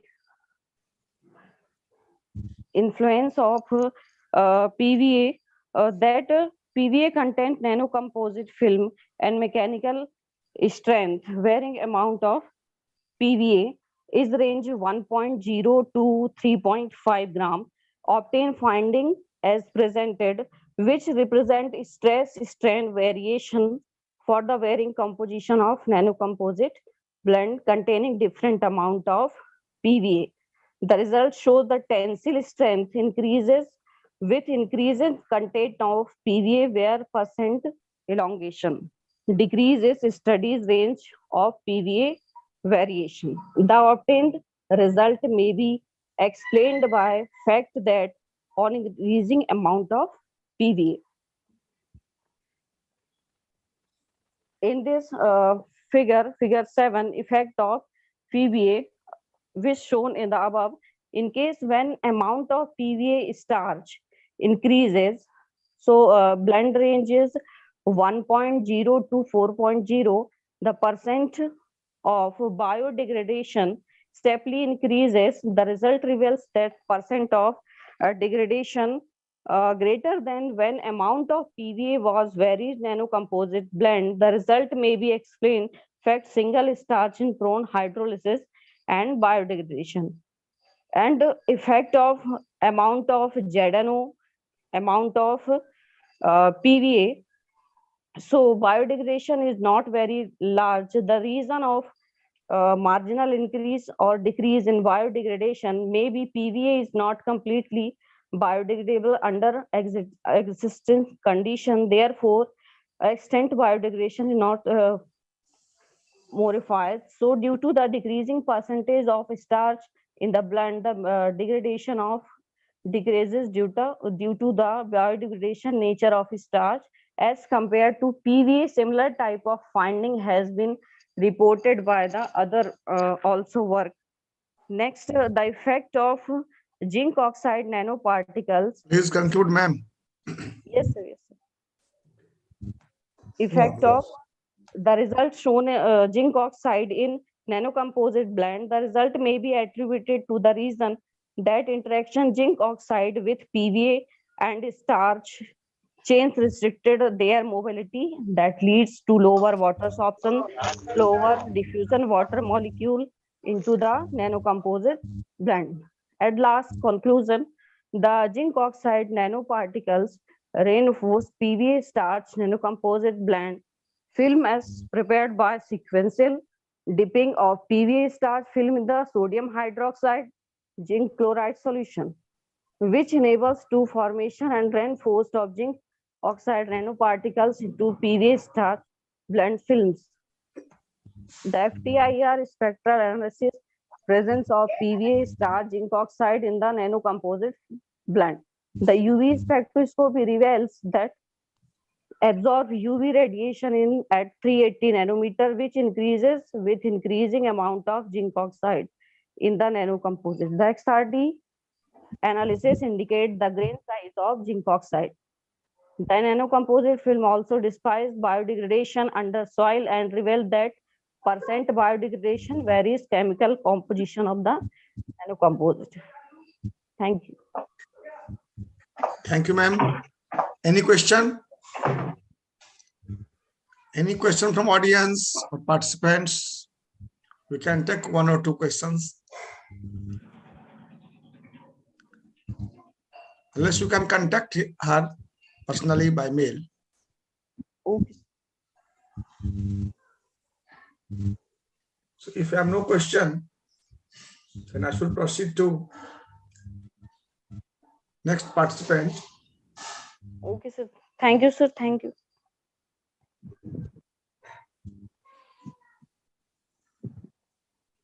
Our next participant is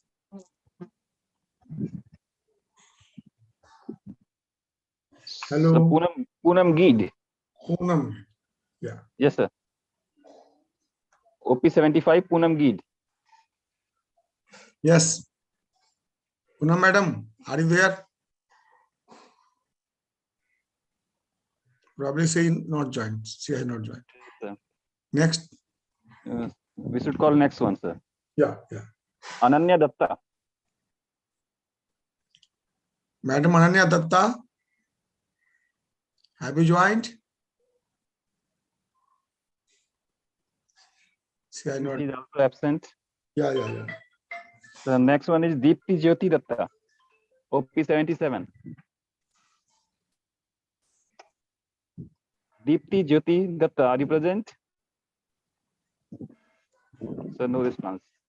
No. Go ahead, sir. Should we call next one, sir? Yeah. The next one is OP78, Sheikh Zinat. Are you present? Yes, sir. Good afternoon, sir. Yeah. Good afternoon. Sir, am I audible, sir? Yeah. Yes. Okay, sir. Shall I start my presentation, sir? Yeah, proceed. Yes, please share your slide and start. Okay, sir.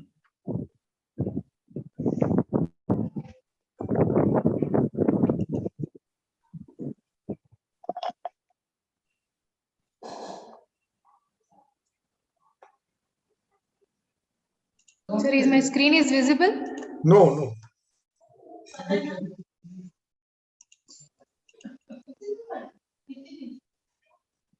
No, screen is visible, but slide is not visible.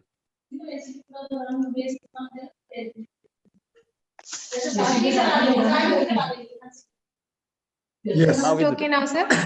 Yeah. Very visible. Sir, good afternoon, everyone. First of all, my name is Sheikh Zinat. I'm a research scholar in Department of Chemistry, SKU in Anantapur. First of all, I thank Professor K. Sudhakar Babu sir for encouraging me to participate in this conference. And I thank all the organizing committee members for giving me an opportunity to share my slides on a significant review on versatile application of skiff-based metal complexes. And this is the content of my presentation. And this is an introduction. Coming to the introduction, the skiff base is a named recognition of the Italian-German chemist, the Nobel Prize winner Hugo Schiff, who first synthesized these skiff-based compounds by the condensation of amine and a carbonyl compound. And the reaction is a formation of an azomethane, that is the double bond. There is a double bond between carbon and nitrogen, which is more important in pharmaceutical applications. So this is a general schematic representation for the synthesis of the formation of a skiff base. And coming to the mechanism of a formation, it is just a nucleophilic addition of forming a, first one is a nucleophilic addition of forming a hemiaminal followed by the dehydration to generate amine. So this mechanism include mainly two steps. First one is a nucleophilic attack of nitrogen on the electrophilic carbonyl carbon of an aldehyde or a ketone. And in the next step, deprotonation takes place. That leads to the formation of the carbon-nitrogen double bond. And this is a schematic representation of the formation of a skiff-based metal complexes. This is a general example. So where there is a aldehyde condenses with the two molecules of an aromatic amine and results in the formation of a skiff base. This is a skiff base ligand, and this skiff base ligand reacts with a metal salts like metal chlorides or metal sulfides, which results in the formation of a metal complex. And this metal complex is a tetradentate metal complex, which is a most almost all each by altering the aldehyde or amine group, we can prepare a large number of skiff base complexes, and that can be used. We can coordinate these ligands with a variety of metal complexes. So a large number of metal complexes can be obtained, and these metal complexes have a versatile application in different fields. So now we will see the each and every field.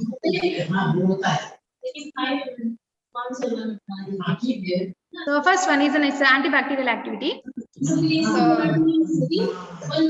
will see about the antibacterial activity of the skiff space.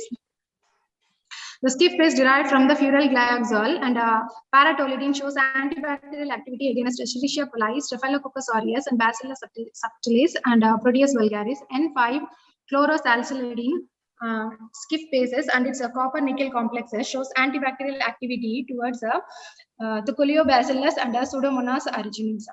The skip base conjugates of para-amino salicylic acid enhances the antimycobacterium activity against the Mycobacterium smegmatis and other mycobacterial species. The lysine-based skip bases and their complexes with the lanthanum, cobalt, and iron shows the bacteriostatic activity to the Bacillus subtilis and E. coli and Staphylococcus aureus. The metal complexes of the molybdenum, manganese with the ligands like hydrazine carboxamide, and hydrazine carbothiamide shows antibacterial activities against Staphylococcus aureus and Xanthomonas campestris. The complexes of cobalt, copper, nickel, manganese, and the chromium with the skip bases derived from the 2,6-diacetylpyridine, 2-pyridine, carboxaldehyde with a 4-amino 2,3-dimethyl 1-phenyl 3-pyrozoline 5-one shows an antibacterial and antifungal activities against several microorganisms like Escherichia coli, Staphylococcus aureus, etc. The skip base of the zinc complexes were screened for antibacterial activity against 2 gram-positive bacteria like bacteria strains like Subtilis and Staphylococcus aureus, and 2 gram-negative bacterial strains like E. coli and the Pseudomonas fluorescens by MTG method. So there are several applications, several complexes, almost all the skip-based metal complexes show some antibacterial activity towards all the microorganisms. So this is the schematic, the diagrammatic representation of antibacterial activity and the DNA interactions of the metal complexes, skip-based metal complexes. And coming to the antifungal activity, so as we already know that the sulfur is a main inhibiting element for the fungus. So that include the thiazole and benz-thiazole skip bases possesses effective antifungal activity. The presence of methoxy, halogen, and naphthyl groups enhances the fungicidal activity towards the Carvelaria fungus. The pyrandiamine skip bases shows a physiological activity against Aspergillus niger. Some of the skip bases of quinazolinones shows antifungal activity against Candida albicans, Trichophyton rubrum, etc. The skip bases and their metal complexes formed between a furyl glyoxal with various amines shows antifungal activity against Helminthosporum gramineum, means certain plant disease causing fungus.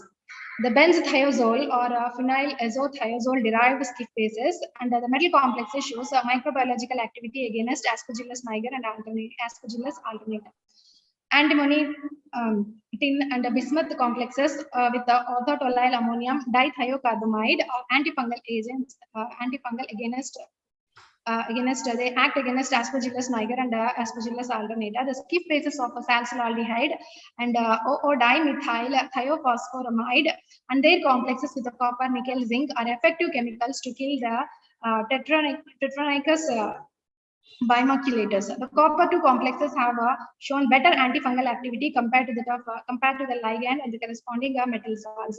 Actually, these metal ions they will overlap with the ligand orbitals as the conjugation increases. As the conjugation of the skip-based ligand increases, the overlapping of the pi electrons, the delocalization of the pi metal electrons increases. That leads to the increasing or enhancing the lipophilicity of the complexes. That leads to the breakdown of a permeability barrier of the cell.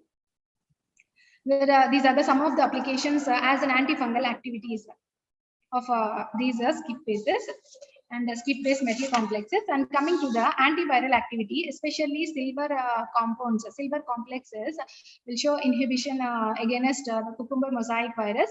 And from a set of different 1-amino 3-hydroxyguanidine tosylate derived skip bases, they will some of the 2,3-allyl 2-hydroxybenzylidine and N-hydroxyhydrazine carbamide derivatives was shown to be very effective against mouse hepatitis virus, inhibiting the growth by 50% when employed at the concentrations as low as 3.2 mm. And coming to the insecticidal activities of the skip-based complexes, the skip bases derived from sulfane thiazole and salicylaldehyde or thiophene-2 aldehydes and their complexes shows toxicity against the insects. The fluorination on the aldehyde part of the skip base enhances the insectoacaricidial activity. The skip bases like thiazole derivatives with salicylaldehyde or orthovanillin, and their metal complexes with the molybdenum show insecticidal activities against bollworm and promote the cell survival rate of mung bean sprouts. So these are the insecticidal and the antiviral activities of some of the skip bases. And next we are moving to the anti-cancer activity of some of the metal skip base metal complexes. And some skip bases and their metal complexes containing copper, nickel, zinc, and cobalt were synthesized from the salicylaldehyde and 2,4-dihydroxybenzaldehyde, glycine, and L-alanine are possesses anti-tumor activity, and their order of the reactivity with the metal complexes is nickel is greater than copper, is greater than zinc, is greater than cobalt. The skip basis of indole 2-carboxaldehyde shows inhibitor activities to the Kb cell lines. And the three transition metal coordination complexes of copper, zinc, and cadmium derived from the same ligands of 2-acetylpyridine and L-tryptophan are prepared. Then their anti-cancer activities of these complexes on MDA MB231 breast cancer cells were also investigated, and the result indicates that all the three complexes can inhibit the cellular proliferation. Furthermore, the third complexes of a cadmium, that is cadmium complex, has the highest anti-proliferative activity among the three complexes. In addition, this cadmium complex can inhibit the proteasomal chymotrypsin-like activity and also can induce the apoptosis on human breast cancer cells. The complex 3 has the potential to be used as a protease inhibitor and anti-cancer agent. A series of water-soluble platinum complexes of reduced amino acid skip bases as a potential anti-cancer agents. These compounds were tested for their DNA interaction with the salmon sperm DNA, and their in vitro anti-cancer activities have been validated against HL60, KB, BCG823, and BL7402 cell lines by the MTT assay. The copper skip-based compounds demonstrated a potent anti-proliferative effect in HT29 cells with an IC50 value of 2.87 milligrams per milliliter after 72 hours of treatment. So these are the some of the anti-cancer activity of some of the metal complexes of a skip bases. And next one is as a catalyst. The skip bases plays a major role as a catalyst in various chemical reactions, especially the aromatic skip bases and their metal complexes catalyzes the oxygenation, hydrolysis, electroreduction, and the decomposition reactions. 4 coordinated copper-2 skip-base chelate complexes shows catalytic activity in oxidation of alkene. Synthetic iron-2 skip-base complex exhibit the catalytic activity towards the electroreduction of an oxygen. Iron-3 cobalt-2 complexes with the pyridine bis-imine ligands showed significant activity in the polymerization of ethylene. These complexes were also used successfully for the co-polymerization of ethylene with 1-hexene. The selene complexes also showed activity in a ring opening oligomerization or polymerization of epoxide. A silica-supported ketone skip base palladium-2 complex catalyzes hydrogenolysis of 1-tetralone into 1,2,3,4 tetrahydronaphthalene was also investigated in the presence of hydrogen. A series of skip base derived from cinchona alkalides were also developed as a chiral ligands for the copper-2 catalyzed asymmetric Henry reactions. The zinc skip base complexes derived from alpha amino acids and 3,5-di and tertiary butyl salicylaldehyde were tested for the catalytic asymmetric hydrosilylation of ketones. These are only some of the catalytic activities of various skip bases that can be used as a catalyst. And the next application is as a dyes. So azo groups containing metal complexes are used as used for dyeing the cellulose polyester textiles. Almost all the skip-based metal complexes are colored, so that's why some of the metal complexes can also be used as a dyes. And the chromium azomethine complexes, cobalt complexes, skip bases, unsymmetrical complexes, chromium dyes give faster color to leathers, food packages, and wools.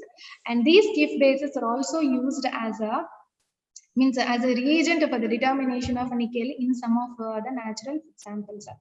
And next, or in polymer matrix, the porous organic polymer preparation, The organocobalt complexes with a tridentate skip base acts as an initiator of emulsion polymerization and copolymerization of dienyl and vinyl monomers. And photochemical degradation of natural rubber yields amine terminated liquid natural rubber when carried out in a solution in the presence of ethylene diamine. ATNR on reaction with the glyoxal yield polyskip base, which improves aging resistance.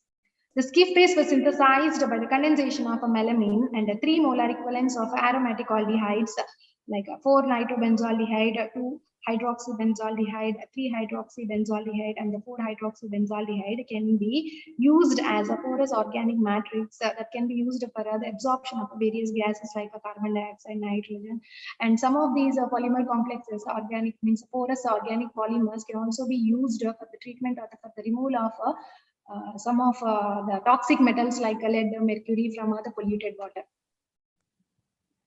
And coming to the miscellaneous applications of these skip-based metal complexes, they can be, especially in acylated compounds, show growth inhibitory activity with the seedling of wheat, rye, and barley.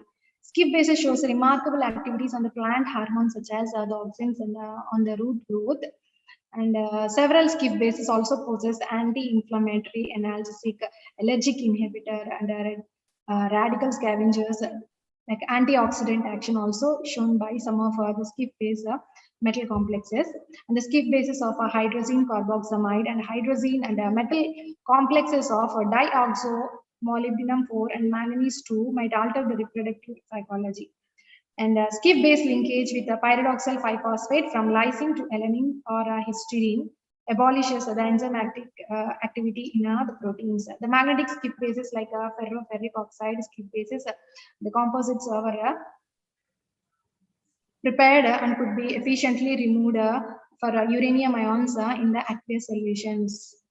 And this is the conclusion of my presentation. That means the skip bases can be used as a dyes, and they can be used in biological activity, pharmaceutical field, and some of the nanoparticles like melamine resins, and they have excellent catalytic activity. They are, because of their color, they can also be used in the optical devices like dye-sensitized solar cells. So all the metal complexes, skip-based metal complexes have a versatile applications. That means in almost in every field they can be used. That's why they give this leads to the larger scope to extend this leads scope to researchers to extend their research in this area. Thank you, sir. These are the references. Thank you, ma'am. Any question from anyone? There should be some questions, dear participants. Okay, no problem. If there is no question, then thank you. Sir, please call paper number 85 also. Okay, sure. First, I have to conclude it. Our next speaker is Shahid Safi Shah, OP 79. Thank you, sir. Shahid Safi Shah. You have not joined? He has just joined, sir. Just a minute, sir. Let me clear his. No problem. Yeah. I think. Yes, Shahid Shah, please.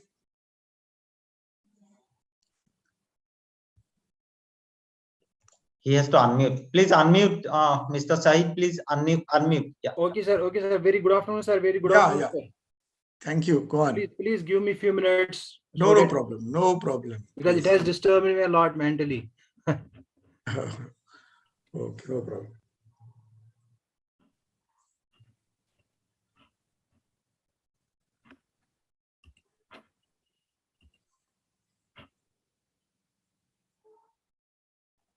Okay, sir. Are my slides visible? Yeah. Okay. May I start, sir? Yeah, sure. Okay. Very good afternoon to everybody present here. The topic which I am going to present is basically application of computational study in adsorptive removal of methylene dye via knot leaves and activated by acetic acid. Basically, the current appearance of ecological threat due to undesirable change which came into existence via population expansion, industrialization, and other disturbing human activities resulted in pollution. The benefits of chemical industries cannot be forgotten, vis-a-vis the harmful chemicals released from these industries cannot be avoided. Since dyes contribute so much towards textile industries, but the effluents from such industries into the water bodies need to be checked at any cost. So concentration of a dye even less than 1 ppm is sufficient for pollution and can hinder photosynthetic activity of phytoplanktons that result in the dust disturbance of ecological balance. Further, the dyes also give birth to various carcinogenic and other fatal diseases. Now, application of acetic acid for activation of adsorbent. Basically, we have gone through the introduction, and from the introduction, we have got that basically the dyes are carcinogenic. There are so many problems associated with the dyes. However, the application, that is positive part of the dyes, cannot be forgotten as well. Now, in order to give the treatment so that we may get that amount of water which is usable or which can be used from the wastewater. For that purpose, what we did, we have prepared the adsorbents for carrying out the batch adsorption studies, and for that purpose we have tailored a natural product, that's the plant leaves, which I just mentioned in my first slide. So what we did, we gave the chemical treatment, and the chemical used for the treatment was acetic acid. So the current work is focused on the adsorptive removal of cationic dye. The dye is basically methylene blue via chemical activation of the adsorbent. The adsorbent contains the hydroxyl groups, carbonyl groups as electronegative moieties and other aromatic rings, which are responsible for the interaction with cationic dye. However, the introduction of acetic acid into adsorbent surface contributed towards the aforementioned interactions, which were confirmed by the computational studies.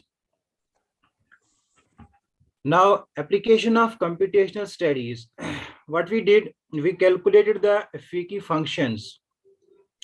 That's F positive and F negative. These are the Fichte functions which were calculated by using the DFT studies, Gaussian software, via Gaussian software, by using basis set 63B11G and DP.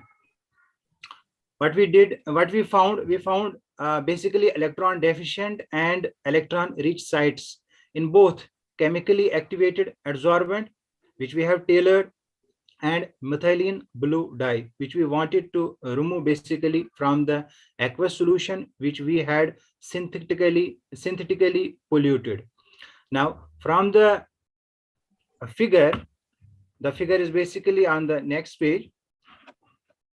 What we found that the F negative site lies on atom number 44 in case of acetic acid. This 44 atom, it is basically the oxygen atom of acetic acid. It's electron rich moiety. It contains maximum electron density. So this acetic acid interacts with the pollutant, that is dye pollutant, which is methylene blue here, and the electron deficient site shown by atom number 29, that's yellow in color. So the interaction gets developed between the acetic acid which was used for the chemical treatment of the adsorbent. So what happens, basically the interactions get developed between the cationic dye and that of the adsorbent, and we get the better yield. That's maximum amount of the pollutant can be removed by this method. Thank you, one and all. Thank you very much for completing your presentation in limited time. We are thankful to you. And now, may I request OP number 85, Shireen Mashru. Yes, sir. Hello. Yeah, Present, you can sir. project. Yeah, you can project now. Hello. Am I audible? Yeah, you are audible. Okay. Share your screen. Shahid sir, please remove your slide. Okay, sir. Okay. Yeah. Okay. Thank you. Okay, sir. Yes, Shireen ma'am, go on. Is it visible? No, not visible. Yeah. Slide is visible or not? Yeah, it is visible. You are audible also. You can start now. Okay. So myself, Dr. Shiri Masru, Assistant Professor in the Department of Chemistry and College Patliputra University, Patna, Bihar. First, I would like to thank for giving the opportunity before time, as I have some urgent work. So let me introduce the topics today. So my topic is moderation in the longevity of the mango wood via reactive reinforcement of the polyacrylonitrile. So as we are going through in our nearby places, like we are having so many things for made from the wood, so we can consider wood as a versatile material, as it can be used for fuel, building material, tools, weapons, furniture, and many more applications are there for the wood. But in addition, with all these things, we are having some demerits, like its poor durability, seasoning, biodegradation, and we are getting some dead knots. So to overcome all these demerits, we have synthesized wood polymer composite, which are viable substitute for the plastic and steels. They can develop via non-reactive or the reactive processes. And for the non-reactive processes, we are having the direct reinforcement of the polymer into the wood. And for the reactive processes, we are having the in situ polymerization of vinyl polymer generally. So for the preparation of wood polymer composite, we are having the 3-step. For the first one is wood conditioning, wherein we have to extract the oil and the wax. We did it in toluene and ethanol with a ratio of 2:1 over a period of 10 hours, followed by the thermal aging at an around 80 to 90 degrees Celsius. And next comes is the chemical treatment. Here we have treated our wood with a chemical like evacuated leach wood, that has been followed by the treatment with acrylonitrile and 2,2-azobis butyronitrile. With the DMF at around room temperature, with a curing at around 95 degrees Celsius. And the third step is pan loading. We have loaded our wood with a differential composition of the percentage of the pan.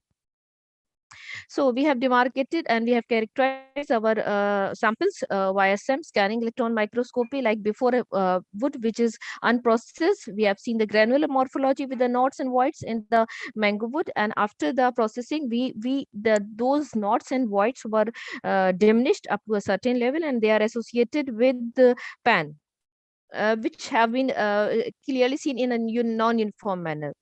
And the next comes solubility and the lignin content. The methanol and the benzene mixture swapping percentage decreases from around 85 to 81%, ether by 1%, sodium hydroxide from 21 to 20%, water solubility decreases from around 38 to 33%, lignin reduced from 4.5 to 12.75% by weight. Next comes the mechanical property. We have encountered different, and we have swapped our wood with different percentage of pan, like from 0 to 15%, and we have seen that all the mechanical properties like Chapman impact, isotope impact, and compressive and static bending all have been changed. Like for the Chapman, it comes from 16 to 19, 20, isotope from 8 to 11. Compressive strength becomes 3 to 5, and the static bending strength goes from 8 to 10. So overall, we have developed processed or more advanced form of mango wood on swapping with a different composition of pan. The fungal degradation, we have tested our wood with the fungal degradation, like Coriolis versicolor, that was a brown wood, and after 10 days of incubation, we got a result that we have no fungal growth as in the polymerized wood as compared to the unpolymerized wood, and the control is around 67%. Like the protein content is also decreased up to 0.09%, and the control is increased from 0.3 to from 0.09 to 0.3% for the period of 96 hours. And the reducing sugar content was also controlled, and that was decreased from 57 up to the percentage of 57% when it was set for 24 hours, and the control was increased about 0.17 for 12 hours and 0.49% for 168 hours. So on concluding all these things, we can say that wood polymer composite made from mango wood was successfully developed through the reactive reinforcement reactive by incorporating pan into via process of reactive reinforcement into the mango wood. And the pan loading, we can get a good result if we can load the wood from 5.5 to 15%, and all the results can be visually clarified by the scanning electron microscopy.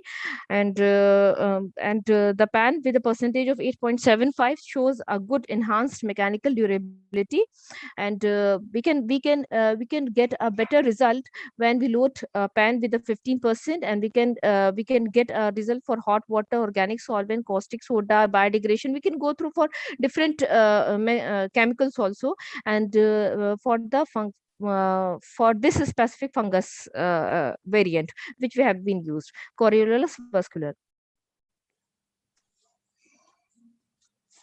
So I'm concluding here. Thank you. Okay, thank you, ma'am. Thank you. Thank you. Any question from anyone? No question? Then thank you, Srini ma'am. Thank you, sir. So let me stop my PPT. Yeah. Okay, Yes, okay, sure, okay. sure. Thank you.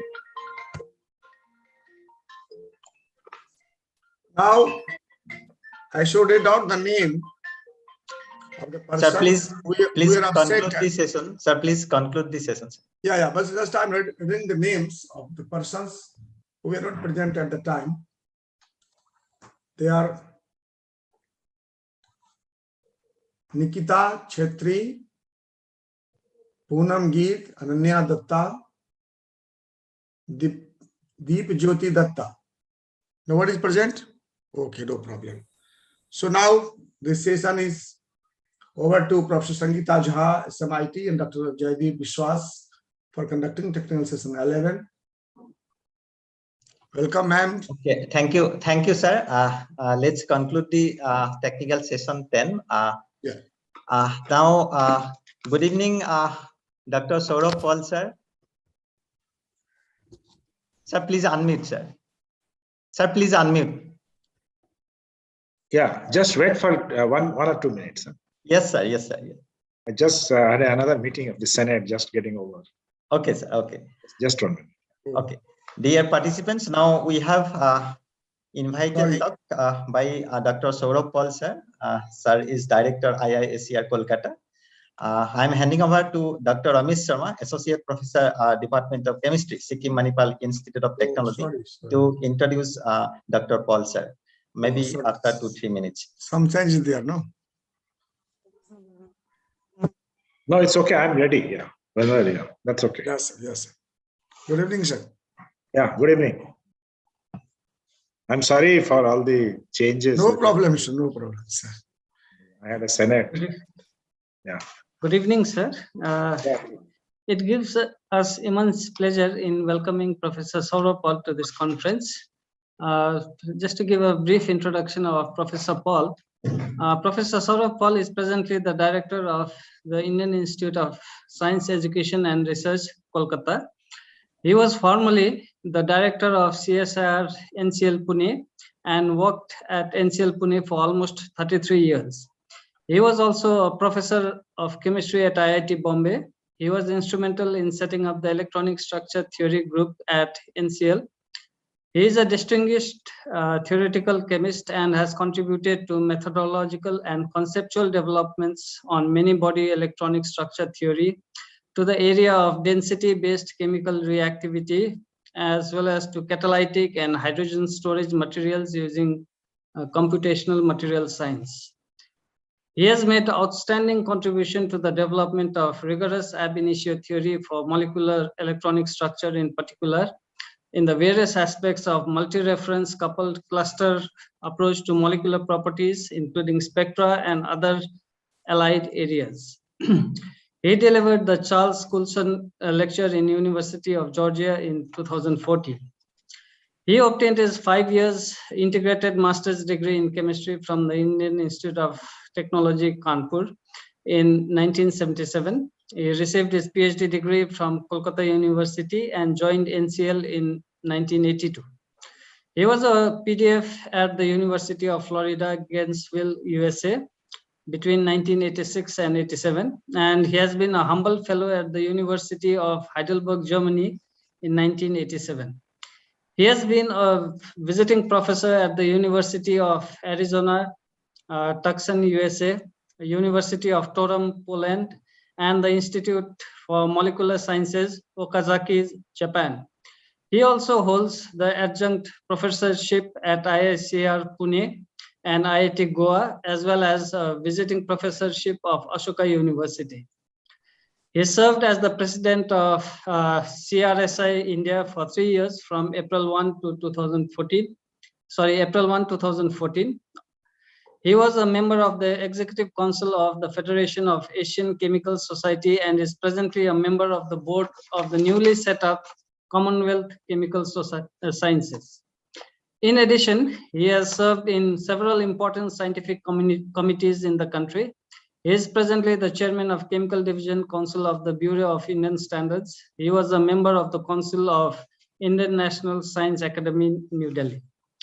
He has been recognized by several awards and honors for his contribution to science, including the very prestigious Bhatnagar Award in Chemical Sciences in 2000 and Sastra C.N.R. Rao Award in Chemistry and Material Science for the year 2014, among others. He is a fellow of the Royal Society of Chemistry 2011, as well as the fellow of the 3 Indian academies, as well as the Maharashtra Academy of Sciences. He is a J.C. Bose National Fellow of Department of Science and Technology from 2008. He was in the editorial advisory board of the Journal of Physical Chemistry, and he has guided more than 40 PhD students and has published more than 280 papers in peer-reviewed journals. He has also authored a book titled Mathematics in Chemistry and has contributed to chapters in several books. He has been invited to deliver plenary keynote, and he has highlighted lectures in several institutions and international conferences of repute over the years. So it's a great honor for us to welcome such a distinguished luminary in our conference. So I hand it over to you, Professor Paul. Yeah. To deliver us the Yeah, lecture. thank you, Sharma, sir, Ramesh Sharma. Yeah, thank you very much for inviting me. Particularly, this is my first talk in Sikkim Manipal University. Although it is held in online, I'm very happy that I've been able to give this talk on the chemistry teachers and chemistry education. In fact, I have been involved with the Association of Chemistry Teachers for quite some time. Dr. Prabhu, I'm sure Prabhu was there here in the inauguration. And so I know him for a long time. So I have already attended this conference in Mumbai, a couple of times probably, and now I'm very happy to give this talk for the Sikkim. Sikkim, of course, I have gone to Sikkim. It's a lovely place, but for tourism, and have not been to the Sikkim Manipal Institute. So it's a lovely place for tourism, very clean, probably one of the cleanest places in this country, I must say. So I was very, very impressed. So I think I'm sorry that I have to give a lecture in the morning and I had to change. So I can now share the screen. Can I share the screen? Yes, sir. I have access? Yes, sir. Yes, sir. You have the access, sir. You can do. Okay. Fine.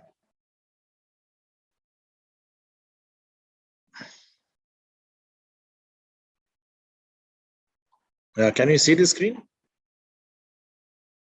Yes, sir. One minute.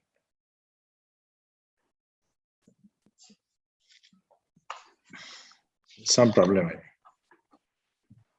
Full screen.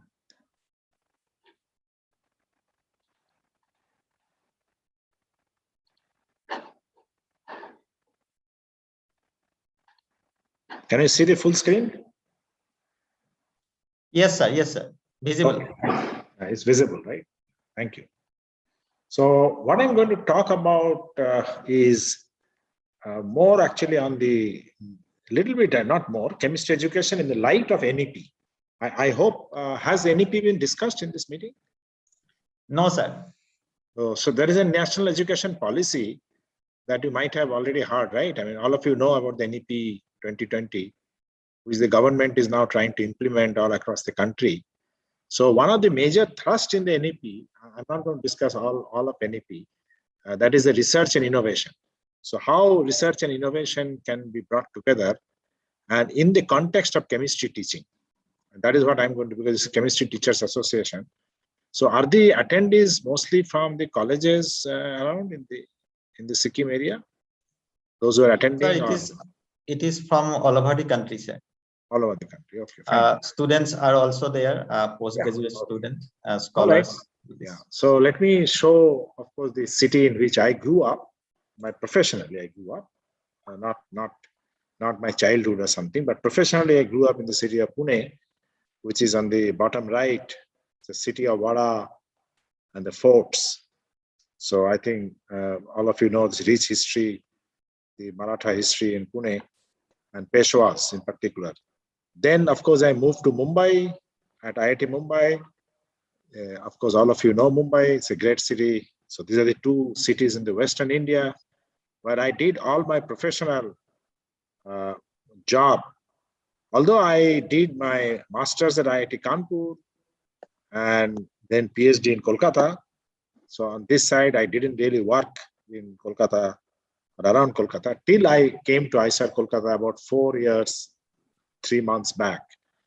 And I think that is when my journey here as a director of ICR Kolkata started. So that's in the top of the Kolkata city, bustling city of Kolkata. Let me also tell that while I'm talking of research and innovation, the ICERs, the Indian Institutes of Science, Education and Research, I hope that is known to all of you, the Indian Institutes of Science, Education and Research. They have a major emphasis in research and innovation. And that is very, very important. So there are 7 ICERs, as all of you know.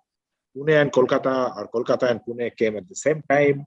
And then you had the Mohali, Thiruvananthapuram, Bhopal, Tirupati, and Berhampur.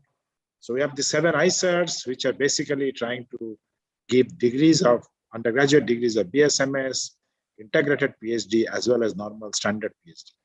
This is the campus of ICER Kolkata. So I just want to quickly tell it has a 201 acres of campus with a lake, and we have a very good ranking. In fact, we went all the way up to 24, ranking 24 in 2018 of the NIRF. Let me first say that why do you study science? Because science provides you the basic expertise. That is most important to understand. So you have physics, chemistry, mathematics, biology, geology, all together, they provide a platform for interdisciplinary research. And that is what we first teach in the very first year and most of the second year, a very holistic science education. Of course, after you do science, students can go and do academic research, they can teach, they can go to industry, they can even take up alternative science careers. But one of the major reasons that I took science is because science gives me freedom and fulfillment of mind. In fact, when I went to IIT Kanpur, many of you may be interested that I, of course, had to go through the IIT joint entrance examination, and my rank was reasonably high, then I could actually get any engineering disciplines I wanted. But by choice, I took a Masters of Science, integrated Masters of Science in chemistry, simply because I enjoyed the area. So the chemistry is fascinating. And I think I will tell you a little bit about chemistry. So all of you who are teaching chemistry, students of chemistry must feel proud. That is a very, very important thing, that you must feel proud that you are in chemistry. We have lots of opportunities in science. You can go to, as I said, academic institutions like ICERs, IIT, NIT, university, colleges. You can go to research laboratories, like one of the laboratories in Pune, where I really grew up, National Chemical Laboratory, IISc, TIFR, cultivation of science, but many of these are also becoming educational institutions now. So they are becoming like deemed university status. Hello?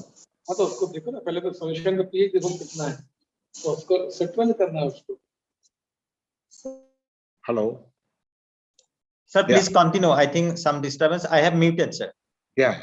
So apart from the research laboratories, you can have mission-driven research like atomic energy, space, defense, etc.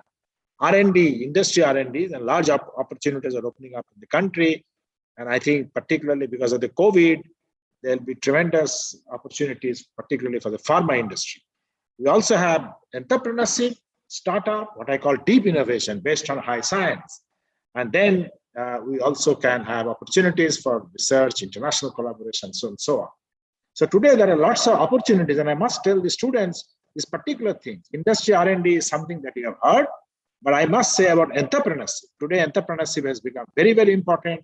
A lot of startup companies are coming up in innovation complex which are spun off by government institutions. Like in ICER Kolkata also we have spun off an innovation complex, which is called the RISE Innovation, Research, Innovations, Science, Entrepreneurship.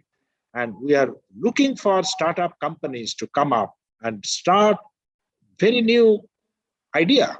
The ideas may be successful. And the government, interestingly, the government today is supporting entrepreneurship. So one should not worry, the risk is minimal. But of course, there is some risk that one has to take, the risk of time, invest time. And I think if you don't take risk, nothing will happen. In fact, very, very famous statement of Swami Vivekananda, I can quote, take risks. If you win, you will become the leader. If you lose, you will still be a guide. It's a very, very famous statement that even if you take risk, big risk and lose, you will become a guide. So I think it's a very interesting thing that you should remember, and a lot of new opportunities are now coming up. In this sideline came the National Education Policy 2020 last year. And this comes with very major structural changes within the current educational system, especially in terms of research and innovation. The policy lays stress on establishing stronger research institutions and promoting R&D at the university level, state level, and national level. So they felt that the focus of R&D has somehow been lost at the university level or college level, where people are more or less talking only of education. But education has to be integrated with science or research. It focuses on the strategies needed to promote research and innovation. So this word research and innovation is very, very important across all disciplines, and promote interdisciplinary research and help India in becoming a global hub of R&D. The changes suggested in the policy provide a massive push to higher educational institutions and lay special emphasis on strategies needed to promote research across all disciplines. So a lot of new changes. In fact, one of the important changes is expenditure itself. I mean, of course, you have to always put money. So the overall expenditure in India has remained around 4.43% of GDP. Public expenditure in education, not research. Research is much less.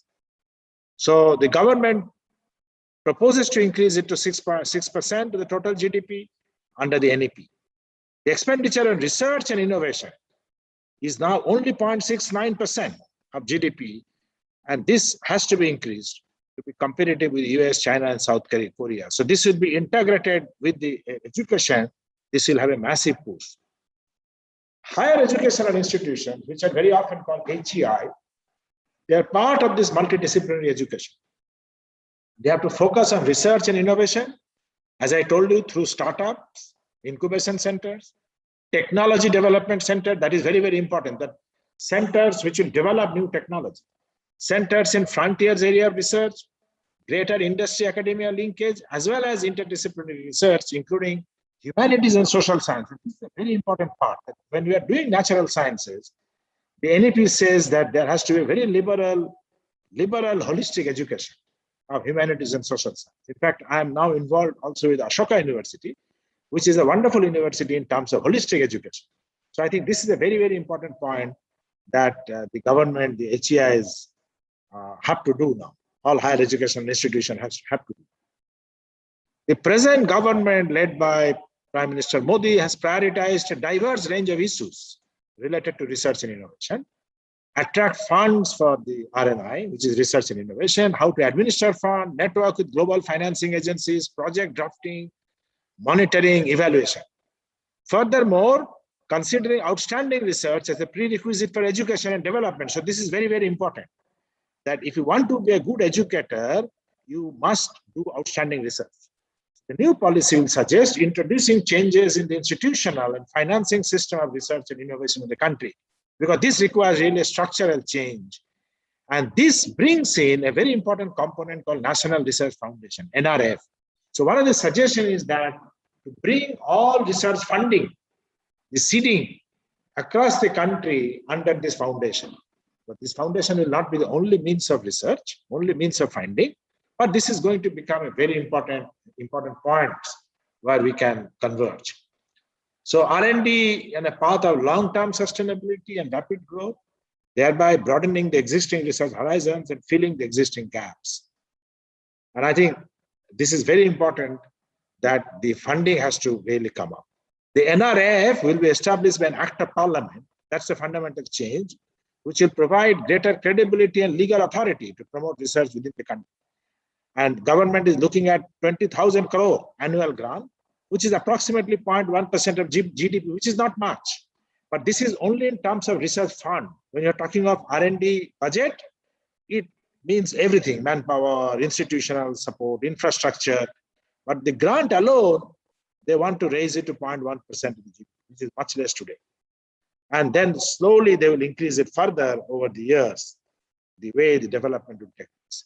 The NRF is going to look at all funding across all disciplines, including humanities and social sciences. So it will have 4 divisions, including science, natural science, social sciences, technology, and arts and humanities. It's very, very important to understand that it integrates different kinds of work. And NRF will also ensure that the quality research is rewarded and given due recognition to prizes, awards, etc. So it's a very, very important. The other important changes that are going to come up is in the structure of education research university. So they will now be called multidisciplinary education and research university. So it will focus on a multidisciplinary approach. It will provide a greater leverage and academic freedom to researchers in higher educations, higher institutions at different levels of research, including masters and PhD. So very significant step, because existing system restricts your choice, both for researchers and faculty, and they are forced to work in a closed academic space. So that is something that they want to change. Very quickly, this is a very crowded slide, but let me tell you, they're looking at 3 different types of institutions. The type 1 is world-class research and high-quality teaching. So this is like, you can think of Harvard or MIT, Cambridge. So that's the type 1. Both research and teaching will be very high. Type 2 will mainly focus on high-quality teaching with some significant contribution to research. So here you can see type 1, they are 50-50. Type 2, teaching is more, research is little less, but still significant. Type 3, on the other hand, will be more or less teaching across disciplines at undergraduate level. So this is like the colleges. So they want to segregate that everybody cannot do research. All right. So so this is the main idea of this, that there's a research intensive universities, there's a teaching intensive universities, and then there's a degree granting college, ACs. So it's a very important part that you want to graduate, because they have obviously they cannot make every institution the same. So this is one of the suggestions of the research institutions. And so but the basic idea is integration of research in academic program. I will not go much of a detail, but a very important part of this is basically what is called multiple exit and entry policy. So for example, it will suggest that you can have a master's program, which is a 2 years program, but the second year will now be entirely devoted to research. This will be offered to those students who have attained the 3-year bachelor's program. They're also looking at a 1-year master's program, which will be given to the students who have completed 4-year bachelor's program with research. So please try to understand. There's a 4-year, this is called BS program, but the 4th year is already research. So now they will do only 1-year theory course to get a master's degree. There could be an integrated 5 years BSMS, just like we are doing in ICRTC Kolkata or any of the ICRs. PhD degree will require either a master's degree or a 4-year bachelor's degree with research. So somebody who has not done research and got a 4-year bachelor's, they will not be eligible to do PhD. But one of the important things is that PhD program has been cut down. If you remember, IISc Bangalore is already doing that. They have a 4-year BS program followed by PhD. So this is the advantage they're giving. But those who want to do masters can still do the 1-year master's program, a 2-year master's program after BSc, or an integrated 5-year BSMS program. The existing MPhil system will be completely discontinued. And that is a proposal that the MPhil will not be there. So this is the major structural changes they're looking at. And they're also looking at multiple entry and multiple exit, which means in a 4-year program, for example, in a 4-year BS program with research, somebody can quit at the end of 3 years and get a bachelor's normal BSc degree. So that's very important. If you have, they're even suggesting if somebody quits after 1 year, they can get a certificate. If they quit after 2 years, they can get a diploma. And at 3 years, they can get a BSc. 4 years, they can get a BS. 5 years, they can get a master's. So basically, there is an exit, multiple exit that is going to be there because they feel that to carry a lot of people who are not interested in the final degree all the way to 5 years is not worth.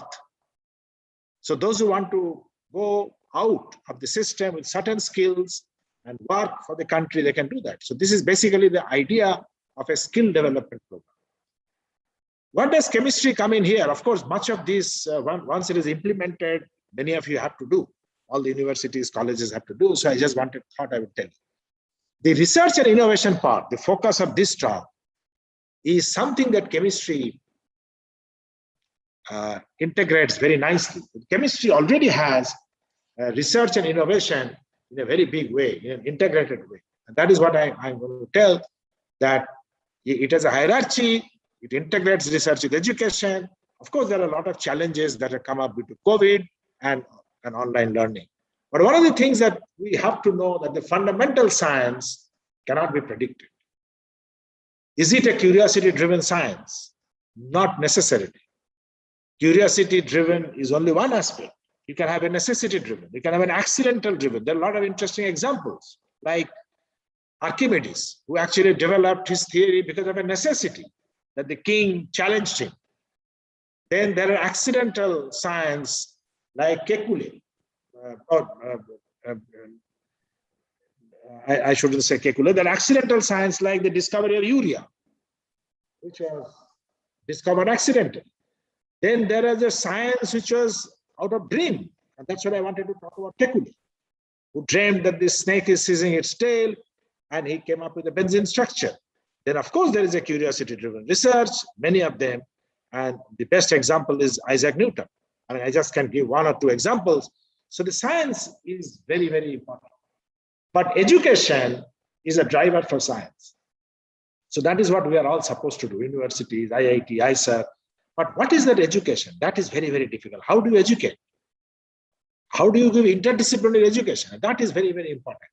So students and teachers have to develop curriculum, proper curriculum, points of discussion, how much classroom teaching can enable leadership. That's also one has to worry about, because there are leaders in the world in different areas without much of an education. But that is possible in religion, social science, literature, but really not in science. What we are looking at, and this is a very, very important quadrant, what we are looking at to reach here in the 4th quadrant. So if you look at this side, this is the consideration of use. This is the quest for understanding. So you have low is something where you start with. If you go on the y-axis, you have very high fundamental understanding without much of a consideration of use. That is what is called pure basic research. It is called Bohr quadrant. If you go on the left, on the right here, you come to the Edison quadrant, where is a high application but low science. Typically, what is required is here, which is a high science and high application, and that is what is called the Pasteur quadrant. Louis Pasteur, name of Louis Pasteur, it is done. In India, of course, when you talk of high fundamental research, is not many, and this is even less. And of course, very, very few Pasteur quadrant. That is innovation led by, good innovation led by research. If you look at top Indian origin scientists who have got Nobel Prize, there are very handful. And only one really worked from India. Sir C.V. Raman, then of course Chandrasekhar, Hargobind Khurana, Venki Ramakrishnan, and that's it. So we need to catch up. But we should not forget that India had once, the ancient Indian science was very well developed. We had zero, number theory, Ayurveda, geometry, algebra, and even computer algorithms. So many of these can certainly be worked out. So in India, we have somehow kind of forgotten. But I will skip this slide and I will tell in a little bit pedantic way that the chemistry, what I want to say, the chemistry is very hard to teach, because whereas physics and biology, you have some senses. Physics, you can see a cricket ball fall. Biology, you can see a plant, you can see an animal, so you are able to connect. But how do you connect to chemistry? You are told that a glass of water contains water molecules. How can you tell a children what is a water molecule? They don't see a molecule. So it's a very hard thing to teach. And since it's a chemistry teachers association meeting, I must say that the teachers somehow have to help the learners to reconstruct this conceptual structure of a subject like chemistry, because they don't see anything. There is no construct available. So deep foundations have to be firmly in place before any attempt is made to put together the higher concepts. And this is the problem of chemistry. I don't know how many of you realize that after class 11 and 12, most of the students don't like chemistry. They would today go to physics and biology simply because the chemistry is something that they don't see. So the teacher's role in helping the learners is very often called the scaffolding. So you have to do the scaffolding to somehow bring the student to a level. But chemistry itself is not a single discipline. Although we think, say, physics, chemistry, it is one of diverse approaches. So in fact, it is very hard to believe that most physical chemists are working with the same paradigm as most organic chemists. The paradigm itself are very different. Perhaps I can tell the same thing for the other subjects, but physics somehow seem to have a commonalities of approach, less than the diversity within the physics subjects, less than probably physical chemistry, organic chemistry, in terms of paradigm. Of course, in terms of science, you can say the physics has classical mechanics, physics has quantum mechanics, which are completely different. So I think it's important to understand, but the paradigm with which an organic chemist works in the lab and the way a physical chemist thinks are very different. Biology is very broad-based, but it is a life experience, plants, animals. So indeed, you can call the life sciences and biological sciences. So a hierarchy of sciences is also there. For example, many of us believe that the physics is built on mathematics, chemistry is built on physics, biology is built on chemistry, psychology is built on biology. How much of it is true, we don't know. And the relationships are not also equivalent. Maths is a tool which is heavily used in physics, but also it is used in other subjects. A large part of biology that make no direct application of chemistry. So this hierarchy that we think of is not always right. Same thing with the psychology, that there are fields within psychology which are better classified as social science than biological sciences. But of course, there is a biology when you think of psychology. So modern chemistry, for example, is heavily dependent on electrostatics and quantum theory. And it's very difficult to envisage. The chemistry students are expected to appreciate the physical basis for the ideas used in chemistry, although this may often be a tacit assumption, but they don't know. In practice, students may actually compartmentalize the chemistry learning, separating from the physics. And this is the difficulty in effective learning. I mean, I'm quoting from Taber 1998, when he said that very often the chemistry students learn chemistry separate from the physics. But as I told you, chemistry is built on physics. The principles of physics, electrostatics, quantum theory is very, very important. So you cannot define that. On the other hand, chemistry is not an application of physics. It's not to suggest. So to extent to which chemistry may be reduced to physics is a very active debate. Please read, those who are interested in chemistry teaching, can read Scarry 1993, Van Hove-Brauer 1996. A very holistic and a synergistic perspective would suggest that the higher level concepts of chemistry contain something more than the sum of their physical parts. That is the emerging properties and not anything supernatural. Because many of us don't understand why something works in chemistry. And this is the most difficult part. At the same time, the chemistry itself is changing from what I call structure-driven chemistry to function-driven chemistry. Many of us, when we started reading chemistry, we were only enamored about the structure of a molecule, the structure of a material. And then now we realize that is not so important. What is important is what function they will do. So how do you go from structure-driven to function-driven? That is very, very important. So today, you want a material to store hydrogen. You want a material to do solar cell. And after that, you look at what material or what molecule will be able to do the function and then synthesize that structure. Unlike previous generation where structure was the most important thing. So you have to break the traditional discipline, barriers of discipline-based chemistry. And these are basically driven by emerging trends of research. So let me look at the historical perspective of chemistry. There are so many big figures like Archimedes, Newton, Einstein, Avogadro, Faraday, Lewis. I think all of you know these names. Some of the seminal discoveries like oxygen, atomic theory, molecules, Avogadro law, urea synthesis. I just now talked about benzene, periodic table, electrolysis of Davy, electron, radioactivity, plastic, polymer, Bohr's theory, quantum theory, chemical bond, and of course the Schrodinger's quantum theories, which have come as a very, very important trademark for the chemistry. With all these, what are the problems that we can solve? The problems of chemistry are manifold. We can solve the problems of energy, particularly from sustainable resources, energy efficient buildings, environment friendly research processes, which are called green chemistry, affordable healthcare, and I think that's very, very important today, healthcare. But all of these solutions will require interdisciplinary expertise, many, many subjects and not one subject.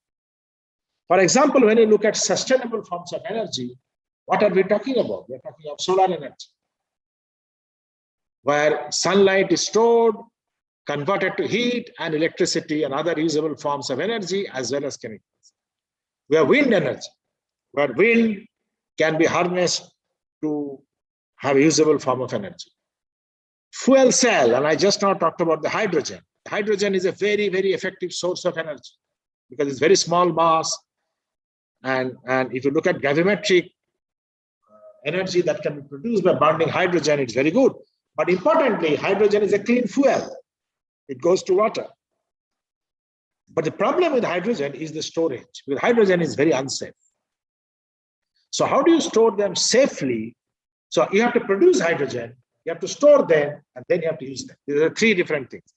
The storage is a big problem, and a lot of people are working with storage today. In fact, theory, experiment, a lot of things are going on. Materials to store, like MOF, COF, they're trying to do different metal decorated MOF, and so on. Then bio-waste to alcohols and chemicals. That has become extremely important. And clean coal. Clean coal is something that I want to keep because coal is here to stay. So how do you use coal, which is clean, which does not produce carbon dioxide? That is a very, very important thing. And many of these energy materials, etc., will happen from what I call advanced materials, so smart materials. Many of you have heard the word smart materials. I want to define what is smart materials. A dumb material is a normal engineering constructs. They are dumb, they're pre-processed, they're designed to offer very limited response. So that's a problem. But a natural world, contrast to the dumb material, they can sense. So for example, the ability of plants to adapt their shape in real time, allow the leaf to follow the direction of sunlight. So that is basically the natural world. What is smart material? Smart material is really the combination of the two.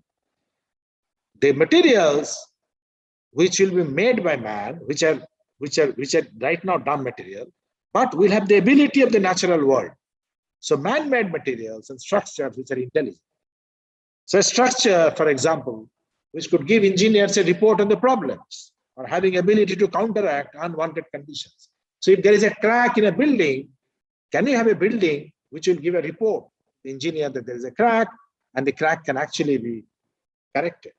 So many of those smart materials is going to enable many of these things. So for example, this is fuel cell, the hydrogen storage also going to happen by smart materials. Artificial photosynthesis is a very, very important process. And many of these will happen because of the smart materials. So some of the emerging areas of chemistry where innovation is going to take place, research and innovation. And I'm saying this because all of these have to be integrated with the chemical education. The energy materials, pharma, the search for new and repurposed drugs, renewable source like hydrogen energy, activation of CO2, that's going to become a very important problem. Synthetic biology, where we learn from biology and synthesize in the lab. Environment is the new normal and innovative ways to carry out research in the new normal. That's very, very important. So in the new normal, how do you preserve, new normal is after the COVID. How do you preserve the environment? That's a very important. So of course, challenges of COVID-19, immediate challenges that the chemistry has to come up with is research to combat COVID-19. Protect the environment and climate. Bring in technological innovation. More and more digitalization. Of course, online education of chemistry is going to become another challenge. So how do you teach a digital model? What kind of technology you should use? I think many of you must have been wondering about technology-enabled tools. And how do you conduct laboratories in the immediate future? Because I don't see, maybe next semester, maybe not, many of the places in the country, they cannot open up the laboratories. So how do you do that in the immediate future? That is very, very important.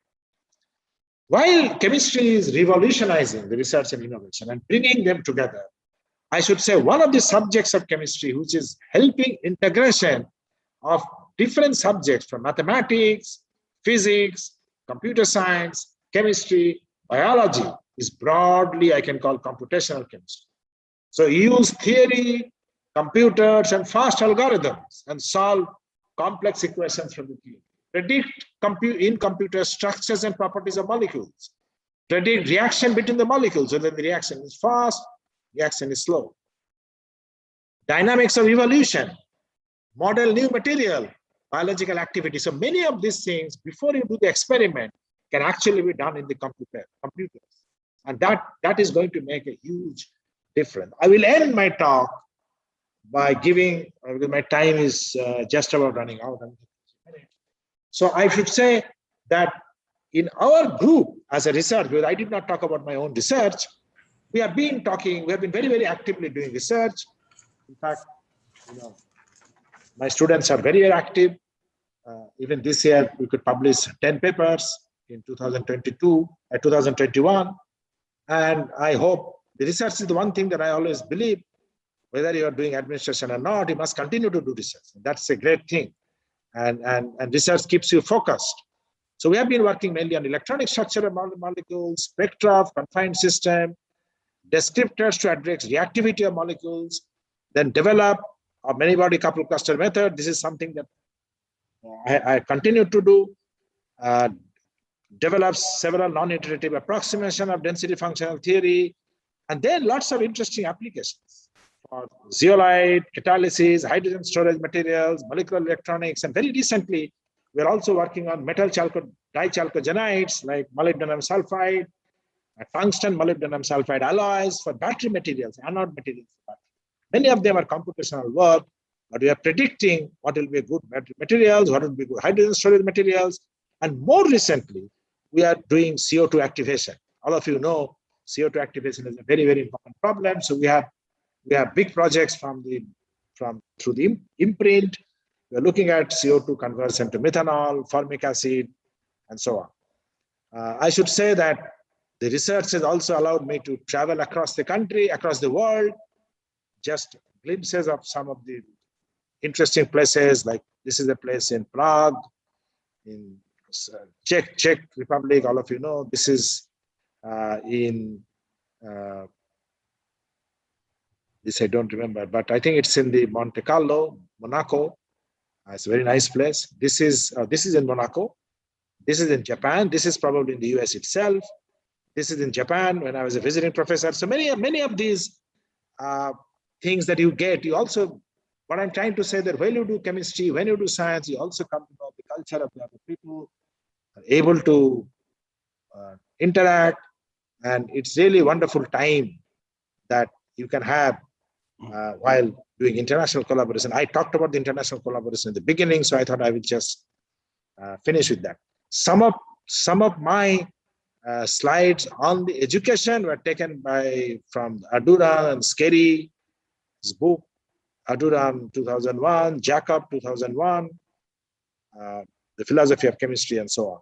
I think with this, and I thank, of course, all my students. There are many students. This is very easy to show in one slide, but there are many students who have contributed to my research, which is still going on very actively. And I'm very happy from NCL at IIT Bombay, and mainly these two institutions, and of course also in ICRTC Kolkata a little bit now. The students have been extremely active and have kept me also busy. And so my thanks to the students, and of course thanks to the funding agencies. A lot of funding agencies like SERB, DST, Indo-French, Center for Promotion of Advanced Research, Indo-European Organization, CDAC, and several funding organizations. And I'm sure I'm very glad to that. DST Jesse Bose Fellowship that was mentioned has also really contributed a lot to my own research. But today I thought I will not talk about my research, but I'll talk about general things, how chemistry education is going to change because of this interdisciplinarity, because of the research and innovation. I think with this, I will now close my talk. Thank you very much. Thank you very much. Thank you, sir. The floor is now open for questions. Sir, this is Professor Sudhakar Babu from Yeah, how are you? Department of Chemistry. How are you? Very nice. Your delivery lecture entitled on research and innovation. So at this juncture, it is a right point. I would like to make appeal to all scientists and researchers and speakers, resource persons. So in the year 2019 September, the government of India drafted one policy, scientific social responsibility, SSR policy. I think every one of you aware of. So, which policy? Scientific social responsibility, SSR. Yeah, I know, SSR. In policy fact, draft. In fact, I should say Praveen Arora. I know Praveen Arora personally. Professor Sudhakar Babu, I must tell you that all SERB projects today, those who are getting a SERB project, they have to do a social responsibility. Yes. So that's what I want to suggest. So in Hyderabad in 2020, I had discussion as a member. So I have given suggestions, your valuable suggestions. So you better to suggest all your inputs and the government of India, DST. So before framing the new education policy. So I would like to add something. So as a university professor, so from your point of view, our Association of Chemistry Teachers also focusing on the rapid advancement of chemistry education and chemical research. So mainly every time focusing, it is very necessary updating the academic curricula, and there must be research innovations on there. So make this. So the government spending the crores of rupees on research laboratories and the Indian Institute of Science and the 7 institutes what mentioned. So in universities, in the different parts of the nation also, you can find a lot of expertise in different fields of the specialization. So what I suggested in the SSR policy, so I would like to add some more points to your beautiful deliberations. To adopt and promote knowledge output for human development, that is most important. Effective utilization of expertise in the various fields, especially in the university areas. So the progress of every branch of science is very much connected with the development of chemistry subject. That's why by facilitating the network and the technology and the transfer utilizing the HRDs, especially in the Indian universities, you can find the different innovations in the research areas. That is my suggestions actually given in the SSR policy. And it is high time to focus the first areas in the context of social relevance. That is also important. And the establishment of science and technology centers in different parts of the higher learning institution, that is also important. You would like to add. So sincerely, I am appealing to all the scientists to give all these suggestions to the SSR policy and DST Institute, and to popularize the communicate science among the people at grassroots levels, from school level to the university level. In this direction, our Association of Chemistry Teachers, under the leadership of Pare and Prabhu and different eminent president, past president, already worked effectively organizing. So to equip the students and the scholars the relevant knowledge in the context of social relevance towards promoting excellence in the research and innovation. So this is some of the suggestions given while framing the draft policy for the public consultations. So along with the Birla Institute management and Chandrasekhar, Srivastava, Murthy, so you are well aware of Noam Somsekhar and CL Narasimha, CCMB director and DST officials. I have discussion with ICT Hyderabad. ICT, yes, CCMB. I know, he's my good friend of mine. Birla Siddhartha, your deliberation is very nice, sir. My sincere request to you also, you put all these points, bring to the notice of the DST, Government of India, Science and Technology.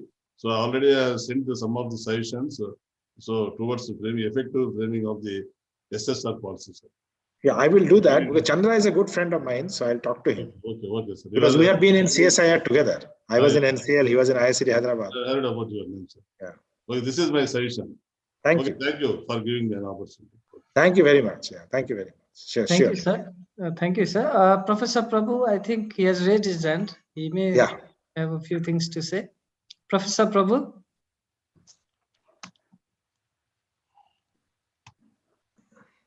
Professor Prabhu, you have raised your hand. You have something to say?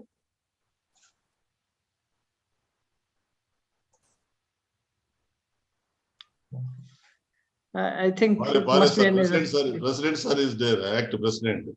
Yes. Brijesh Paris. Brijesh sir. Yeah, sir. Brijesh Thank you. you can go ahead. Yeah, thank you, Professor Saurav Paul, for ultimately, I mean, you made it to come. It is always a pleasure to listen to you, Professor Saurav. Please keep coming to. Yeah, as you know, I always come. Very, very nice deliberation. Yeah, I always do come, but sometimes this end of December, it becomes very crowded, actually. Something or other comes. So, but I think your suggestions I will pass on to DST Secretary. Okay, thank you, sir. Thank you. And also DBT Secretary. DBT Secretary is also a good friend of mine, Rajesh Gokhale. Okay, very good, sir. Yeah, because he was also in CSIR, incidentally. Yes. Yeah, he was also in CSIR. Right. Okay, on behalf of SMIT and ACT, I would like to thank you, Professor Paul, for giving us a valuable time to share your knowledge and expertise and talking about innovation and research, especially with special reference to chemistry, and also giving us a brief overview of the different scopes of chemistry, which is very important for the MSc first year students who are attending this conference. We thank you. And with this, I think we'll conclude this session now. So that I can see. Thank you, Professor Prabhu, in his chat, his comment, and several people who have made a comment from Dale, from Suresh Arya, Nisha Gar, Dhananjay. So thank you all. Thank you. Thank you, sir. Thank you for joining with us in spite of your busy schedule, and you are constantly sending, replying my mail also, sir. Thank you very much. Yeah, it was very tough because I had meetings after meeting. So today our Senate just concluded at 3:15. Okay. So you can imagine, and then I'm joining at 3:50. Thank you very much. So it was tough. But I thank you, sir. Really enjoyed. Yeah, thank you very much. Yeah. Thank you, sir. Thank you. Please. Thank you. Okay, now I would like to over to Subheksha for the next session. We have now two technical session left, technical session 11 and 12. Over to Subheksha.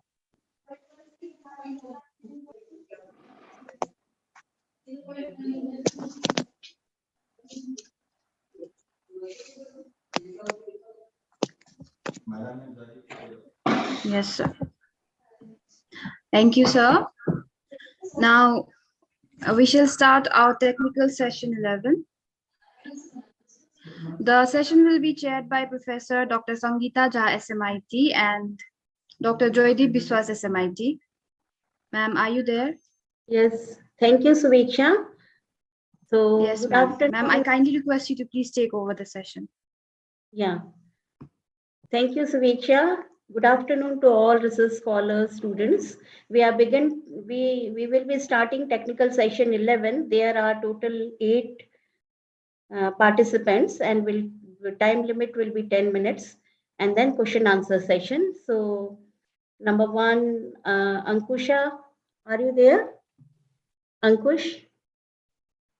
Yes, ma'am. Ankush. Yeah, so I'll ask Dr. Jaideep to start the session, please. Okay, Ankush, could you please share the screen and continue? Okay. Just limit your talk to 10 minutes. Sure, sir.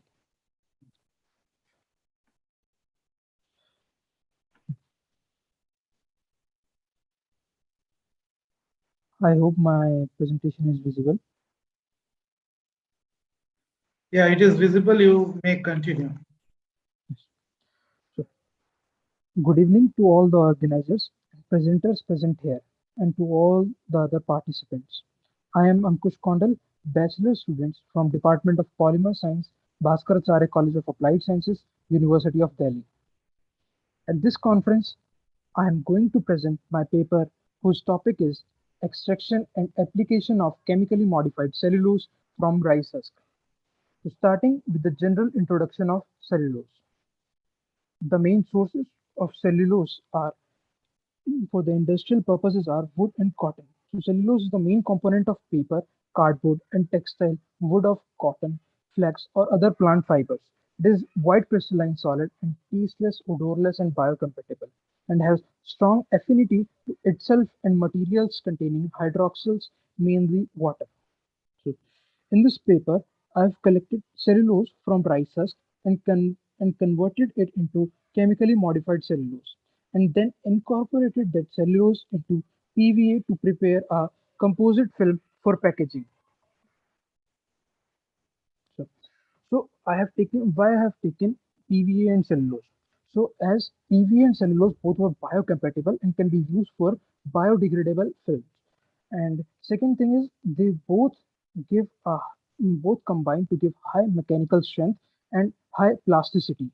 They can be used to prepare a packaging film which is heat soluble. So we do not need any further or additional adhesives to stick the packaging film. And it also increases the tearing resistant and non-toxicity of the films. So in this paper, I have, like I have shared that I have prepared PVA and cellulose composite film. Cellulose is chemically modified. So I have prepared three cellulose. First one is normal cellulose. Second one is cellulose carbonate, and the third one is cellulose sulfate. So starting with the first one, so I have taken rice husk and then alkali treated it in the presence of 10% sodium hydroxide for 60 minutes. Then after filtering out it, I have bleached it with hydrogen peroxide in alkaline medium and then acid hydrolyze it in the presence of sulfuric acid and then mixed it with 10% PVA and then treated it to prepare a PVA cellulose film. And in the case of in this process of preparing cellulose carbonate, I have taken 10% NaOH plus sodium carbonate in 50-50% molar ratio and then bleached, acid hydrolyzed, and then prepared film out of it. And the third one, in which I have used 10% sodium hydroxide and sodium sulfate in 50-50% molar ratio and to prepare cellulose sulfate. And this I have bleached it with the hydrogen peroxide, then acid hydrolyzed with sulfuric acid, and then mixed with PVA to prepare a film. So these were the films that I prepared. First one is the PVA cellulose sulfate composite film. And the second one is PVA cellulose composite film. The third one is PVA cellulose carbonate film. So these are the films that I have prepared by this process. Now, to confirm all this, we have did Fourier transfer infrared spectroscopy.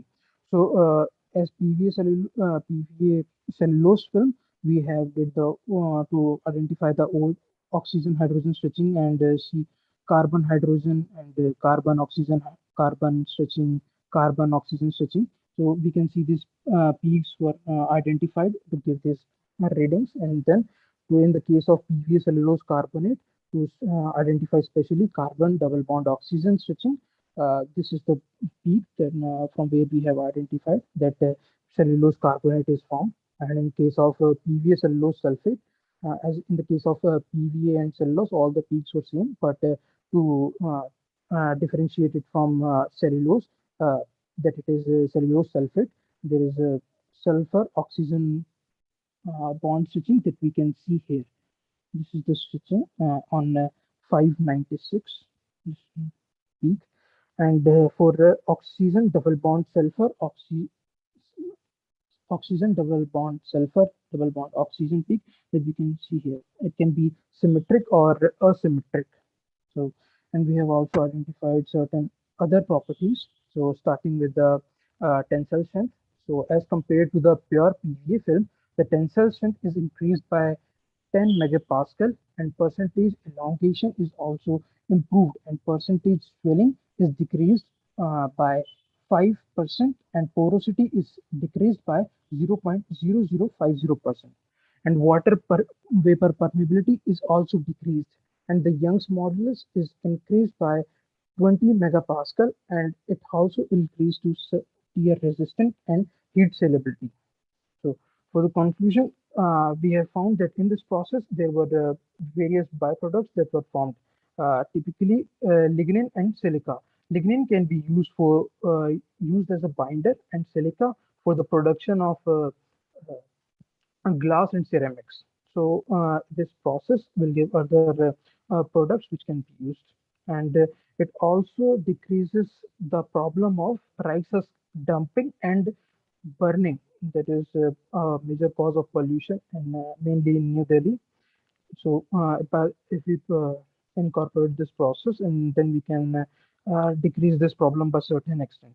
And in this process, the things that we are used, that means the chemical that we have used, were totally eco-friendly. So it's a greener treatment, as well as same as the treatment. The composite film that is produced is also biocompatible, which makes it biodegradable and can replace the conventional packaging films that were present in the market.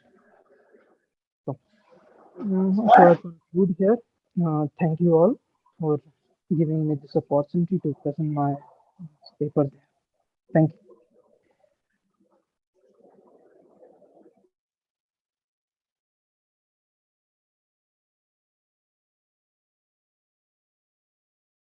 Oh, thanks, Ankush. Nice presentation. The house is open for one or two short questions.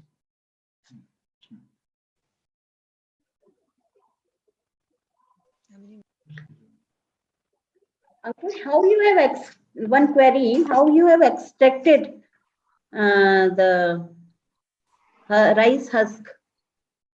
And rice husk is directly taken from the rice mill. But your topic is, what is your topic? An extraction of cellulose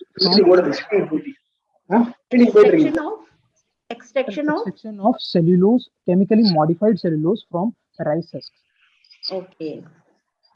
Chemically modified cellulose from rice husk. Okay. Okay. Or any other question? Any other question from anyone? Okay, if there are no questions, I would like to thank Ankush for his nice presentation. Thank you so much, sir.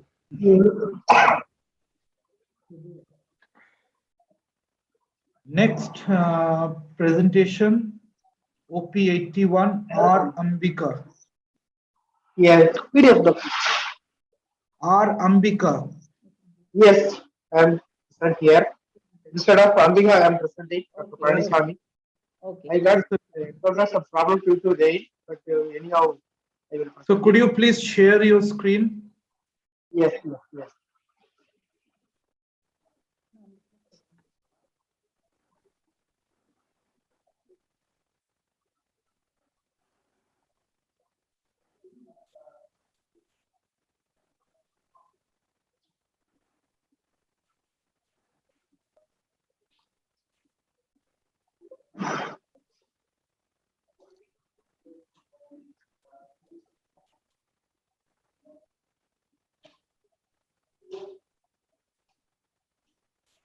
Is it visible now?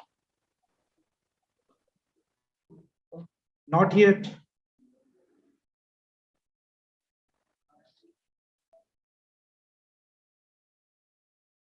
थोड़ा technical problem भी आता है.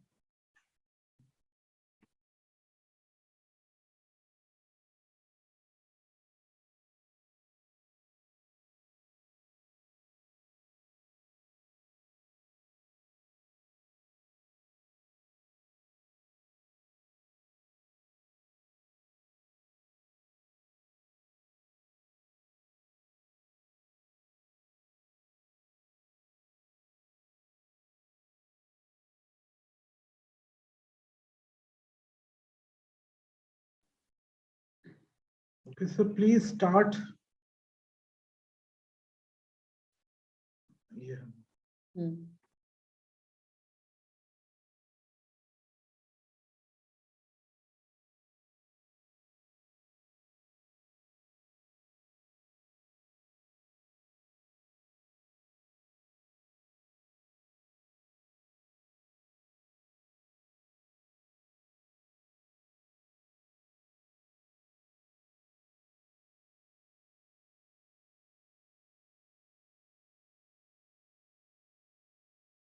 ये D लिख रहे हैं. So please start.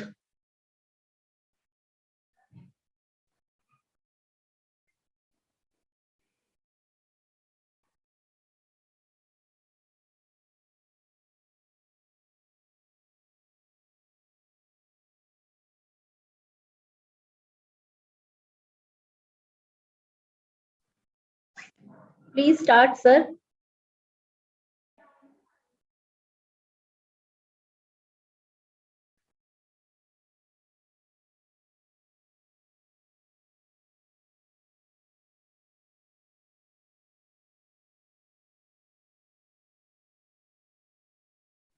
Hello, am I audible to you?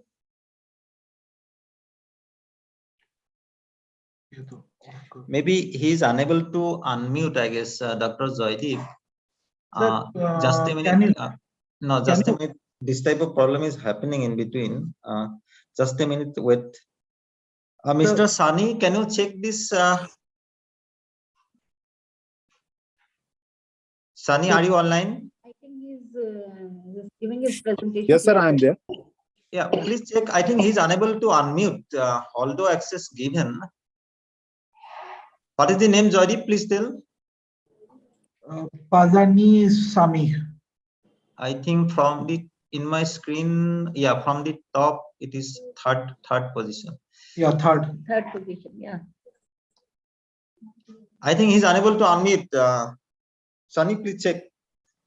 Sir, I'm just checking out. Yeah.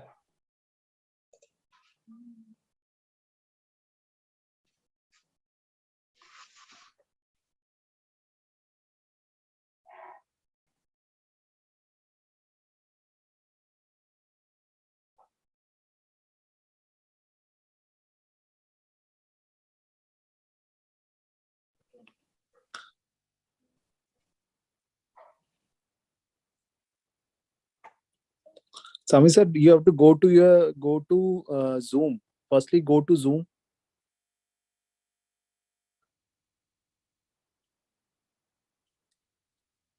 Just stop sharing and firstly go to your Zoom and then start your.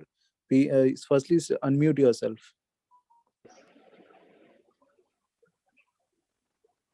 Is it okay now, sir? Now you're audible, sir. Now you can share your screen.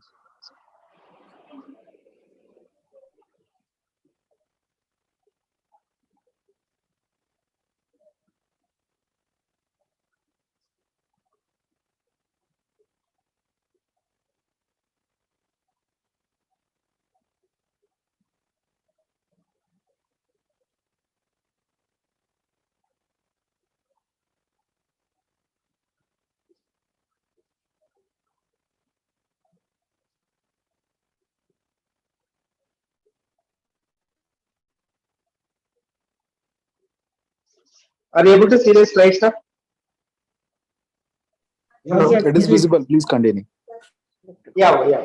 Dr. Palisami, myself, from Satyaraya College, Chennai. Sorry for the inconvenience. So the electrochemical analysis of heterocyclic moiety containing copolymers. So the nature of work, we are synthesizing the copolymers based on the N-tertiary amyl acrylamide 2,4-dichlorophenoyl acrylate monomer. So subjected into electrochemical analysis by using that 0.5 molar sulfuric acid. By analyzing both the methods, we are comparing the analysis of corrosion inhibition. Based on the corrosion inhibition studies, both the ES and negotiated glass showing the identical results. So the corrosion of stainless steel, we conducted the stainless steel corrosion activities by using the copolymer as corrosion inhibitor. Most probably the methacrylic acid are used as the corrosion protection for metal steels. So therefore we aimed to prepare the two monomers containing copolymer and subjected to the corrosion inhibitor studies. So this is the experimental part for preparation of N-tertiary amyl acrylamide. The figure shows the H1NMR spectrum and the values represents the formation of N-tertiary amyl acrylamide monomer. The next one is 2,4-dichlorophenoyl acrylate comonomer prepared by esterification of 2,4-dichlorophenoyl acrylyl chloride.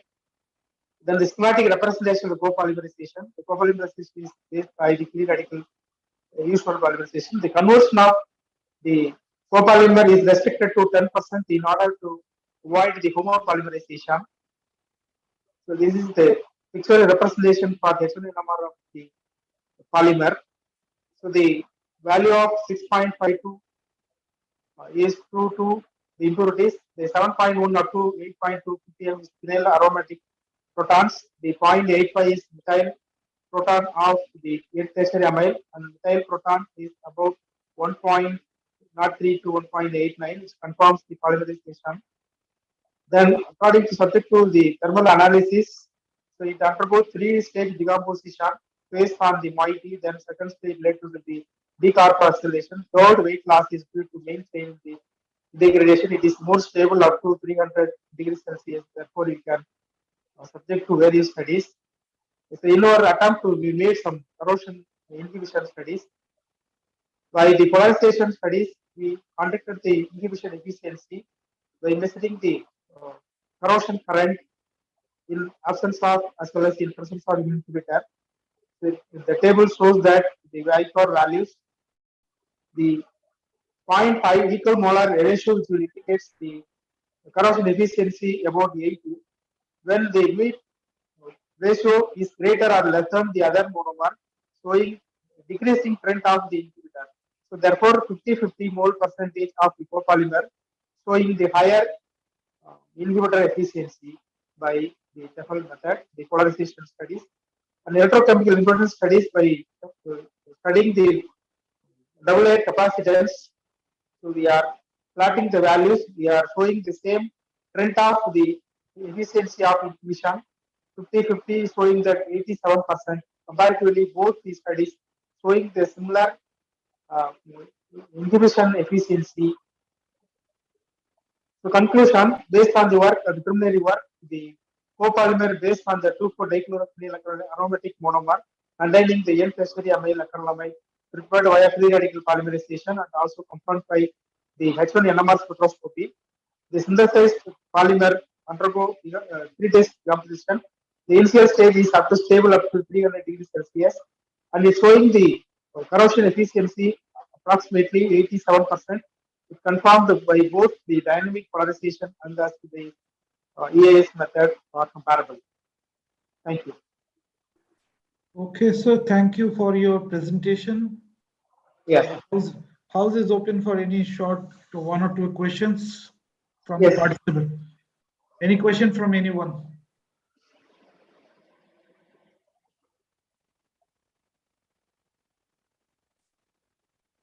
Okay, if there are no questions. I'll ask one question.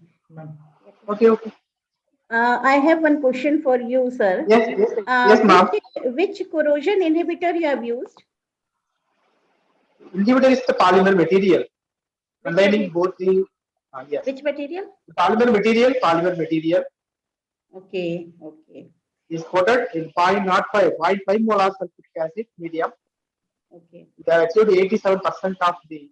Yes, you have wrote somewhere 87 corrosion prevention somewhere in some slide I saw. Yes. Okay. Because of the polymer is the protective coating material, so therefore we attempted. Why not it showing that some esterified that phenyl monomer is also showing some inhibition. So if both it showing both as well as protective coating and also the corrosion efficiency also. Okay, thank you. Yeah, thank you. Sorry for the inconvenience because the heavy rain here in Chennai. Okay, thank you very much. I would like to thank you for your nice presentation.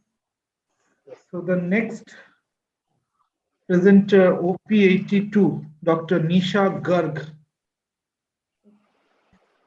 Yes, sir, I'm present here. Okay, Thank you. ma'am, could you please share your screen?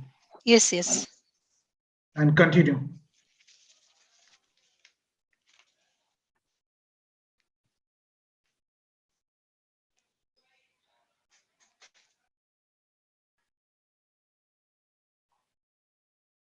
Shall I start, sir?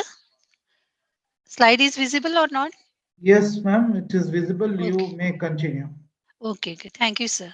It's my pleasure to present over here. Good evening to all of you. Under the aegis of NCCT, ICRTC and CE 2021, my topic is replace toxic chemicals with sustainable plant parts in qualitative analysis using green chemistry. Myself, Dr. Nisha Garg, Life Member of SCT, Head of the Department of Chemistry from Madhya Pradesh, Sardar Vallabhbhai Patel College, Mandleshwar. Green chemistry is defined as invention, design, development, and application of chemical product and process to reduce to eliminate the use and generation of substance hazardous to human health and environment. Sustainable development is now accepted by government, academia, industries, and the public as a necessary goal for achieving societal, economic, and environmental objectives. Within this, chemistry has a key role to play in maintaining and improving our quality of life. In green chemistry, function is not related to hazard. Making safe and non-toxic products and process is the goal. Our work is successive approach to apply green chemistry and sustainability in laboratory and also the surrounding environment. Our objective is to conceptualize the practice of green chemistry and sustainability in education. The need of the hour is ensure a safe and stress-free chemistry laboratory for students, teachers, and supporting staff. Now, next is the methodology. Here in qualitative analysis of unknown inorganic and organic mixture is an important part of chemistry curriculum at school, undergraduate, and postgraduate level in India. In fundamental chemistry, our study focused on the simple chemistry lab experiment that involved the identification of cations, anions, elements, and functional group via given sample reagent to the plant parts. Qualitative analysis of inorganic and organic compound with the help of different plant parts of Clitoria ternata, and the observation is based on the color change. Clitoria ternata, commonly known as a blue pea or butterfly pea, belongs to the family Fabaceae. It is very commonly found in India and South Asia also. Now, sample preparation is very easy, in which we prepare the sample for flower, leaf, and root extract, in which plant parts are crushed, then boiled in water to get their extract. We used in this here distilled water to extract this. Now, the observation table and result I would like to share with you. Qualitative analysis table for anions. I summarized in also. Just a minute. Sulfate, phosphate are present in all three parts of the, that is a leaf part, flower part, and root part. And the chloride present in all three part, while sulfide is present only in flower and leaf part, while absent in the absent. Lead test also present in minor test. Copper in a second group, copper is present, while root part is in root part it is absent. Third group we analyze it, that is the ferric ions, chromium ions and aluminiums are present, while chromium is absent in the root part. I would like to summarize it in a one slide, so please give me permission. Yes, this one. Here you can see that the basic radical which is present and absent in which part clearly shows that nickel is absent in leaf part and root part while present in the flower part, and manganese is absent in root part, while barium, strontium, calcium, magnesium and sodium in present in all three parts. Now, qualitative analysis for organic purpose as an elemental test and as a functional group is also performed there, in which nitrogen and chloride are present, while free sulfur is absent in that part. In functional group, which we recognize that carboxylic and alcoholic group, that is it is not free in the plant, so plant part, so they are absent, while phenolic alcohol which is present in the flavonoid also, aldehyde and that is ketonic group and carbohydrate group are present. The remaining functional group like ester, amide and amine group and the present all are the three part, while nitro group is absent in root part while present in flower and leaf part. Now I will result and discussion here, which I would like to share with you, that in conventional method, which is the classical method we used there, how much chemical used in macro analysis and semi macro analysis, and in our modified method we reduced it and minimized it in very simple manner.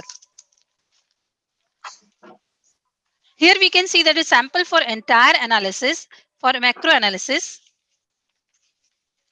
approximately 250 to 300 grams used per batch. In one semester, about 15 laboratory sessions are devoted to mixture analysis, and 3 sections of a student, I think total 180 perform this. This indicate a very high level of consumption of chemicals, an enormous amount of waste. A comparison of the amount chemical used in the conventional and the green method of analysis for a laboratory of 60 students is shown in table first. This comparison of the various chemical used in the analysis. We have only included some corrosive and toxic reagent used for identification. The list is very long. Only a few representative cases are shown here. So next please. Results and discussion. One more result and discussion is there, that designing green and sustainable experimentation in lab and classroom is a central demand to make chemistry interesting, attractive and environmentally benign. The conventionally incorporated method in all educational study plans from primary schools to university have a huge problem, that they have terrible environmental impact that increase the bad tenure of practical chemistry. On the other hand, the green practice solve the problem through simplicity, usage of less material, safety during the procedure, presence of high environmental impact. In the green procedure, materials and the liquid chemical waste was minimized. The environmental impact was high, and the student clearly understood the meaning of green chemistry and sustainability in practice. Now, in last, I would like to propose conclusion. These schemes for qualitative analysis need no special equipment or instrument and may be carried out at any UG, PG or even school laboratory. As a fundamental chemist, the procedure has the scheme is relatively hazard free and is step towards the introduction of green practice to young students. The work has clearly conceptualized the practical meaning of green chemistry and sustainability in education. The green procedure is advantageous and takes superiority over the conventional one. Also, it can be applied to a wide variety of lab experimentation with the mission of promote greening of chemical education.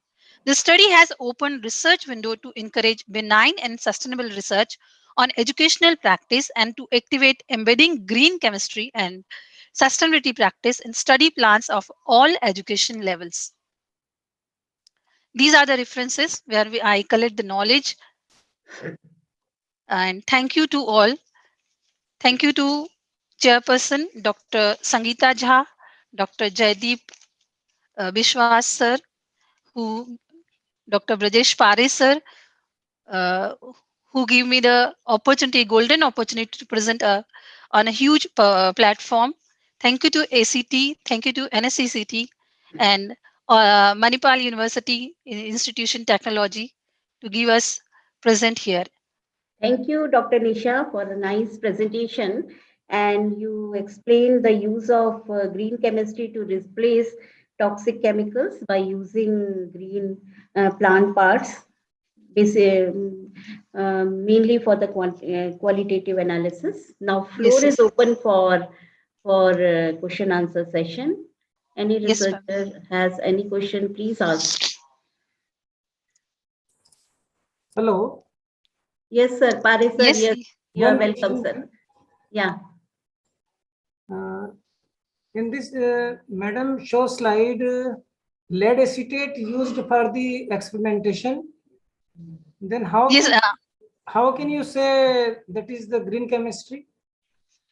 No, sir. I told that we minimize the chemicals in this chemistry. You minimize 30 to 1 gram, but you use lead acetate. Any replacement of lead acetate?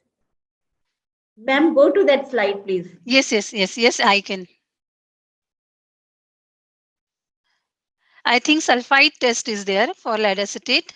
Yes. Yes. I can move on this slide.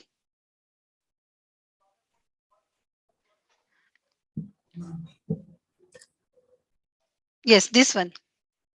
Lead acetate used for the sulfide test. We used in very dilute manner, sir. And on the filter paper, we used it.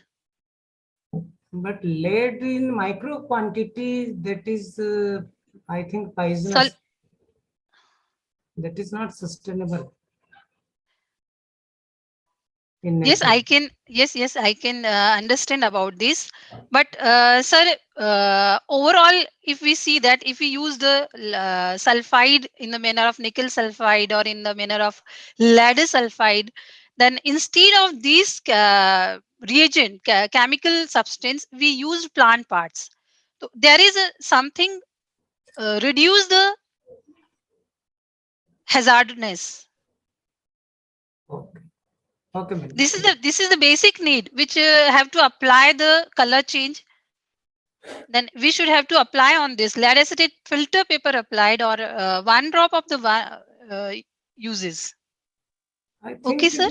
We think about the replacement of hazard. Yes, sir. Yes, sir. It is. I told that the research is going on, and we should have to elaborate it with other research platform. Okay, thank you, madam. Thank you, sir. Thank you. Okay, thank you, ma'am. Thank you, ma'am. Thank you so much. We'll go to the next presenter. Okay. Now, could you please unshare the screen? Dr. Nisha. Dr. Nisha Garg. Next presenter, OP83, Parasa Hazarika. Yes, sir. Could you please share the screen? Yes, sir. And continue. Sir, is it visible? Yes, it is visible. You may continue. Okay, sir. Good evening, everyone. Myself, Parasa Hazarika, Assistant Professor at the Department of Chemistry from the Jorhat Institute of Science and Technology, Jorhat, Assam. Today, I'm going to present before you on the topic synthesis of fluorescent carbon dots from waste biomass and its application as sensor for detection of chromium-6 in aqueous media.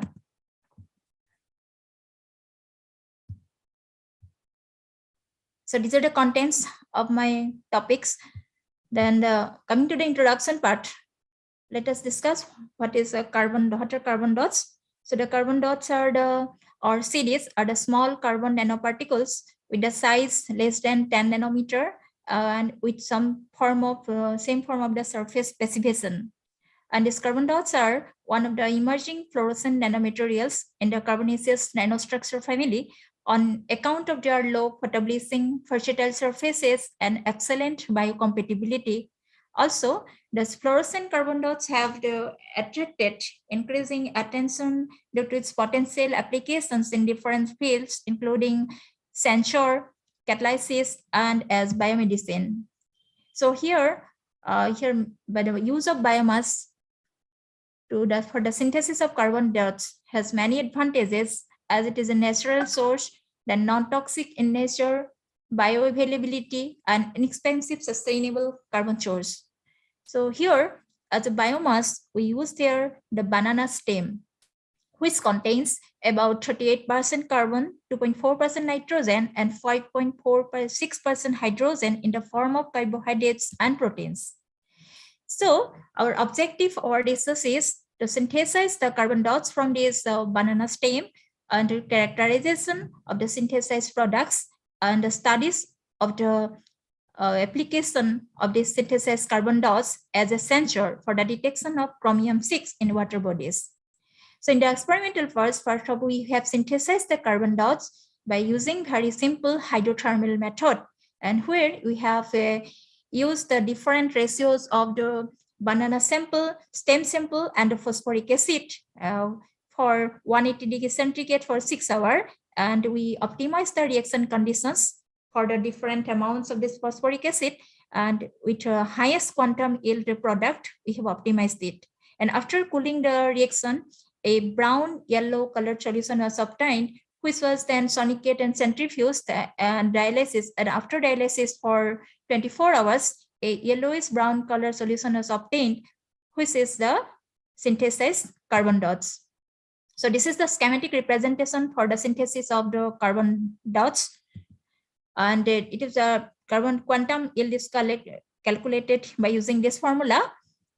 Then the synthesized products were used for the detection of the chromium-6 in water bodies. And these were performed by using the PL spectrophotometric technique, where a series of chromium-6 solutions of different concentrations was used. And this fluorescence spectra of the final solutions were recorded at an excitation wavelength of about 350 nanometer and an emission wavelength of 447 nanometer. Then for the selectivity studies, effect of various metal ions like alkali, alkaline, and transition metals were also studied. Now coming to the discussion part, it has seen here that the different types of this carbon dots were synthesized from this waste biomass in different ratios for also varying the temperatures, and it was found that the 1.1:2 ratio is found to be the best with the optimum quantum yield of 15.1%. And coming to this optical characterization of this synthesized carbon dots, it has been observed that under different experimental conditions, different types of carbon dots were prepared, and UV visible and PL studies were performed to study its properties. And it has been observed that at a wavelength of about 257, it shows an prominent peak. And also from these PL studies, we have seen that there for different carbon dots, it has been observed. Now, it was observed that these studies also affect the concentration of the phosphoric acid in the emission behavior of these carbon dots. So by varying the excitation wavelength from 270 to 370 nanometer, and excitation dependent behavior of the carbon dots have been obtained. And it has been shown in this figure. And the stability of this synthesized carbon dots were also studied, and it has been seen that this pH stability, if you increase the pH stability, then at low pH or at high pH, its the intensity is low, but when its pH is 7, that means that the neutral condition is the stability is highest. So, similarly, we have also studied by the stability with respect to the time, and it has been observed that after stability does not vary.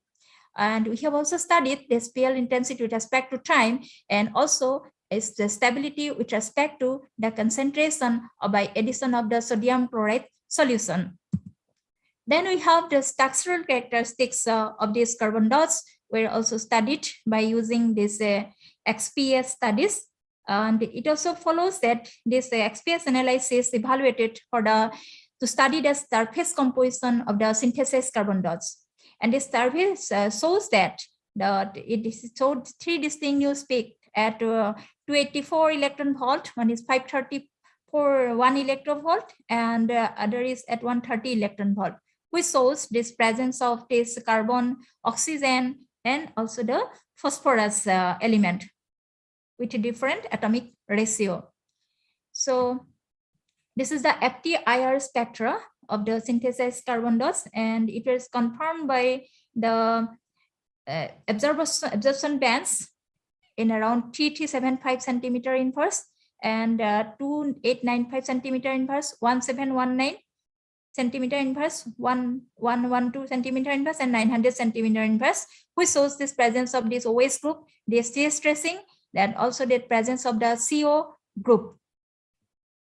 And this is the morphological characteristics of the synthesized carbon dots. Then the size and the morphology of the synthesized carbon dots were confirmed by using the TAM images. Could you please conclude? Okay, sir. So you have exact detection of chromium-6 using the synthesized carbon dots, and we have found that its a recovery rate is quite high. And so we have come to the conclusion part. A fissile and green method is developed for the synthesis of carbon dots from the waste biomass, and it is used as fluorescent lifetime gets quenched upon chromium-6 addition. And we also found that the waste banana as a biomass has found sustainable utilization as a new sensor for the fluorometric detection of chromium-6 in aqueous medium. So this is the references, and thank you all.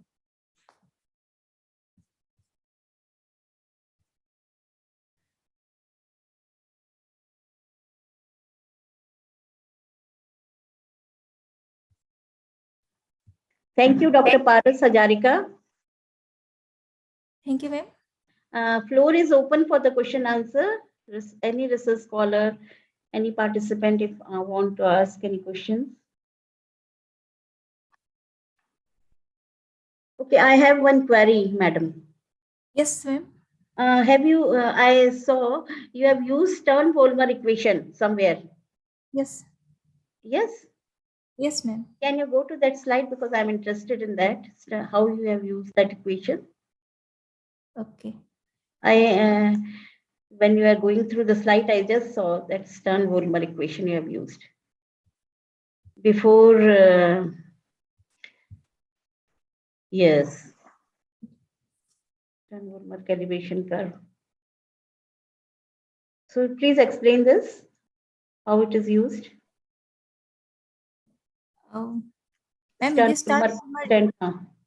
Yeah. Stern-Volmer calibration curve has been using this equation to study this sample for the detection of this chromium-6 ion. Okay. Okay, I understood. Okay, thank you. Okay, any question from anyone? Okay, if there are no more questions, I'd like to thank Dr. Parasa for his presentation. Okay, the next presenter, OP 84, Suresh D. Dage. Are you there? Suresh D. Dage. Okay, we move to the next presenter, OP 86, Amar Srivastava. Are you there? Amar?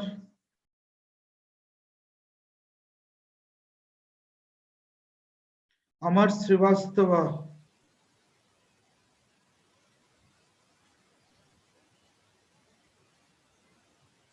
Yes, sir. Hello, am I audible to you? Amar Srivastava.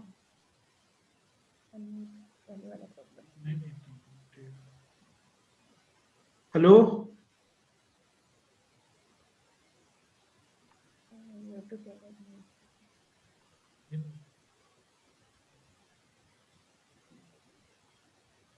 Sir, am I audible to you, Dr. Amar Srivastava? No, sir, I'm not getting your voice, sir. I'm not getting your voice, sir.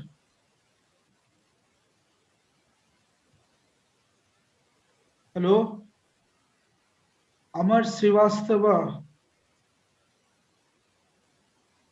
I'm not getting your voice, sir.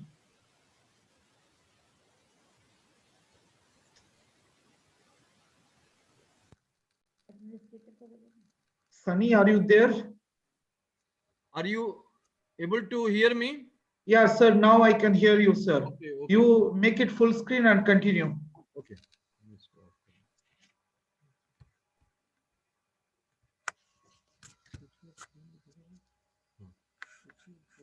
Is the screen visible to you? Yes, sir, you may continue. Okay. So I thank the Association of Chemistry Teachers, ACT, Sikkim Manipal Institute of Technology for giving me an opportunity to present my paper in the International Conference on Recent Trends in Chemistry and Chemical Education 2021. I also thank the chair of this session, Professor Sangeeta Jha and Dr. Joydeep Bishwas, both from SMIT. So the topic of my presentation is metal carbonyls, a new class of pharmaceuticals. So first I'll be giving a very brief introduction about metal carbonyls so that it may become interesting to all the audience. And then we will go to the toxicity and then their role as pharmaceuticals. So metal carbonyls, as we all know, are transition metal complexes with carbon monoxide. Carbon monoxide is undoubtedly the most important and most widely studied of all organometallic ligands, and it is the prototype of all sigma donor pi acceptor ligands. They are also subject matter of high interest due to their peculiar stereostructures, bonding, and catalytic behavior. Oxidation state of metal in metal carbonyls is 0, or sometimes in low positive or low negative state. The effective atomic number rule or the 18 electron rule is obeyed by these complexes with remarkable frequency. Although CO is not considered as a strong Lewis base, but it forms strong bonds with the metals in these complexes because of being a very good pi acceptor ligands. As we all know that CO can act as a terminal CO group when it is attached to one metal, or a doubly bridging or a triply bridging group, CO group, when it is attached to 2 or 3 metal atoms respectively. Now this is a table showing neutral binary metal carbonyls. The metals which are present at the start of the transition series, for example, scandium and titanium, and the metals which are present at the latter end of the transition series, for example, copper and zinc, and similarly in 4D and 5D series also, they are unable to form stable neutral binary metal carbonyls. As this table indicates, we have mononuclear metal carbonyl complexes. Similarly, we have dinuclear, trinuclear, and other nuclear complexes. Now, we all know that metal carbonyls are toxic. The CO and the metal carbonyls, they are highly toxic because of their ability to carbonylate hemoglobin to give carboxyhemoglobin, which has no oxygen carrying capacity.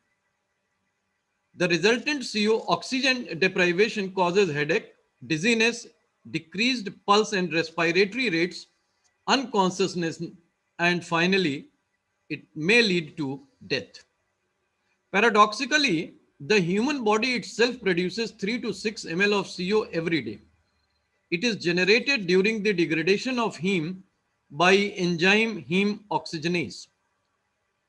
We also know that most of the metal carbonyls are solid and therefore they do not pose any toxicity problem to us.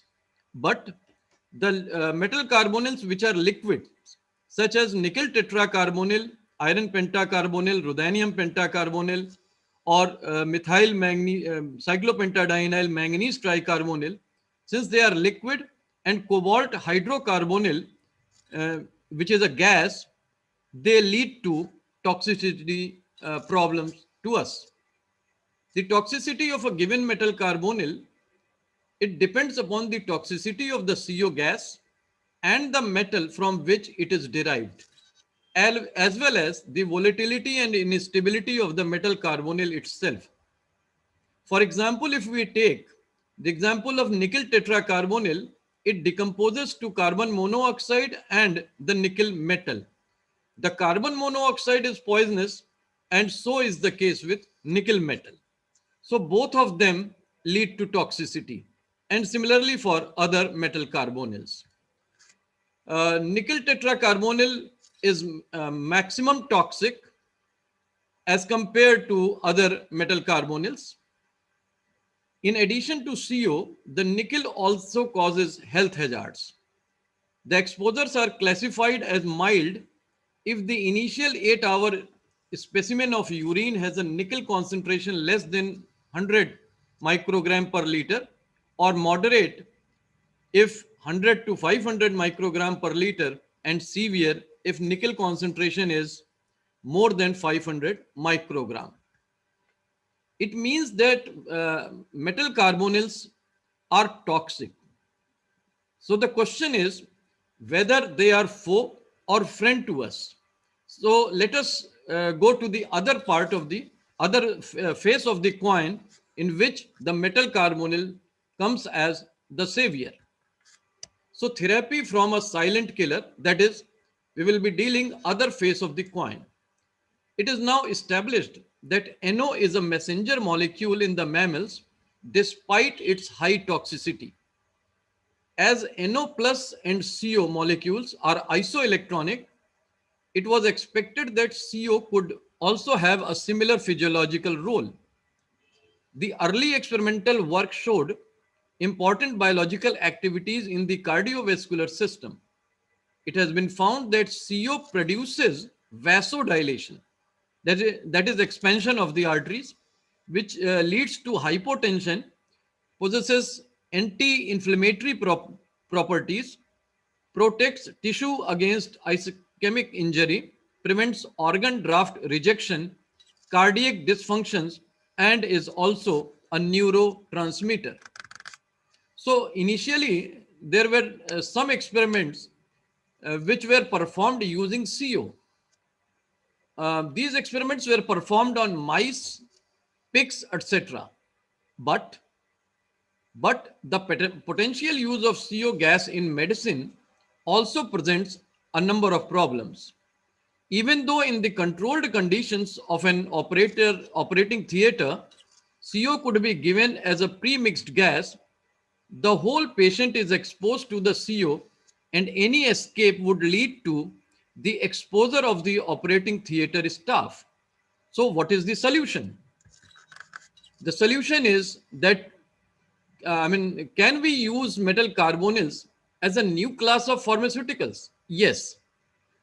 Recently, it has been shown that metal carbonyls can also function as CO releasing molecules and provide similar biological activities. This opens the possibility to develop pharmaceutically important metal carbonyls. The right dose differentiates a poison from a remedy. Metal carbonyls provides a solid source of carbon monoxide. These have been termed as CO releasing molecules or CORMs. Some important homo and heteroleptic metal carbonyl examples are, now here I have shown three classes or three generations, you can say. CORM1, the initial stage, the examples being FeCO5 or Mn2CO10. These are water insoluble and they require ultraviolet irradiation to liberate CO. The second generation is CORM2. The example is RU CO whole thrice Cl2 dimer. This is soluble in DMSO. Now the latest version is CORM3. The example is RuCO3Cl glycinate. It is a water soluble source of CO. So what are the advantages?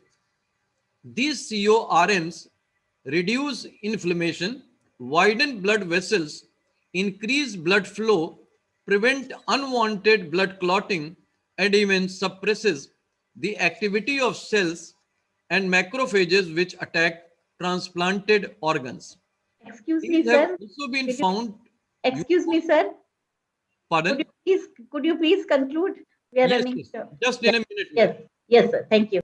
These have also been found useful in the treatment of pulmonary and renal related diseases and in the possible treatment of seizures and brain blood flow related illness such as Alzheimer's disease. So far, most research on CO has been conducted medically, so there is limited information on the detailed mechanism of action. There are certain advantages, but I'm skipping because of the paucity of time. Now, I will just want to discuss now what is the role of a chemist in the development of such molecules. The research showed that in CORM3, the ligands form an octahedral complex around the ruthenium atom with the CO groups lying on one face of the octahedron, that is facial isomer. Now, modifying the ligand system could potentially allow targeted release of the CO in the future. Enzo Elisio, who is an expert in the biologically active transition metal complexes at the University of Trieste in Italy, said that this research is an excellent example of how basic coordination chemistry can provide valuable data for understanding biologically relevant processes. So this gives a target to chemists that to synthesize a designer molecule which can release CO molecule at their own choice and target. Thank you so much.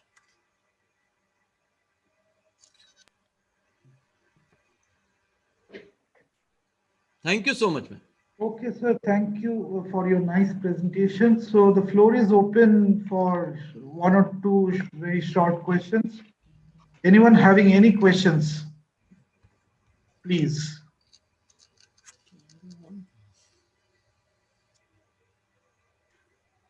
I'll be happy to answer any question, if any. I think, sir, there are no questions. So I would like to thank you, sir, for your presentation and your time. Thank you, sir. We will move to the last presenter, OP87, Bhaskar, Dr. Bhaskar J. Sharma. Sir, are you there? Hello. Good afternoon, sir. Am I audible? Yes, sir. Could you please share your screen and continue? Fine, fine.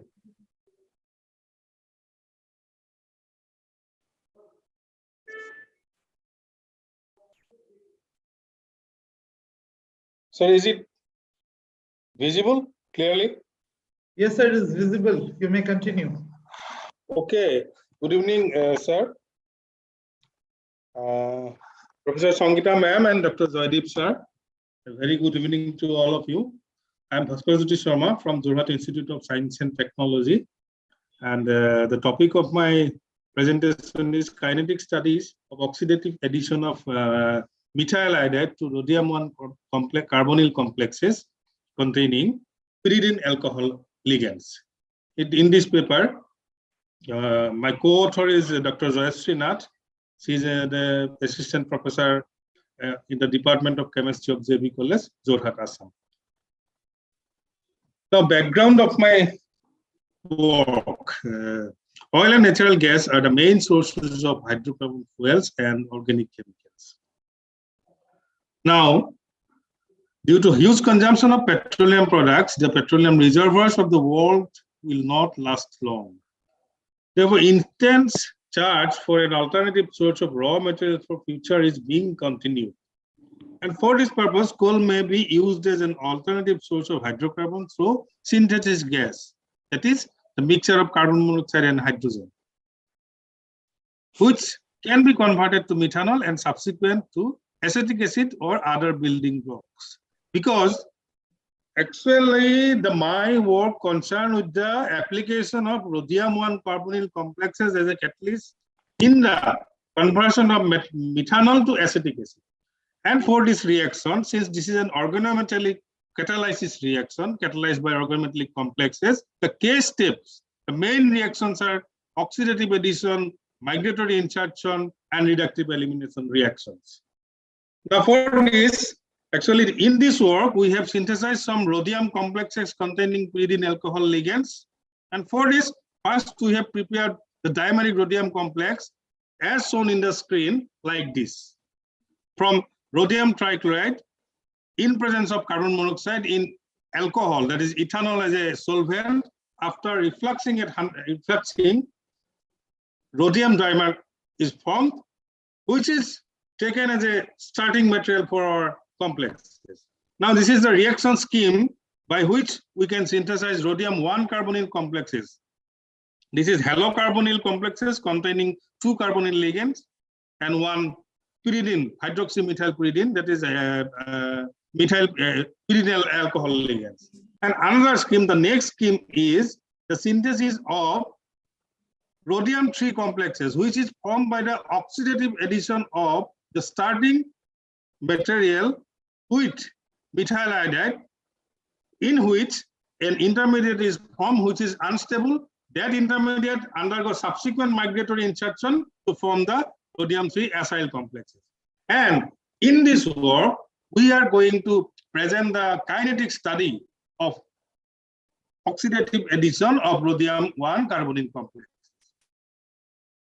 Now, rhodium-1 complexes react with small molecules like alkyl Ri, where R represents alkyl or aryl groups. Then HX, that is hydrogen halides, and other small molecules like hydrogen, halogen, etc. to form rhodium-3 complexes.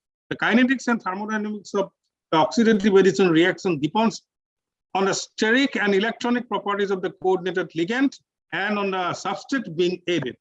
And this is the SN2 substitution nucleophilic bimolecular mechanism for oxidative addition of alkyl halide to square planar complexes, where X represents the halogen and M is platinum metal complexes, or maybe it may be rhodium or iridium or other metal. And the kinetics of oxidative addition reactions were monitored by IR spectroscopy by following the simultaneous decay of the lower mu CO bands, that is stretching IR stretching frequency of mu CO bands of the complexes and the formation of acyl band, which is easily can be detected in the IR spectroscopy. And this is the animated view of oxidative addition of methyl iodide to a square planar complex. This is the animated view. Now, in this particular work, we are trying to monitor the kinetics of oxidative addition with the help of IR spectroscopy. This is the reaction scheme, and this is the spectral pattern in which a series of IR spectra were recorded during the reaction of methyl iodide with rhodium-1 carbonyl complexes, and this down arrow represents the decay of the carbonyl bands, carbonyl group, stretching frequency of carbonyl group, it decays, and this upward arrow, that is 2A, represents the formation of a new band, which is due to the presence of CH3CO, that is acyl carbonyl. This is the reaction scheme. This is another spectral pattern in which A, downward arrow, which A represents the decay of the one terminal carbonyl band, and C represents the formation of acyl CO bands. After plotting the new CO bands, absorbance versus time, an exponential curve is obtained, and plot of ln A0 by 80 versus time for the oxidative addition reaction of the complex A, which need methyl iodide at 25 degrees centigrade gives a straight line, which represents the reaction follows first order kinetics. Now, in conclusion, a series of rhodium 1 complexes of the type this, where ligand is pyridine alcohol, were synthesized and characterized by elemental analysis in infrared spectroscopy as well as NMR spectroscopy. The synthesized complexes are coordinatively unsaturated, which is actually revealed from the higher spectral pattern, are unsaturated and undergo oxidative addition reactions with alkyl halide, that is methyl iodide, to produce rhodium 3 complexes of the type RSCOCOR, where R represents the methyl group, and the oxidative addition of methyl iodide to complexes 1 follows the first order kinetics. And this is my laboratory. This is my laboratory, newly set up. And in acknowledgement, I'm very much grateful to University Grant Commission and Assam Science and Technology University, under which our college is affiliated, for financial assistance, CSR for research fellowship in my students, and principal, Jorhat Institute of Science and Technology for providing all the facilities, and my co-authors for her contribution. Finally, the organizing committee, SMIT. And this is my research group. And I'm very happy to share you that the convener of this seminar, Professor NK is an alumni of my college. My college was earlier Jorhat Science College. Now it has been upgraded to Jorhat Institute of Science and Technology. From the academic year 2017, PG courses in chemistry was introduced. And thank you very much. Thank you. Thank you, sir, for a very nice presentation. Now, house is open for the question answer session. We will take 1 or 2 quick questions. If anyone has any query, any questions.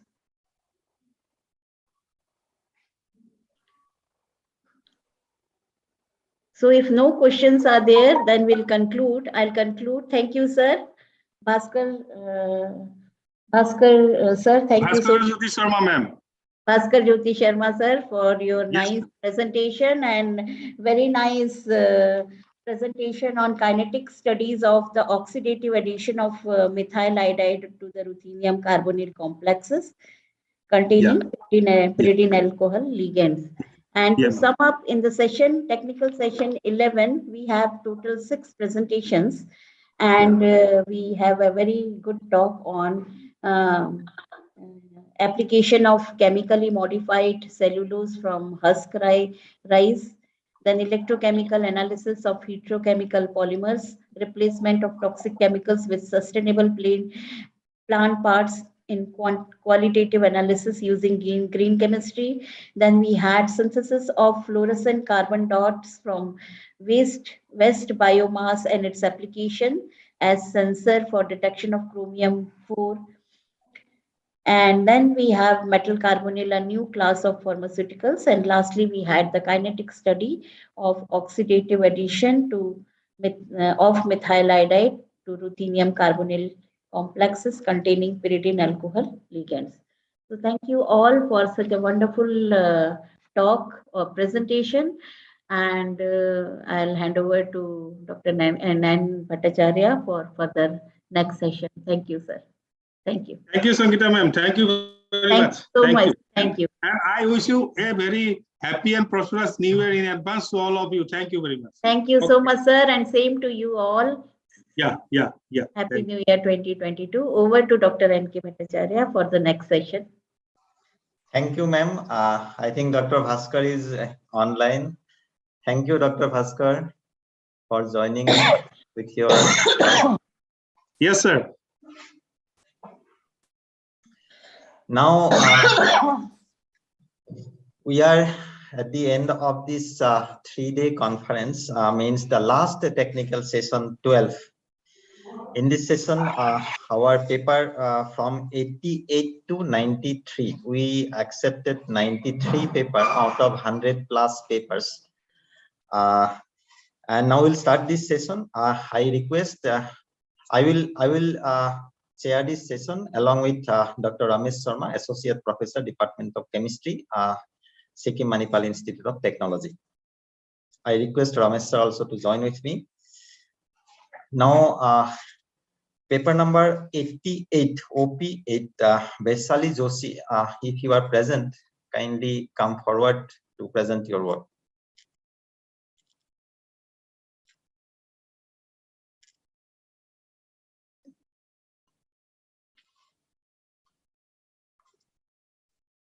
Paper number 89, Ishwar B.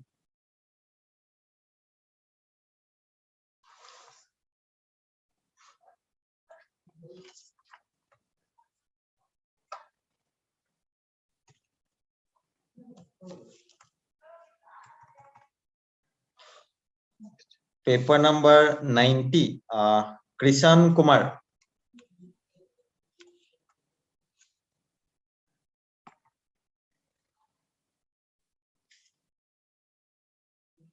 Paper number 91, Riddhi Thakur.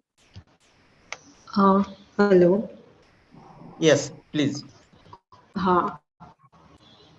You can share your slide and you can continue. Yes, sir.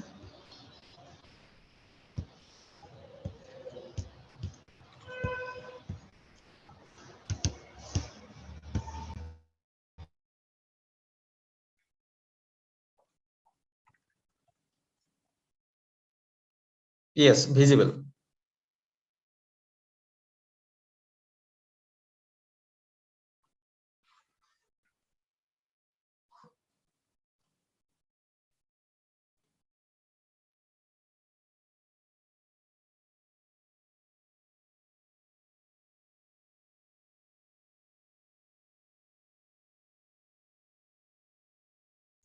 Dr. Reddy, please start your presentation.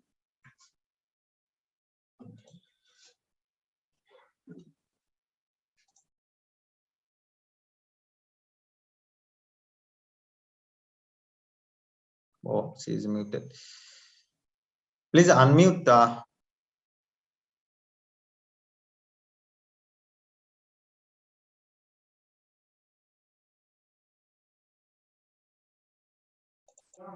I have requested. Dr. Riddhi, can you unmute? Yeah.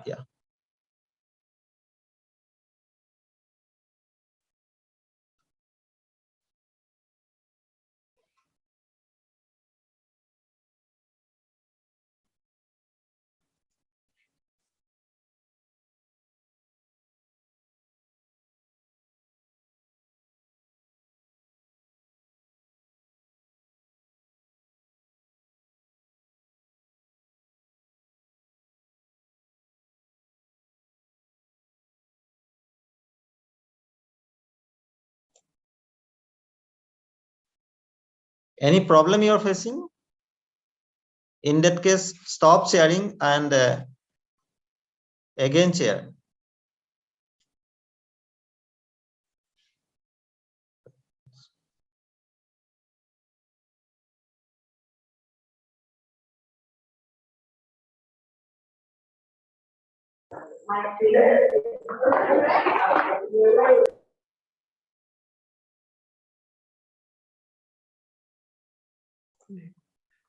Dr. Reddy, please start your presentation now.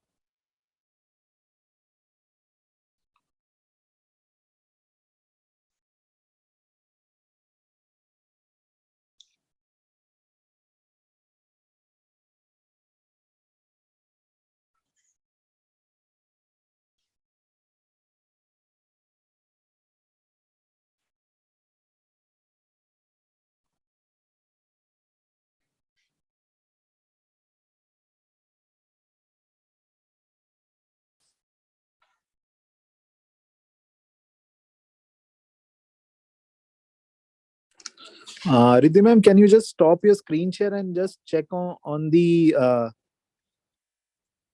yeah.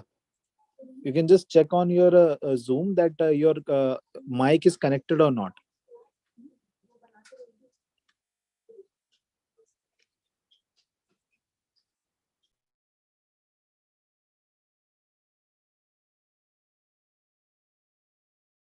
Since from here it is visible that your mic is connected, but we are not able to listen to you.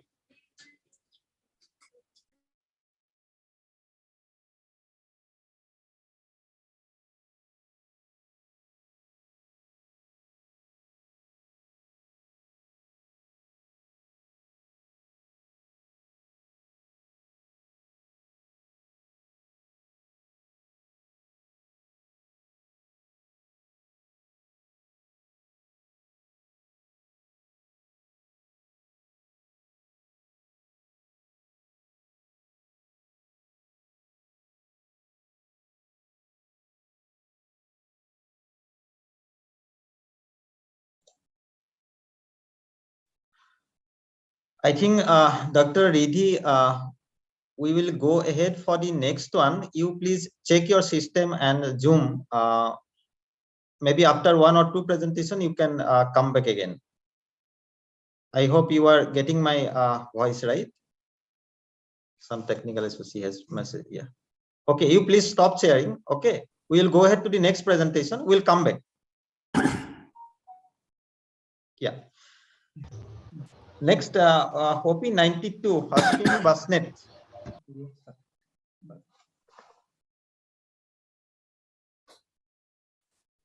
Yes, Mr. sir. Ashwin Basnet. Yeah, you can share your slide and go ahead. Sure, sir.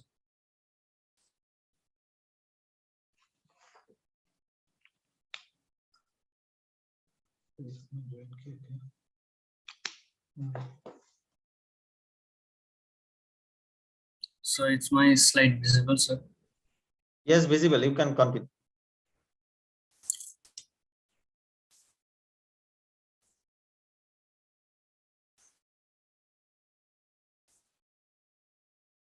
Good evening to all. I'm Ashwin Basnet from Department of Chemistry, Sikkim Manipal Institute of Technology. I will be presenting a review of reduced graphene oxide based nanocomposites for photocatalytic dye degradation. Introducing possibility of acquiring color has been allowed due to presence and discovery of various natural and synthetic dyes, but their wide-scale use show environmental concerns. Large amount of effluents containing these dyes are discharged by industries into water bodies.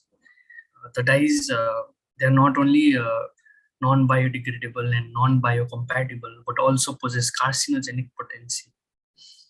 Allergic reactions, asthma, dermatitis, these are few problems or effects of dyes on humans. They can seep into groundwater through water bodies or infect vegetables, thereby indirectly contacting human body. The quality of water, along with adverse effects on aquatic life forms, is undergone because of this. Sometimes the dyes are degraded into aromatic amines, which have shown to be carcinogenic in nature. Hence, their complete degradation is required through use of proper treatments. For treatments, we categorize the methods into physical, chemical, and biological. Physical methods include adsorption, membrane filtration, and exchange methods. Chemical method involves use of oxidizing agents to convert the pollutant into a harmless species. Oxidants convert the pollutants to carbon dioxide, water, and inorganic salts. The oxidants could be ozone, hydrogen peroxide, sodium hypochlorite. Fenton's process, photocatalysis, electrochemical oxidation, ultrasound are some advanced oxidation process that are used. Biological method involves use of microbes such as bacteria, fungi, algae, enzymes in treatment of wastewater. They are low cost and environmentally friendly process. Some dyes remain unaffected by light, ozone, and other degradation conditions. Hence, conventional wastewater treatments are ineffective. So usually we get hybrid treatment systems. So a method with a lower cost, good efficiency, reduced sludge generation, enhanced versatility has been sought for. Next, we move on to reduced graphene oxide. It is the oxygenated derivative of graphene. Their preparation involves reduction of graphene oxide. Reduced graphene oxide contains, as you can see in the structure, it has epoxy, hydroxy, carboxy groups present. These oxygenated species are present above or below the planar carbon atomic sheet. The sp2 hybridized carbons form a strong bond among themselves, giving the structure stability. The conjugated system allows charge transferability, the pi bonds and the non-bonding electrons of the oxygens allow interactions with other species through electrostatic interactions. The chemical structure therefore allows a material of it to have good mechanical strength and is a good thermal and electrical conductor. These wide properties allow reduced graphene oxide to be used in applications such as energy storage devices, electronic devices, coating technology, in wastewater treatment and biosensors, etc. In this particular slide are some of the works that have been done by some people based on reduced graphene oxide.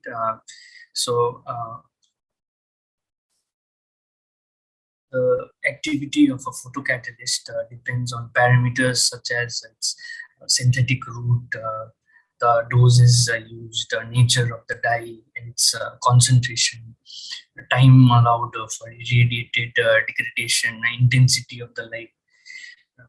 We observe that the transition metal oxides here used as sole photocatalyst exhibited lower efficiency than the nanocomposite with the reduced graphene oxide.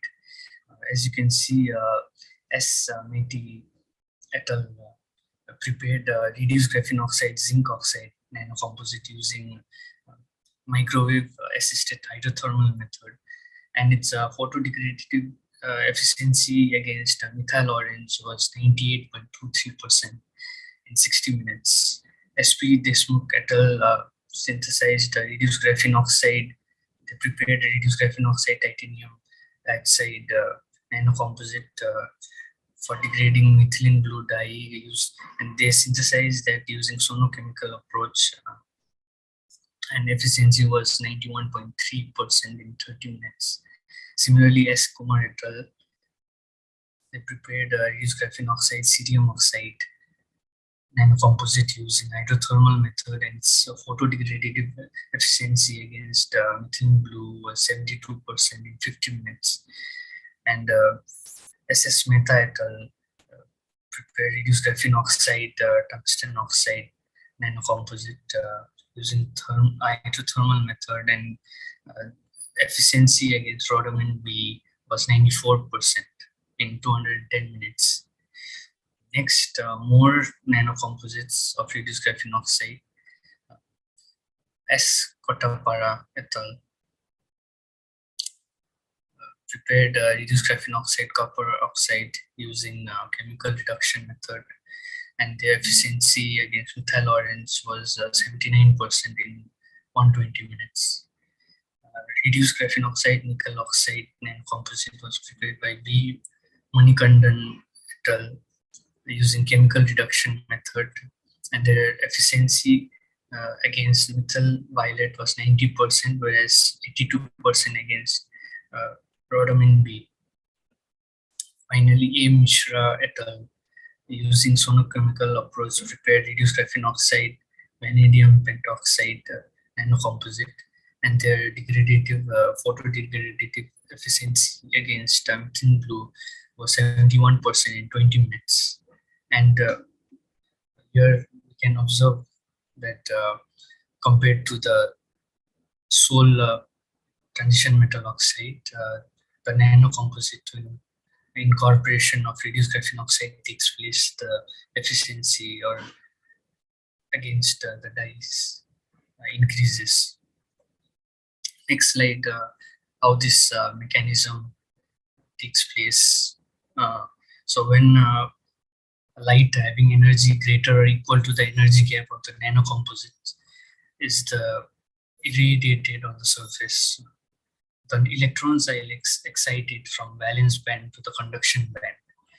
Therefore, electron and hole is created. Hole in the valence band, electrons they go to the conduction band.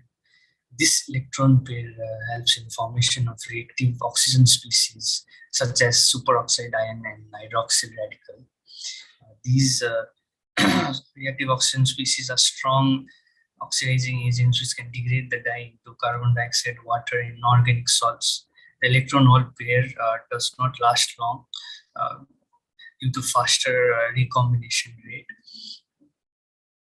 So reduced graphene oxide helps in increasing the recombination rate of the electron-hole pair. Therefore, simultaneous supply of reduced reactive oxygen species takes place, hence longer activity of the photocatalyst. Reactive oxygen species are produced by oxidation and reduction reactions that are taking place in the valence band and conduction band. The atmospheric oxygen acquires electron from the conduction band and they form superoxide ion, whereas the moisture or the aqueous media electron is taken from the water by the hole in the valence band, and simultaneously hydroxyl radical and a proton is formed, and this hydroxyl radical and superoxide ion are used. They are degrading the dye. Next, some dyes that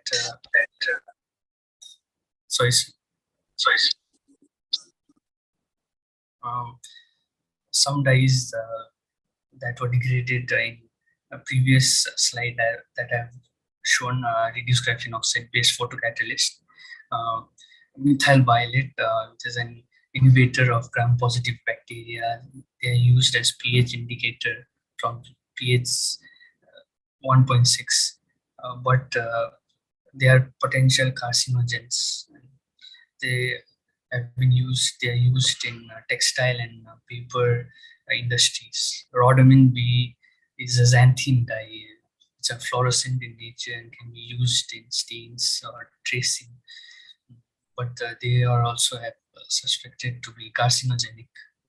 Methylene blue is a thiazine dye possessing medical uses in potassium cyanide poisoning, also used as biological stains. But they have side effects affecting the central nervous system, cardiovascular and gastrointestinal systems. They're used in chemical industries. Also, then finally, as we all know, methyl orange is used as a pH indicator, and it is an azo dye, and it's widely used in textile, paper, and food industries. They are also having mutagenic properties. Therefore, these were targeted. These were some of the references that I have used to prepare my slide. Thank you.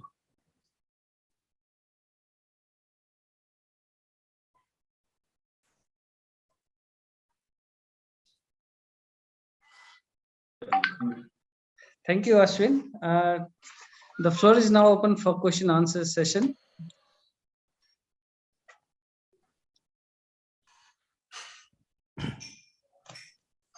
Any questions for Ashwin?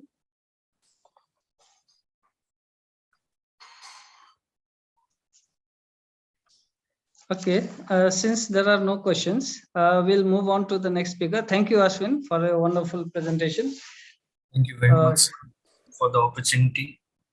Okay, now please unshare your screen, and the next speaker, Dr. B.Y. Bagul. Dr. B.Y. Bagul. Sir, can you? Yes, sir. Yes, sir. Screen Yes, is sir. visible? Yes, sir. Yes, sir. Okay. Please go ahead, sir. Okay, sir. Okay. Now, Yes. good evening, sir.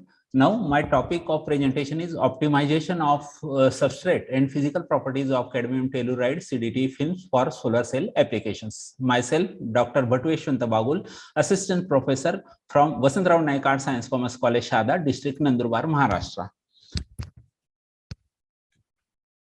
Now, the abstract, the second to sixth semiconductors are very great importance due to the photo optoelectronic applications such as solar cells, integrated optics, and optoelectronic devices. Hence, we can take as a cadmium telluride, which is a suitable material for the photovoltaic devices, and we can take this for the measurement of the XRD, FESM, conductivity, activation energy, and by the resistivity. preparation of precursor solution, we can prepare the solution by this formula: W is equal to M small m into mq divided by 1000, where W is the weight of the solute in grams, small m is the molecular weight of the solute per salt, capital M is the molarity, and Q is the quality of solvent in ml. And by we can take, for the preparation of cadmium telluride solution, we can take cadmium acetate dehydrate and tellurium dioxide. Take these materials as a source of CD2 plus and Te2 minus ions, and at first we can prepare the powder, and we can paste on the slides, glass slides, where we can prepare the thick films. As the agent of CDT nanocrystals, we can say that is by this diagram we can prepare the cadmium telluride. By at first, this is the flow chart of synthesis of pure CDT nanocrystals. We take the cadmium acetate in a beaker of 50 ml solution separately and stirred at room temperature, and tellurium dioxide, say, in 50 ml solution, we can stir it in a separate beaker. As it can stirred, we can dropwise addition of this TiO2 into the cadmium acetate solution. When it is completely dropped into the cadmium acetate solution, the complete solution can be stirred for 3 hours at 800 revolutions per minute. After then, we can get the crystals that is in the form of the powders, CDT powders we can get, and after this we can paste on that glass plate and prepare the films. Now, how the CDT thick films can be prepared? The preparation for the CDT thick films, we can take the solutions.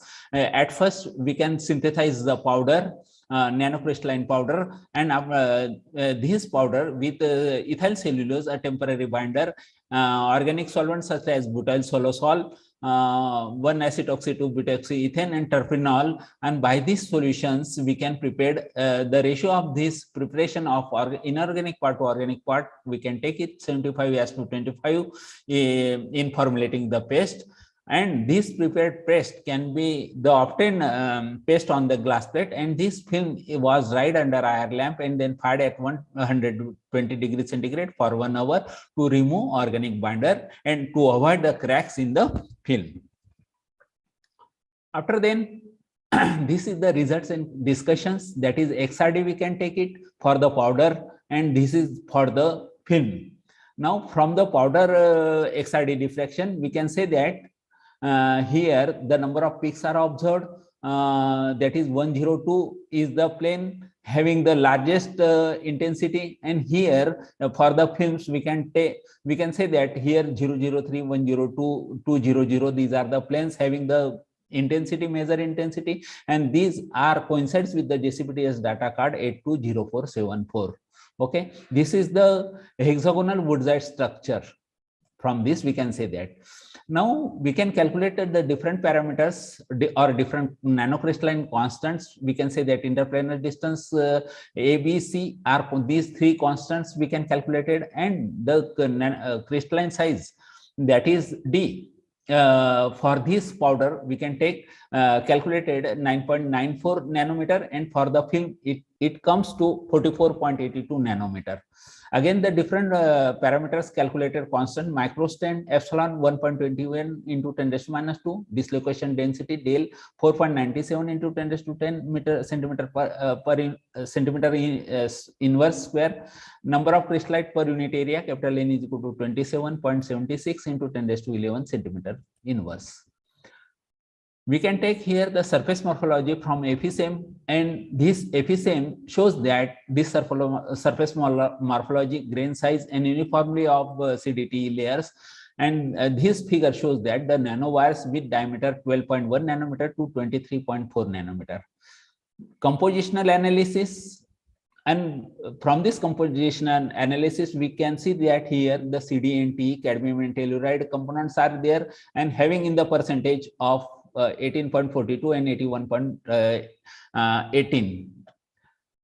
Now, optical absorbance transmittance, this is the absorbance and this is the dark line is the transmittance. we can say that the absorbance as the wavelength is along the x-axis and absorbance along the y-axis and transmittance along the y-axis, the absorbance decreases as the wavelength increases and transmittance increases as the wavelength increases. And optical band gap, from this band gap energy EG can be determined by plotting the top plot, and the EG energy band gap comes 1.76 electron volt and the refractive index 2.81 and absorption coefficient alpha is equal to 0.19 into 10⁴ centimeter inverse. Photoluminescence property, this figure shows that these samples were excited 740 nanometer wavelength of light, and it is clear from this figure that the spectrum contains a broad and sharp photoluminescence emission centered at 824.06 nanometer here. Next one characteristic, that is the current voltage IV characteristic. From this graph, the voltage is taken along the x-axis, current is along the y-axis, and both the graphs, that is dark line, black line shows dark line, and the red line shows that under illumination, and both are moving through the origin. Okay, hence we can say that the conductivity increases. And we can measure the photosensor efficiency, photoresistivity, and photosensitivity. Photosensor efficiency 4.52, photoresponsivity 1.30, and photosensitivity comes 77.89. Conclusions. And from this, we can summarize the results, that is the nano-size crystals of pure CDT were some successfully synthesized by precipitation, co-precipitation method at room temperature. The structure analysis reveals that the as-synthesized CDT powders and films of sample are word-side, that is hexagonal phase, and prefer orientations 102, 003 with polycrystalline in nature. The crystalline size of synthesized CDT nanopowder and films are 9.94 nanometer and 44.82 nanometer respectively. Some of the crystallographic constants can be calculated, and the surface morphology composed of nanowires. The EDX, from this EDX, we can say that this is the purely CDT material. The optical energy band gap comes 1.76 and refractive index is found to be 2.81. Okay, and the IV curve, which reveals the non-linear nature of the graph passing through both the origin, both in dark and under illumination of light, suggests that the scorching nature of the CDT thick film. Thank you, sir. Thank you, sir. Thank you, sir. Is there any questions for Dr. Bagul? The floor is now open for question answers.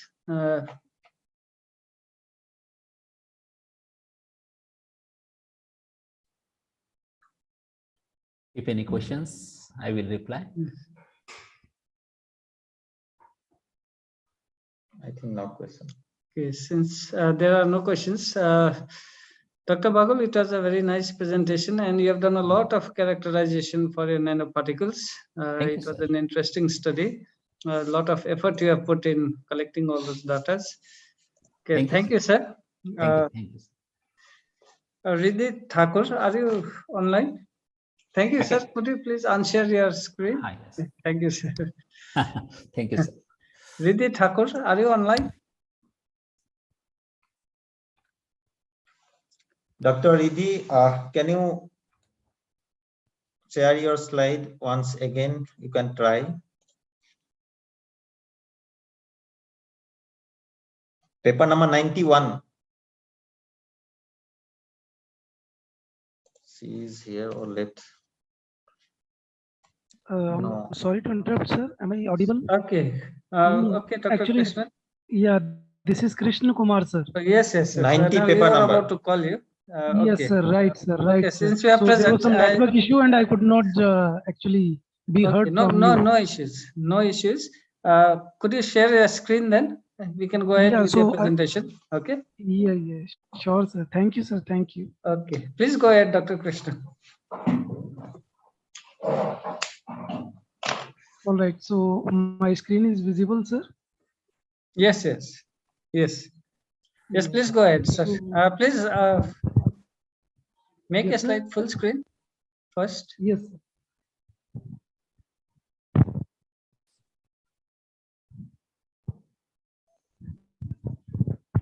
I'm facing a lot of issues, sir. I don't know what's happening. Yeah, now it's fine. Now it's fine. Yes, Now it's sir, fine. right. Please go ahead now. Please start your presentation. Yes, sir. So, very good evening to all. Today, I'm going to discuss about a natural tripeptide capped gold nanoparticles, which are pH sensitive in nature, and they were used for the efficacious drug delivery to drug sensitive and drug resistant cells. So, what are the basic common modalities for the treatment of cancer is like, as we all know, surgery, radiation therapy, and along with that, there are chemotherapy and nucleic acid based therapeutic regimens are there.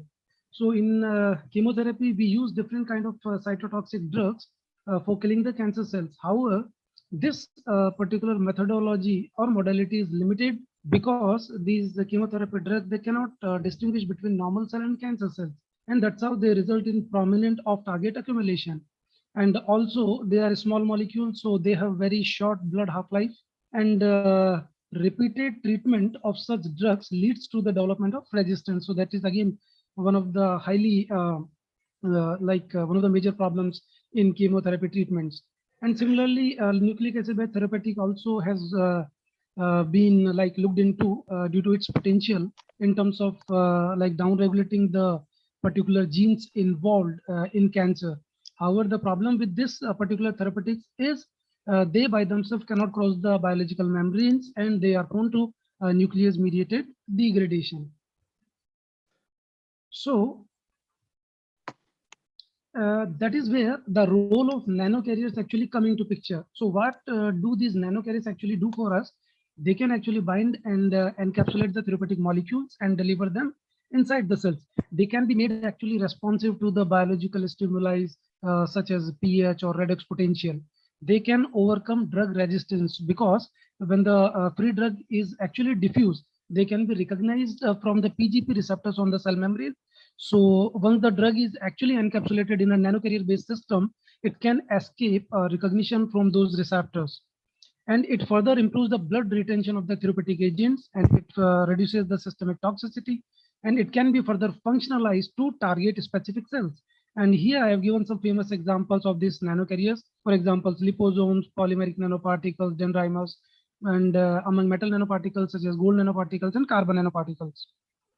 So what is the benefit of using gold nanoparticles? They are actually relatively very safe in terms of their interaction with the biological system.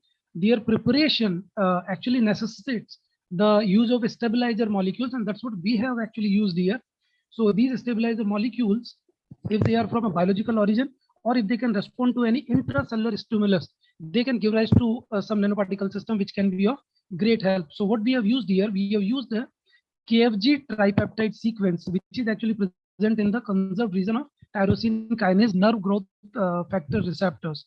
So we synthesize this particular tripeptide in the lab, and we use this molecule for the stabilization of gold nanoparticles, and these gold nanoparticles were negatively charged, which assisted in the encapsulation or binding with the positively charged DOX molecules, which is an anti-cancer drug.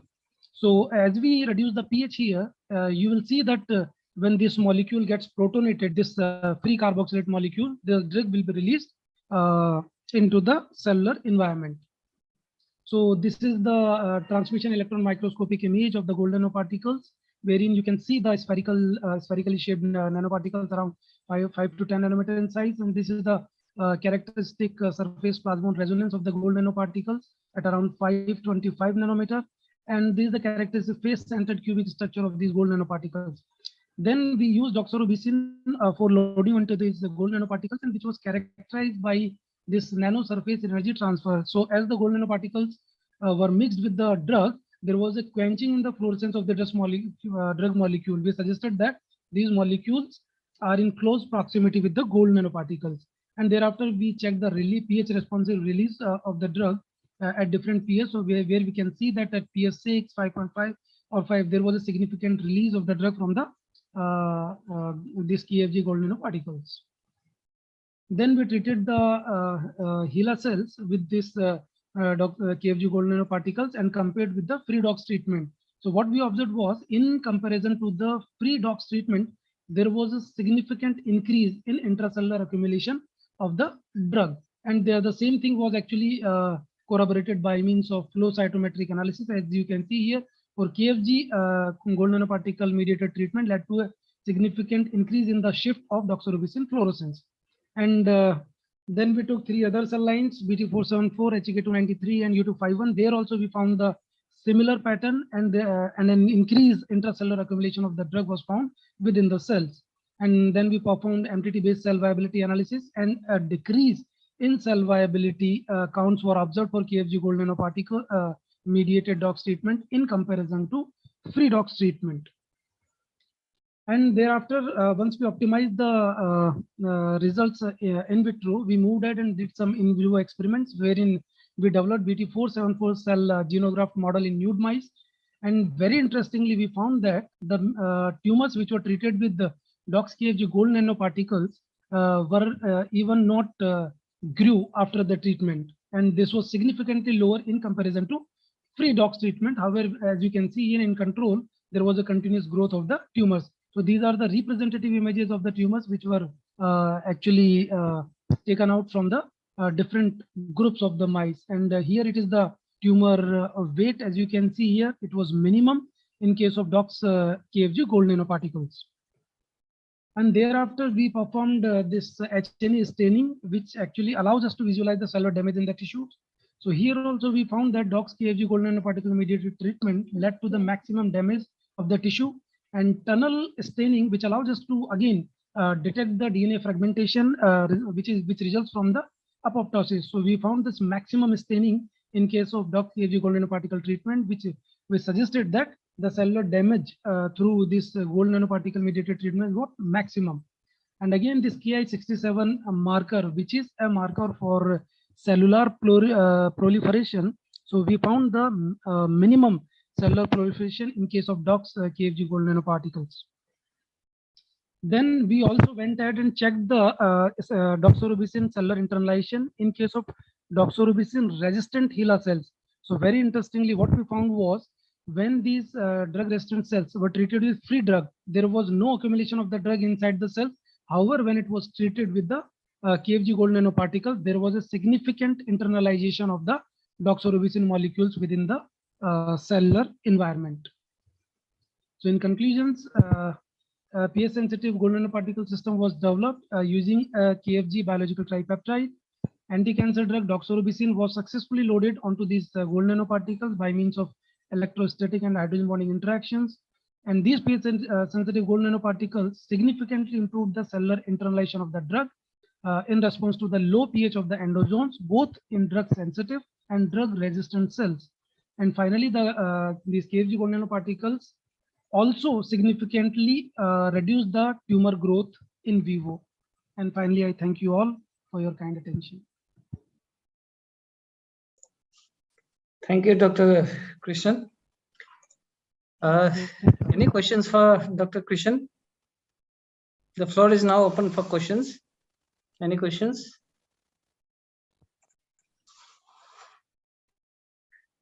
Okay, since there are no questions, let me ask you a question, Dr. Krishnan. I've seen that you have taken a XRD pattern of that nanoparticle. Right, sir. I was surprised that you have got very, very sharp peaks over there. How did you get those? Yeah, that one. The peaks are very, very sharp for a nanoparticle. Right, sir. Actually, it is little broad only because we have taken from 35 to 65. If I little enlarge this, this is little broad. Okay, so you mean to say that those peaks are actually broad? Little broad means they are not very sharp. As I think you are. It's not as sharp as it looks over there. Yeah, that's what you mean to say. Right, sir. Right, sir. Okay. Yeah. Okay, and are the peaks in the correct positions? Were there any impurity peaks? No, sir. I could see only these 3 peaks, and this first one representing the 111 plane was prominent. Have you indexed the peaks? Yeah, this 38.1 is for 111 plane, and this 44.3 was for 200, and 64.5 was for 222 planes. Okay, so this is a cubic lattice. Yeah, face-centered cubic lattice. Okay, okay. Thank you, Dr. Krishnan. So, any other questions from anyone from the house?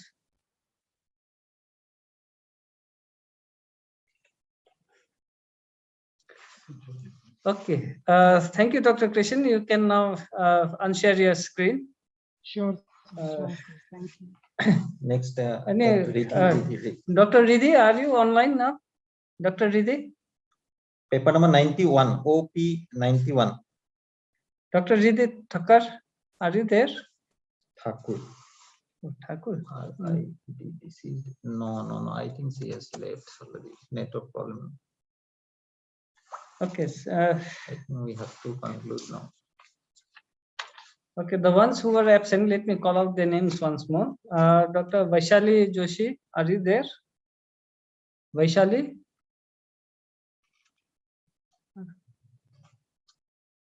Ishwar? Dr. Ishwar? Okay, I think now we can conclude the session.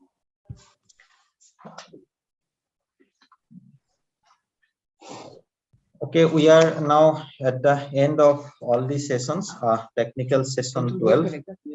I think there is no presenter now.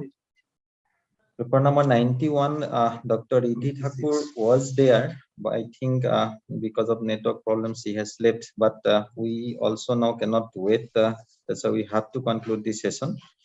Thank you all the participants. Thank you. Now, by 5 minutes, we will start the valedictory session. I request all the participants to take part in the valedictory session. By 5 minutes, now it is 6:35. From 6:40, we will start the valedictory session.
Oh.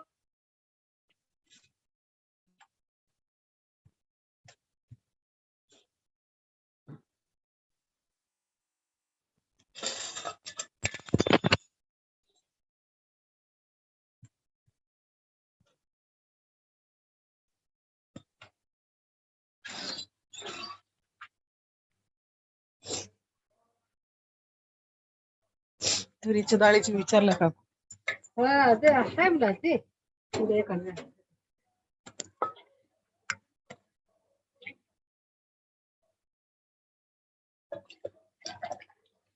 Gate थोडं ओढून घेता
Very good evening to one and all present here.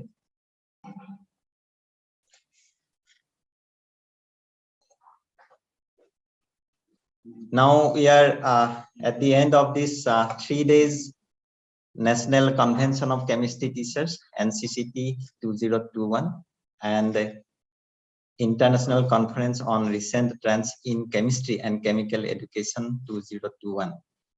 During the last 3 days, 28, 29, and today's 30, 11 invited speakers and a good number of paper presented by various participants.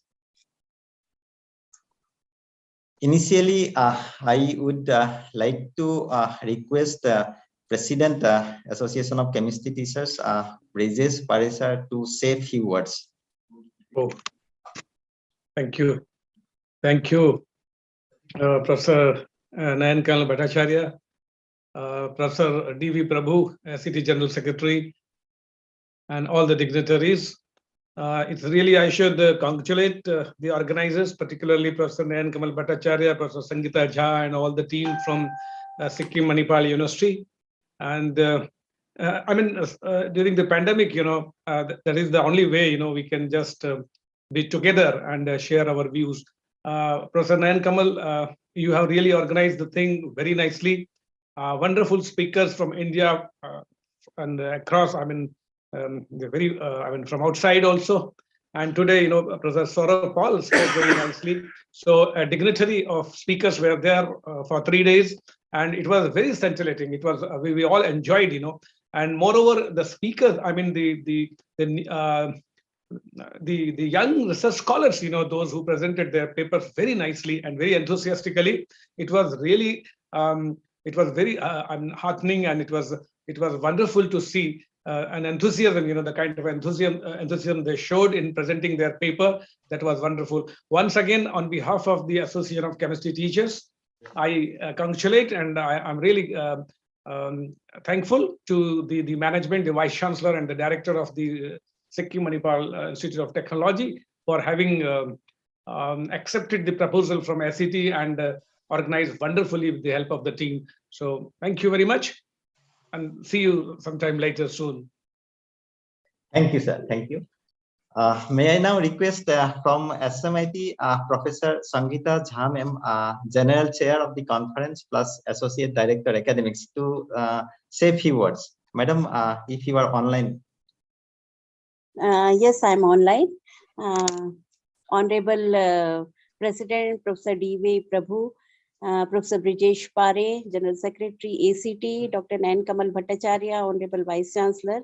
It was a great pleasure to organize this conference, and we had a wonderful session of invited speaker resource persons from India and abroad.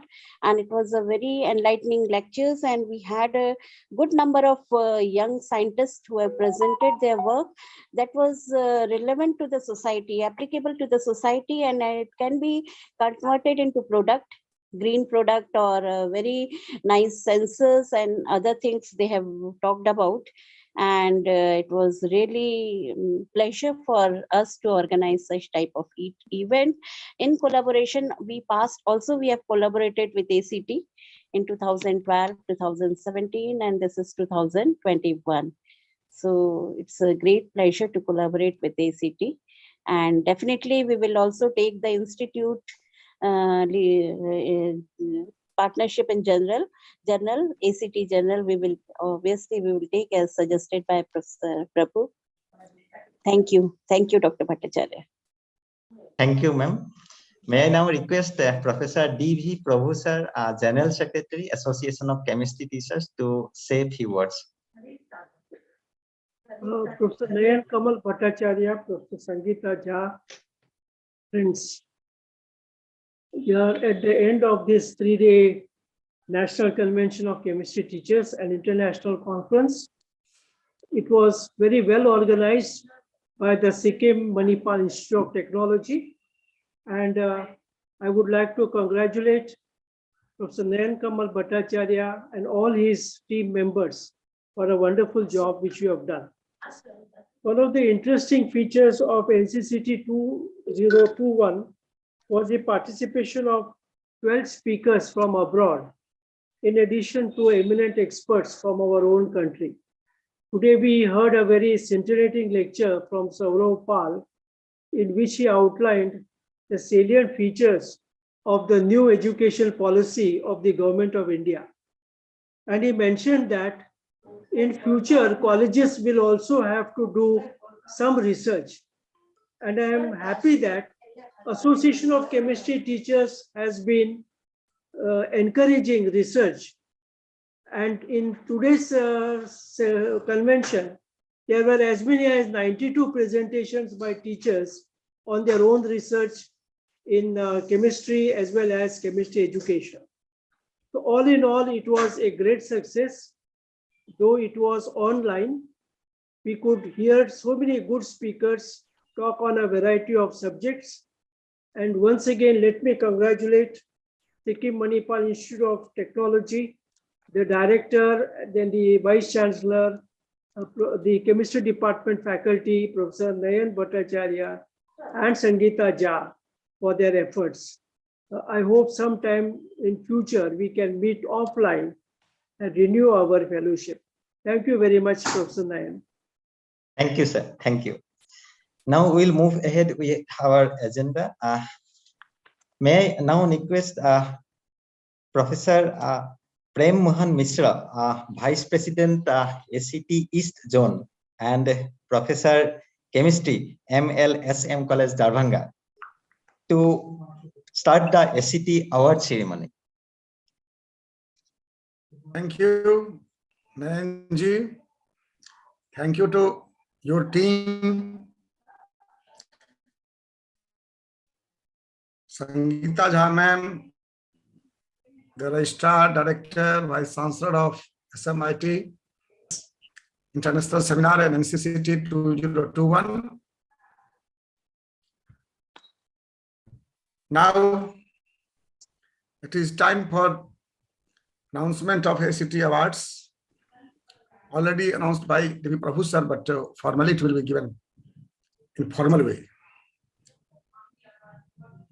Dear friends, as you know, the ACT has a lot of programs for the development of chemistry education as well as research, but we focus mainly on chemistry education because the research is the fruits of the education. So ACT has instituted 8 awards in different categories, including UG teachers, PG teachers, good researcher, chemistry popularization award, and award for best women chemistry teachers. These awards are given by the endowment fund donated by peoples within the ACT and outside the ACT. So it is now time to announce the name of awardees, and I would like to request the awardees person, if they are present, connected to our link, to share his or his feeling. Yeah, they have joined. Most of them, they are there. You know, so no Yeah, problem. that is good, sir. Good, sir.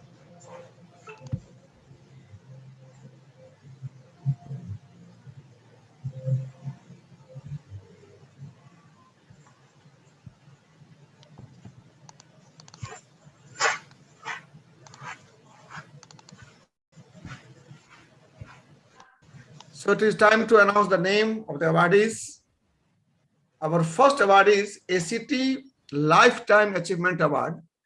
This award is given to a teacher of the zone in which NCCT is organized. So this time, this award will be given to a teacher of East Zone, and the team has selected Professor Swapan Kumar Saha as for ACT Lifetime Achievement Award. Professor Swapan K. Saha is ex-professor and UGC Emeritus Fellow, Department of Chemistry, North Darjeeling. He has guided 15 students for PhD, published 62 research papers, 3 books, and 3 book chapters. He is recipient of Commonwealth Academic Staff Fellowship Award to work in UK in the year 1988-89.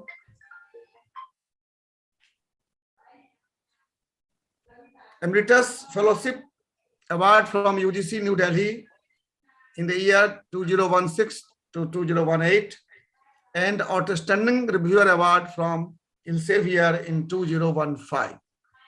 May I request Professor S.K. Saha to share his feeling with the participants. Professor Saha? Yes, sir. Yeah. Okay, thank you. Good evening, everybody. At the outset, I must say that I feel highly privileged and honored to be here this evening to participate as a recipient of Lifetime Achievement Award that has been conferred to me by the Association of Chemistry Teachers. I sincerely thank the President of ACT, Professor Brijesh Pare, and the General Secretary, Professor D.V. Prabhu, for the selection of the prestigious award. I feel highly honored, sir. I am also thankful to Professor N.K. Bhattacharya, HOD Chemistry, SMIT, who is also the convener of the conference, for his courtesy and honor shown to me. I am thankful to other academic staff member of Chemistry Department and the authority of SMIT, especially Professor Sangeeta Jha, Associate Director, SMIT, for the trust and honor shown to me in different occasions previously as well. In this context, I express my appreciation and thankfulness to all of my past students, especially my research students, for their dedication and hard work, without which I could not have achieved whatever has been possible for me to do. I understand that since its inception in 2020, the ACT is serving successfully as an apex body of chemistry teachers to promote excellence in chemistry education. On the other hand, the SMIT is one of the few top technical institutes of the country which also impart quality education to the UG and PG students in basic science as well. The computer and the internet have today brought about tremendous development and dimensional change in human life as compared to the days of early 80s of the last century, when I started my teaching and research career in the university level. I remember we had to wait for months together to get a photocopy of a photocopy or microfilm from the ink stock for a single reference paper, while today it is just a click away of the computer keyboard. As a result, quantity of published paper have been increased enormously. And here lies my note of caution. Overimportance on the quantity of publication degrades the quality of both teaching and research. In between 2011 and 2018, a report says that in 7 years, total PhD in the country have been doubled. This sudden increase must have compromised with the quality. While I believe good research makes a good teacher, we should give more honest effort and dedication for quality research and not just run after quantity. Otherwise, the university education system would be the worst sufferer. I refer the university education system for obvious reason. We have about 160 institutes of national importance in the country today, including large number of IITs, NITs, ICRT, NIPAR, etc. And most of them are teaching UG and PG students in basic sciences along with research, with strong financial support from the government. Good and meritorious students therefore opt for those institutes for better facilities. On the other hand, about 700 universities, most of them are either state government aided universities or private universities or deemed to be universities, which attract only mediocres. Of course, there are exceptions as well. The situation will further deteriorate unless we, the academicians of the universities, perform excellently in research and teaching and could compete with those institutions effectively in spite of relatively less facilities. Therefore, the university authorities and the academicians should rise to the occasion and try their best to show excellence in teaching and research with support of the authority. Otherwise, the university system would fail to attract good students and ultimately will be trapped in a vicious circle of non-performance. With this word of caution, or words of caution, I conclude, and I thank you all for your patient hearing. Thank you very much. Thank you, sir, for your good words.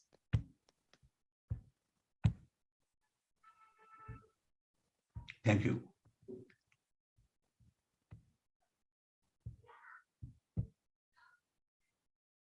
Now,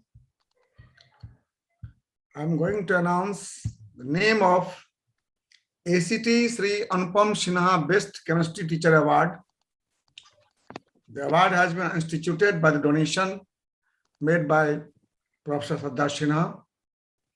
And the winner is Professor Dr. Susmita Sen Gupta.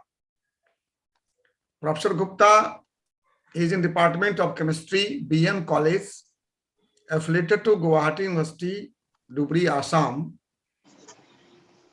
Her UG teaching experience of 24 years. She has published 39 papers, 6 books, and has 4 research products to her credit. Good contribution to chemistry education. She has organized subject-related activities, outreach activities, chemistry popularization activities, and given many popular lectures in different parts of India. I would like to request Professor Dr. Susmita Sen Gupta, if you have joined, please say some words for our participants. Thank you, sir. Am I audible? Yeah, you are audible, ma'am. Yes, sir. Sir, thank you very much. So, good afternoon to all of you. So, respected Paresh sir, Prabhu sir, and all SCT office bearers, and everybody present here. So, I'm really honored, and I'm very thankful for SCTA to selecting me for this Anupam Datta Best Teachers Awards. And it is always a great moment for me to receive the award, but it gives some extra responsibility also.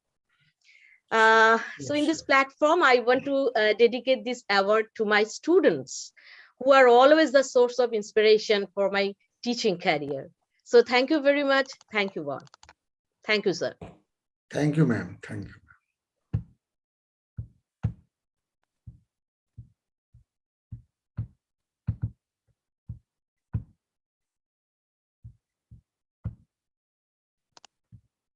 And now we move to ACT Best Women Chemistry Teacher Award.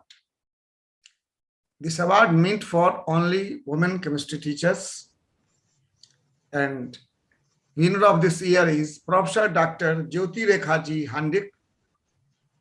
She is director at CB School of Science and Technology, KK Handik State Open University, Assam. And she is professor on Lien in the Department of Chemistry, Dibrugarh University, Assam. She has guided 5 PhD students and 6 MPhil students, 33 papers presented in conferences, published 35 research papers and 25 popular articles. She has won 9 Best Oral and Best Poster Presentation Awards. I would like to request Professor Dr. Jyotirekhaji Handik, if you are in the meeting, please bless us with your few words. Thank you, sir. Am I audible? Yeah. Yeah. Good evening, one and all there. Honorable General Secretary and other office bearers of Association of Chemistry Teachers. I'm feeling so honored to receive this award from such an organization. And I'm feeling more inspired to dedicate myself for the chemistry education field. And I would like to dedicate this award to my students, whom I always consider as my mentors. And I always believe that one Latin saying, that proverb, docendo decimas, which means that from teaching we learn. So I always believe that saying in Latin, docendo decimas. Today I am also again feel to utter these words. And thank you, SCT, again. And I'm again feeling happy to announce that after 27 years of teaching in conventional education system, I have switched over to ODL system last year. And at this time, I'm dedicated myself for launching UG courses in this only open university in Northeast. So I'm again enjoying another field of teaching. So I am again training myself, and it is a lifelong learning through teaching, and I'm feeling honored. I thank SCT again. Thank you so much. Thank you, ma'am, for your good words. Thank you.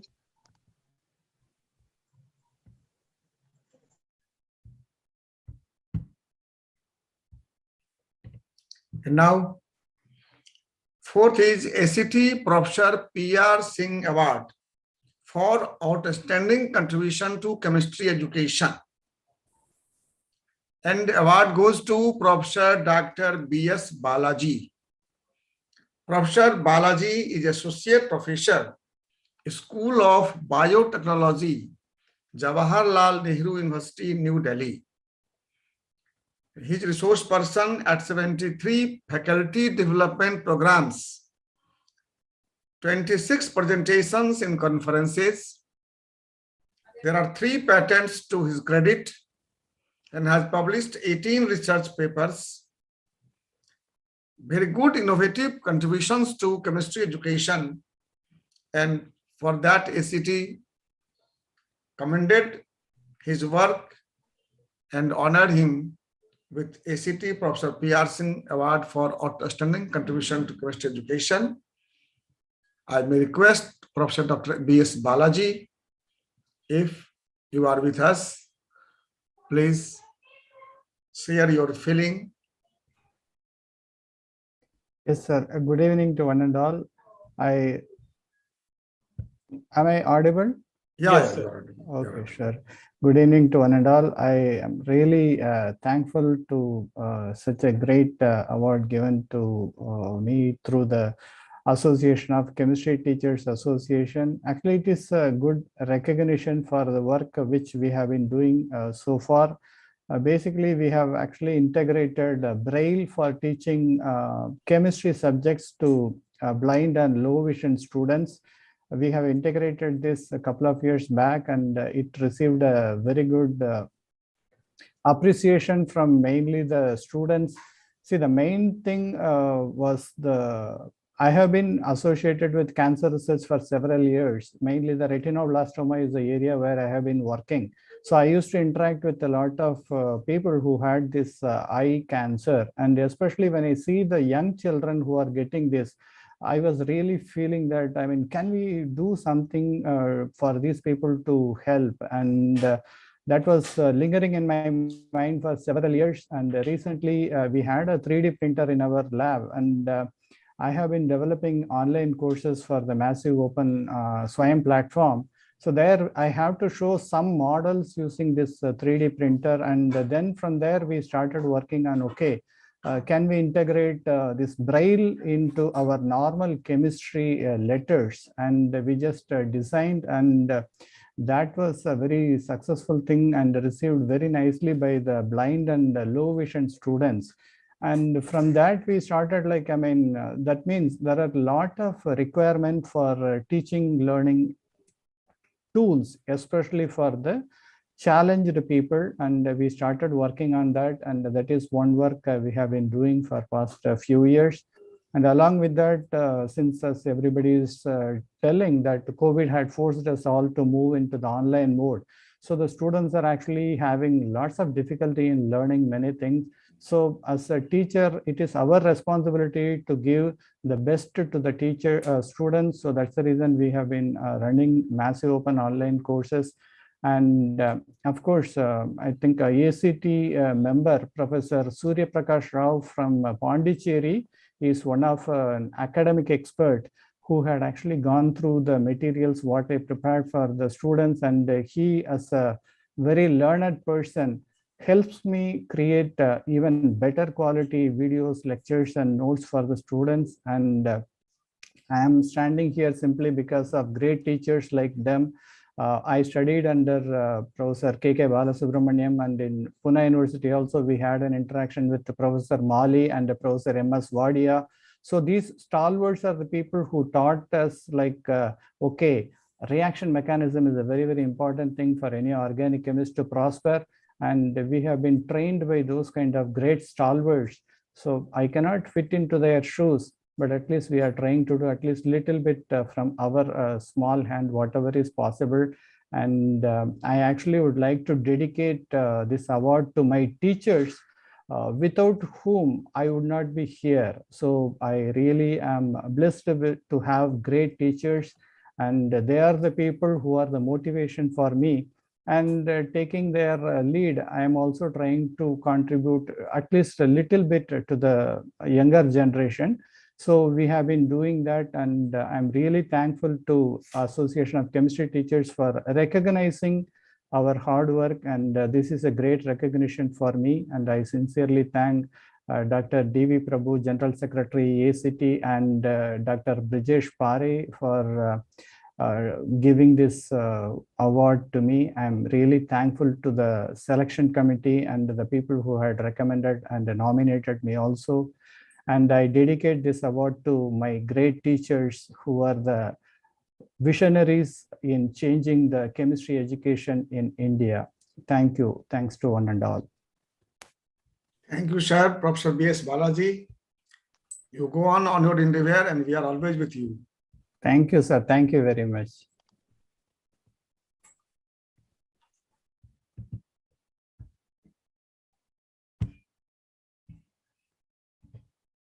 And now, ACT Dr. Umashai Prakash Chemistry Popularization Award.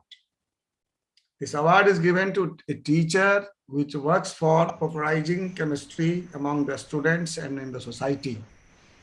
And this year, the award goes to Professor Dr. D. Ramachandran. Professor Ramachandran is in the Department of Chemistry, Acharya Nagarjuna University, Nagarjuna Nagar, AP, Andhra Pradesh. He has awarded 37 PhD to his students, 2 patents. He has authored 4 books and more than 150 papers published in different journals. He has delivered several invited talks in chemistry popularization activities. I may request Professor Dr. D. Ramachandran, please share your feeling with the participants in this meeting. Thank you, sir. Ramachandran. Thank you, sir. Am I audible, sir? You are audible. Yeah, you are audible. Okay.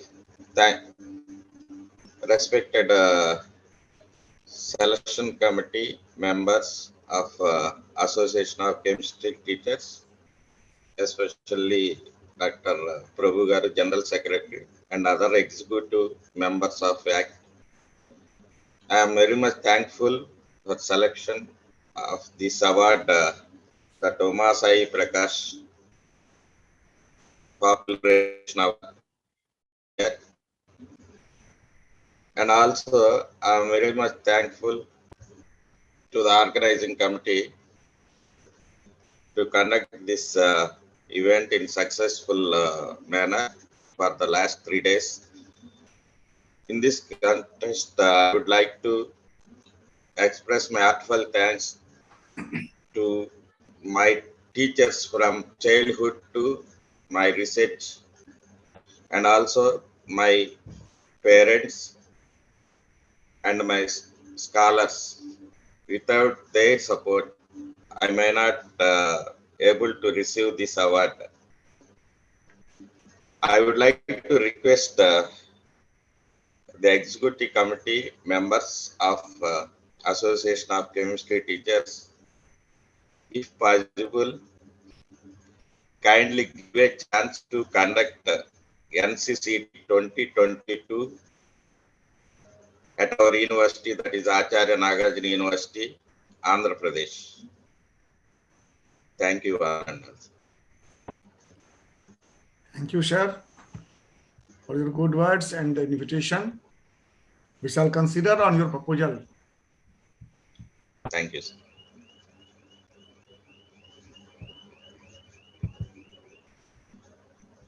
And now,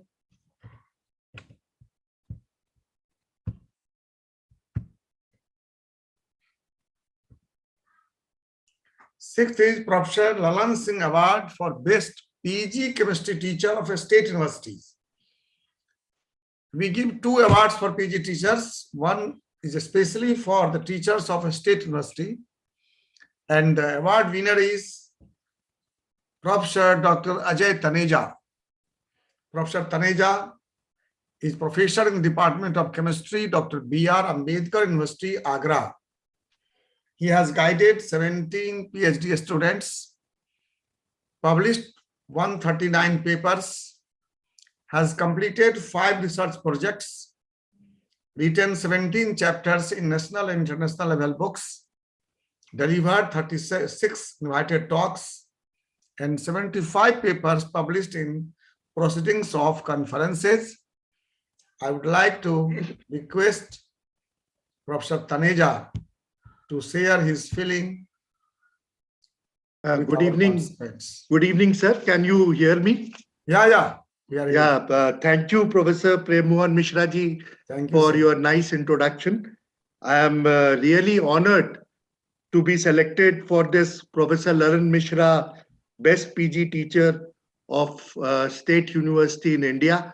I would like to thank Association of Chemistry Teachers, office bearers, particularly Professor Dr. Damodar V. Prabhu, who has been an inspired teacher to many of our students, also of our state, of our university, and throughout India. Professor Brajesh Pare, who is holding the post of President of Association of Chemistry Teachers, as well as to Dr. Umesh C. Jain, who is also an executive member from our city. First of all, I would like to congratulate ACT and SMIT for conducting this conference online for 3 days successfully. I understand, and I also congratulate Association of Chemistry Teachers for its aim to strengthen chemistry education in India and to motivate students to pursue chemistry as a career. They are doing wonderful job. They have been holding science exhibitions, many seminars, workshops, and I have also invited different experts in various fields for invited talks. So chemistry being a center science needs all this, and this has been beautifully done by Association of Chemistry Teachers. So once again, I thank you for selecting me for this award, and I assure you, if there's any type of my contribution in the activities of Association of Chemistry Teachers, I will be there to help it out or to conduct that. Thank you very much once again. Thank you, sir. We are always welcome to ACT. I am there. Cooperation. Yes. I am its life member for many years. Yeah. Thank you. Thank you, sir.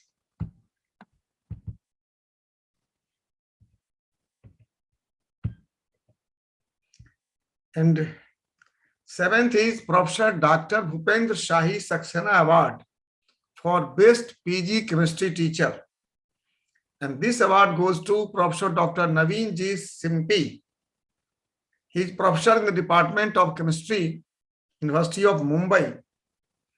He has successfully guided 11 PhD students, completed 8 research projects,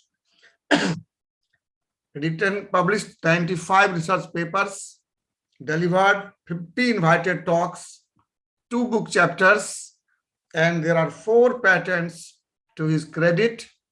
And may I request Professor Dr. Naveen G. Simpi, please say some words for our participants.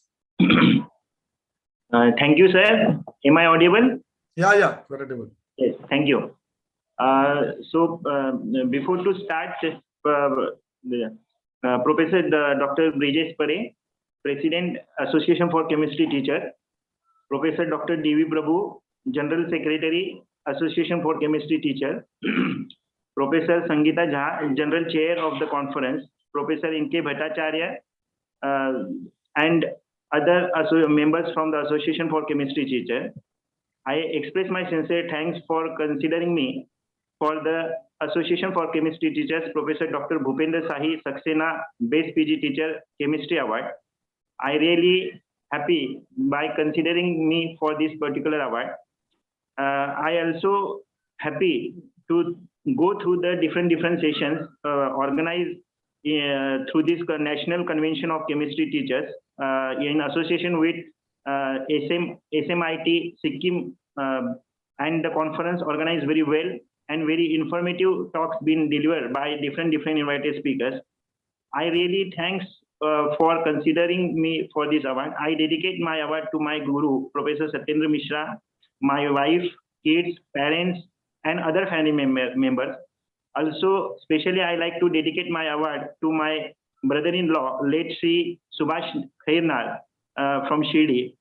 Also, I am very much thankful to my PhD students, because of whom I am able to generate number of papers in different international national journals of repute having good impact factor. Also, thanks to the funding agency, because of whom I am able to do a high-class research in University of Mumbai. Also, before that, I was working as an assistant professor in North Maharashtra University, Jalgaon, where I have done a lot of research work. I thank you to the Association for Chemistry Teacher for selecting me for this award. Thank you. Thank you, sir.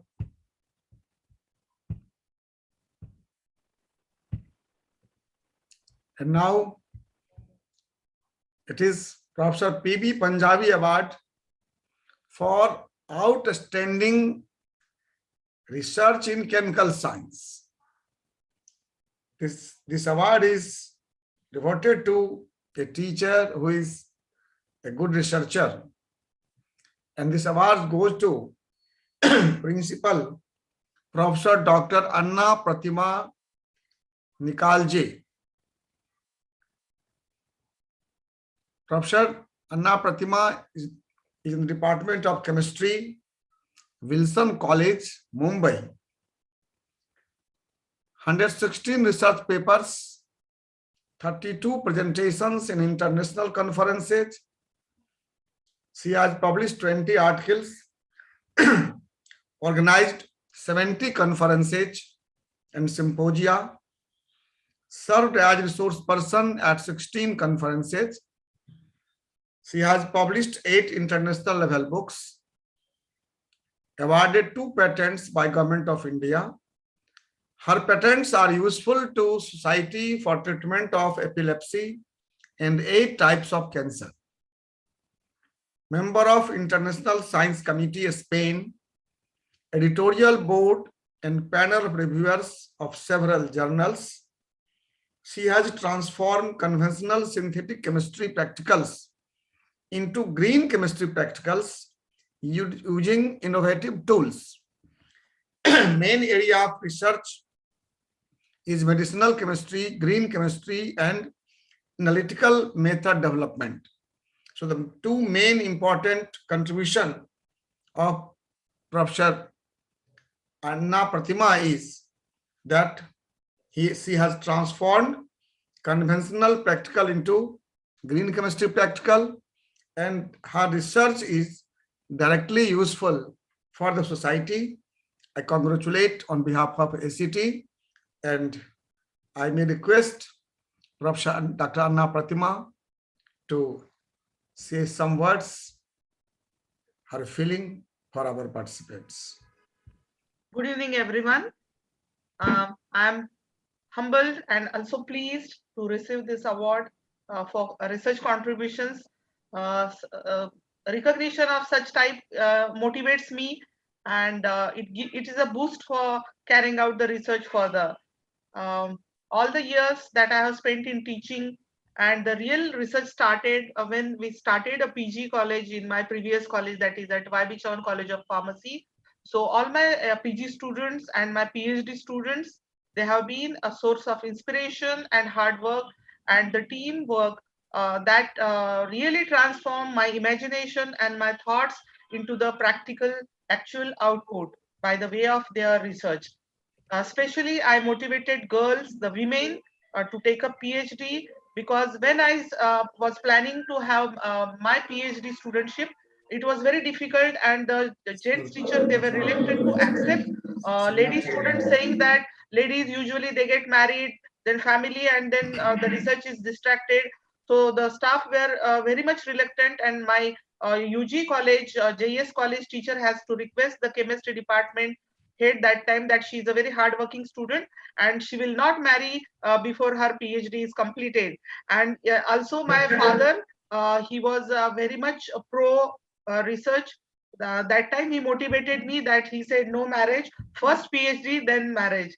So my parents also motivated me to take up the research, and it was this idea and the thought that I had remembered, and I motivated the girl students, and best of my research work has come, most of the research papers and both the patents, they have come from my girl students. I am proud to say that. And they were the married ladies with small kids when they were admitted for PhD work, and they could do it with equal potential with their male counterparts, and they were the ones who got patents. They published very good research papers, and that was my motivation. Even now also I take girl students and motivate them for taking up higher research. Regarding the research work, our syllabus needs to be modified a lot at UG level as well, because PG is very too late for students to get acquainted to the research. We should start the small research projects at the UG level itself, so that they get the inculcation of these research thoughts and research ideas in UG, and they become perfect by the time they reach to the post-graduation level. Apart from my parents, I also appreciate the motivation and the support that I have received from my husband, Dr. Karkare. He has been always a source of inspiration for me after my marriage, and he has motivated me to take further challenges and go cross the limits. And I'm still continuing my research work with the limitations with the administrative job. But then wherever there is will, there is a way. And my teachers at Wilson College, they are very supportive. And I wish that all the students, they get this thought of research from the UG itself. Now, since we are going to be autonomous from next academic year, we wish that we inculcate the research culture in our college, even for the UG students. So I thank the President, Mr. Dr. Brijesh Pare of ACT, Secretary Dr. D.V. Prabhu. I also congratulate the Sikkim Manipal University's Chemistry Department for organizing this National Convention of Chemistry Teachers and International Conference on recent trends in chemistry research. I could attend many of the sessions in spite of some internet issues. but they were all outstanding presentations and deliberations by the stalwarts and reputed academicians. I congratulate the team for organizing such an event at national level. Once again, I thank ACT and the Bureau Committee, the judges panel, who thought my research contributions were worth giving me this award. And I'm very much happy and pleased to get this Christmas gift at the year end. That gives a motivation for further research. Thank you, one and all. Thank you, ma'am, for your inspiring word. ACT is actually always trying to modify the syllabus. We are trying to contact the different UGC and other university personnels to modify the chemistry syllabus from the core, that is from graduate level, and we shall try again to do in the future also. And I'm very sorry that we are not handing the award to the awardees. So it will be sent by our secretary, sir, to your residence by post.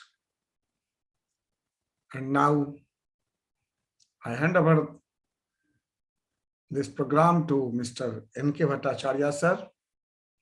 Nayanji, are you there? Thank you, sir. Yes, sir. Heartiest congratulations to all the award winners. Now, moving to the next agenda, may I request Dr. Subhash Prasad Singh, ACT Zonal Secretary, East Zone, also the Associate Professor, AN College, Patna, to highlight the conference. Thank you, Nayan. Honorable dignitaries, all the ACT awardees, ACT President Professor Brajesh Pare, ACT General Secretary Dr. D.B. Prabhu, Professor Sangeeta Jha, Professor P.M. Misra, Professor Nayan, Dr. Amrit, Dr. Hemant, Dr. Sanjay, participating teachers and students, greetings of the day. We all have gathered here on virtual platform and participated in 3-day National Convention of Chemistry Teachers and International Conference on Recent Trends in Chemistry and Chemical Education, being organized jointly by Association of Chemistry Teachers, Homi Bhabha Center for Science Education, and the Department of Chemistry, Sikkim Manipal Institute of Technology during December 28 to 30th, 2021. Needless to say that the binding of host and guest have surpassed even the strongest non-bonding attractive interaction during the past 3 days. Long-range orderliness did prevail from the beginning till the last session indeed. Here is the highlight. The day one started with the inaugural session. Lieutenant General Dr. Rajan S. Griwal, Vice Chancellor of Sikkim Manipal University, was the chief guest on the occasion, and Dr. Arnab Bhattacharya, Director, Homi Bhabha Center for Science Education, was the guest of honor. Dr. D.B. Prabhu, ACT General Secretary, presented the focal activities of ACT and made an announcement of ACT awardees in various categories. ACT President Professor Brajesh Pare talked about the importance of the convention cum conference and congratulated the ACT awardees. The session was presided over by the Director SMIT, Dr. G.L. Sharma. The dignitaries and the participants were welcomed by Dr. Sangeeta Jha, General Chair, SMIT. The convener, Dr. Nayan Kamal Bhattacharya, presented the overview of the conference, and Dr. Jha, Satadru Jha from SMIT, extended vote of thanks. I'm reminded of a school here, a real classroom situation for all of us, be it green chemistry, synthetic and natural product chemistry, medicinal chemistry, applied and physical chemistry, biomaterials, supramolecular chemistry, material science, nanotechnology and nanoscience, environmental science, computational chemistry, organometallics, coordination chemistry. The invited speakers covered a long range of spectrum, proposed the sustainable solution. The invited talk session 1 on understanding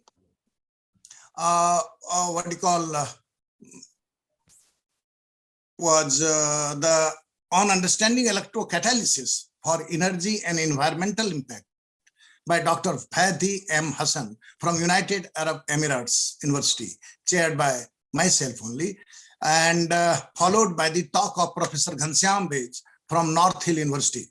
Invited talk by Dr. Swapnil Hajarika, Principal Scientist CSIR NIST, Jorhat, Assam, and by Dr. Santiago Gomez Ruiz from Ray Juan Carlos University, Madrid, Spain, during session 2, were chaired by Professor P.M. Misra and co-chaired by Dr. Ramesh Sharma from SMIT.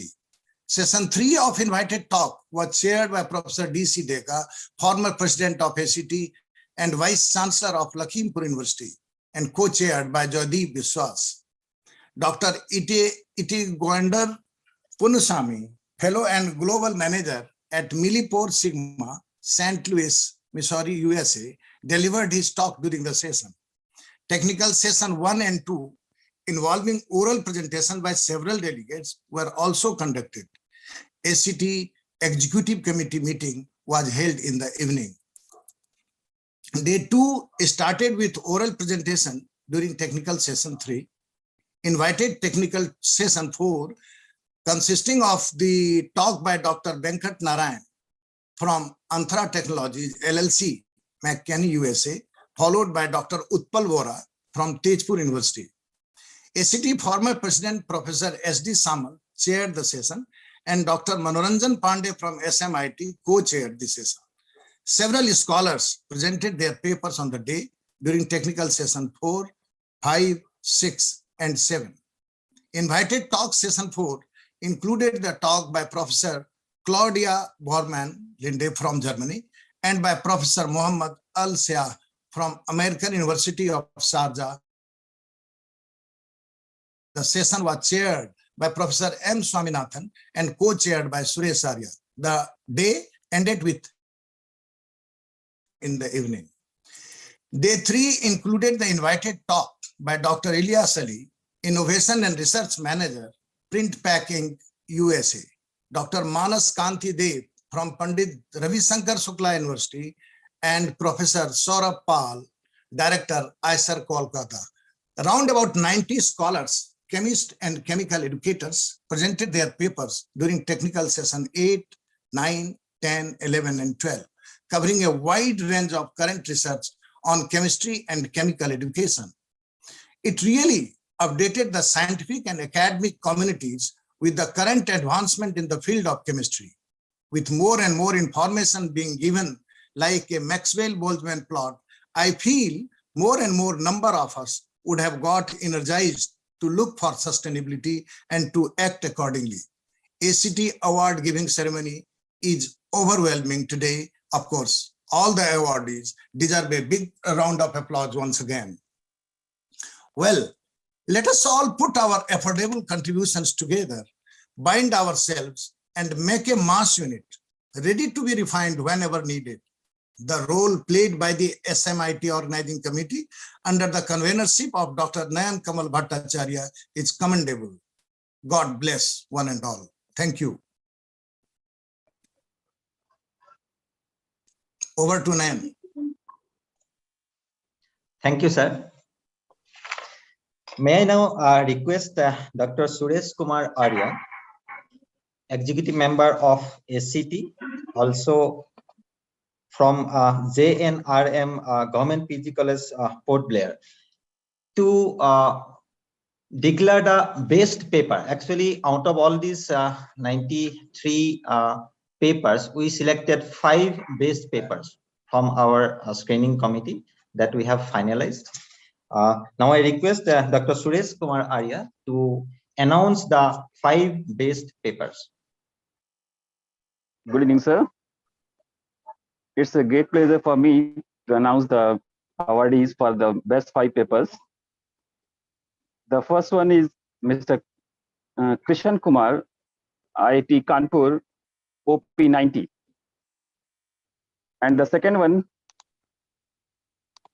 Naveen Dhingra, Modi University of Science, OP1717.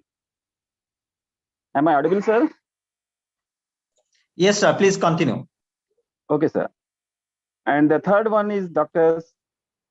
Sanjay Neha, National Forensic Science University, Tripura, OP 43. Fourth one is Himanshu Gupta from St. Xavier College, Mumbai, OP 29. And the last fifth one, Nicholas Iyer from Science Educator Project Asan Vigyan, Navi Mumbai, OP 10. So congratulations to all. Thank you. Thank you, sir. Heartiest congratulations to all. And we will send the best paper certificate, etc. by post to them. Finally, may I now request Dr. Amrit Krishna Mitra, Executive Member of ACT, also Assistant Professor, Government General Degree College, Singur, Hooghly, to propose the vote of thanks. Good evening, respected dignitaries, colleagues, and dear students. Right now, we are at the valedictory session of the National Convention of Chemistry Teachers, NCCT 2021, and International Conference on Recent Trends in Chemistry and Chemical Education, organized by Department of Chemistry, Sikkim Manipal Institute of Technology, in collaboration with Association of Chemistry Teachers, care of Homi Bhabha Center for Science Education, IFR, Mumbai, India. NCCT 2021 wouldn't have been possible without the constant support, encouragement, and guidance of Honorable Vice Chancellor of Sikkim Manipal University, Lieutenant General Dr. Rajan S. Griwal, Professor D.L. Sharma, Director of Sikkim Manipal Institute of Technology, Professor Brijesh Paresar, President ACT, and Professor D.V. Prabhu Sir, General Secretary ACT. I would also like to thank Professor Nayan Kamal Bhattacharya Sir, Convener of the conference, and Professor Sangeeta Jha Ma'am, General Chair of the conference. It is because of their relentless efforts to make this program happen that we have been able to materialize it. I am very thankful to all the awardees, invited speakers, all chairpersons of various invited talks and technical sessions, and above all, the faculty members of Department of Chemistry, Sikkim Manipal Institute of Technology, for their unconditional support and encouragement. Special thanks to all the members of ACT, especially the East Zone members, Professor P.M. Mishra Sir, Professor S.P. Singh Sir, and Professor Suresh Arya Sir. It is because of their constant guidance and unfailing support that this program has been able to see the light of the day. Last but not the least, I would like to thank all the participants who have presented papers and have attended all the sessions and interacted with the resource personnel. We had over 2,000 registrations all over the country. The objective of this NCCT 2021 and International Conference on Recent Trends in Chemistry and Chemical Education was to ignite the spirit of chemistry education among the students. We shall be glad if a few students have really been benefited through this event. Association of Chemistry Teachers and Department of Chemistry, SMIT, are deeply committed towards chemistry education, and we promise to arrange more such workshops for the benefit of the student fraternity. Please do take care of your health. Hopefully, we will meet soon. Let the dust settle. That's all for the day. Thank you. Great. Thank you. Good. Thank you. Good. Thank you, sir. We are now at the end of NCCT 2021. And I, on behalf of the SMIT and SCT, would like to thank all to make this event grand success. And from the Department of Chemistry, SMIT, we look forward to for further collaboration with Association of Chemistry Teachers and for Chemical Education. Thank you all. And we all thank you, sir. We all thank you, Thank you. NK Bhattacharya and his team. Thank you all. Thank you. Team. Yeah, Dr. Nayan Kamal. Thank Yeah, you, sir. wonderful. Yeah. Sangeeta ma'am. You Thank you, constantly sir, cooperating with hugely successful. Yes, thank you, sir. 2,000 registrations. Great. Hugely Yeah, yeah. successful. Yeah. Dr. Nayan, Yeah. congratulations to all the prize winners. Yes, yes. All the prize winner. Dr. Sangeeta Jha, you have taken a lot Yes. of pains, really. No, and Dr. N.K. Bhattacharya, we all take. Yeah. took the, Suresh Arya, then Dr. Amrit Yeah. Mitra. All is well that ends well. Huh? yeah. Beautiful vote of thanks. All members. So, And whole credit goes to Professor Brajesh Pare and Devi Prabhu, Okay. our Okay. leaders. Yes, sir. Oh, thank you. Everything is happening under your guidance. Yeah, no, but So we should clap Prabhu for sir is Brajesh, along. sir. See, the Prabhu sir is along with us. Huh? That is the great strength. Yeah. Always, always, he remains always with us. thanks to all our EC members. Yeah, all.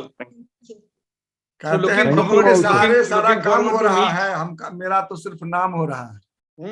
Looking forward to meet in Mumbai sometime in March. Yeah, sure. So should we take leave? Yes, sir. Okay, thank Yes, you sir. very much. Thank you, Thank you, everybody. thank you all. So Thank you nice all. of you. Thank you, So everyone. nice of you. Really enjoyed the 3 days. Thanks a lot. Okay, bye, sir. Okay, Prabhu sir. Thank you very much. Bye. Okay, Bye, Nayan sir. Kamal, Thank you. great. Thank you, sir. Now you Happy can New have a Year good to you sleep. all. Now you can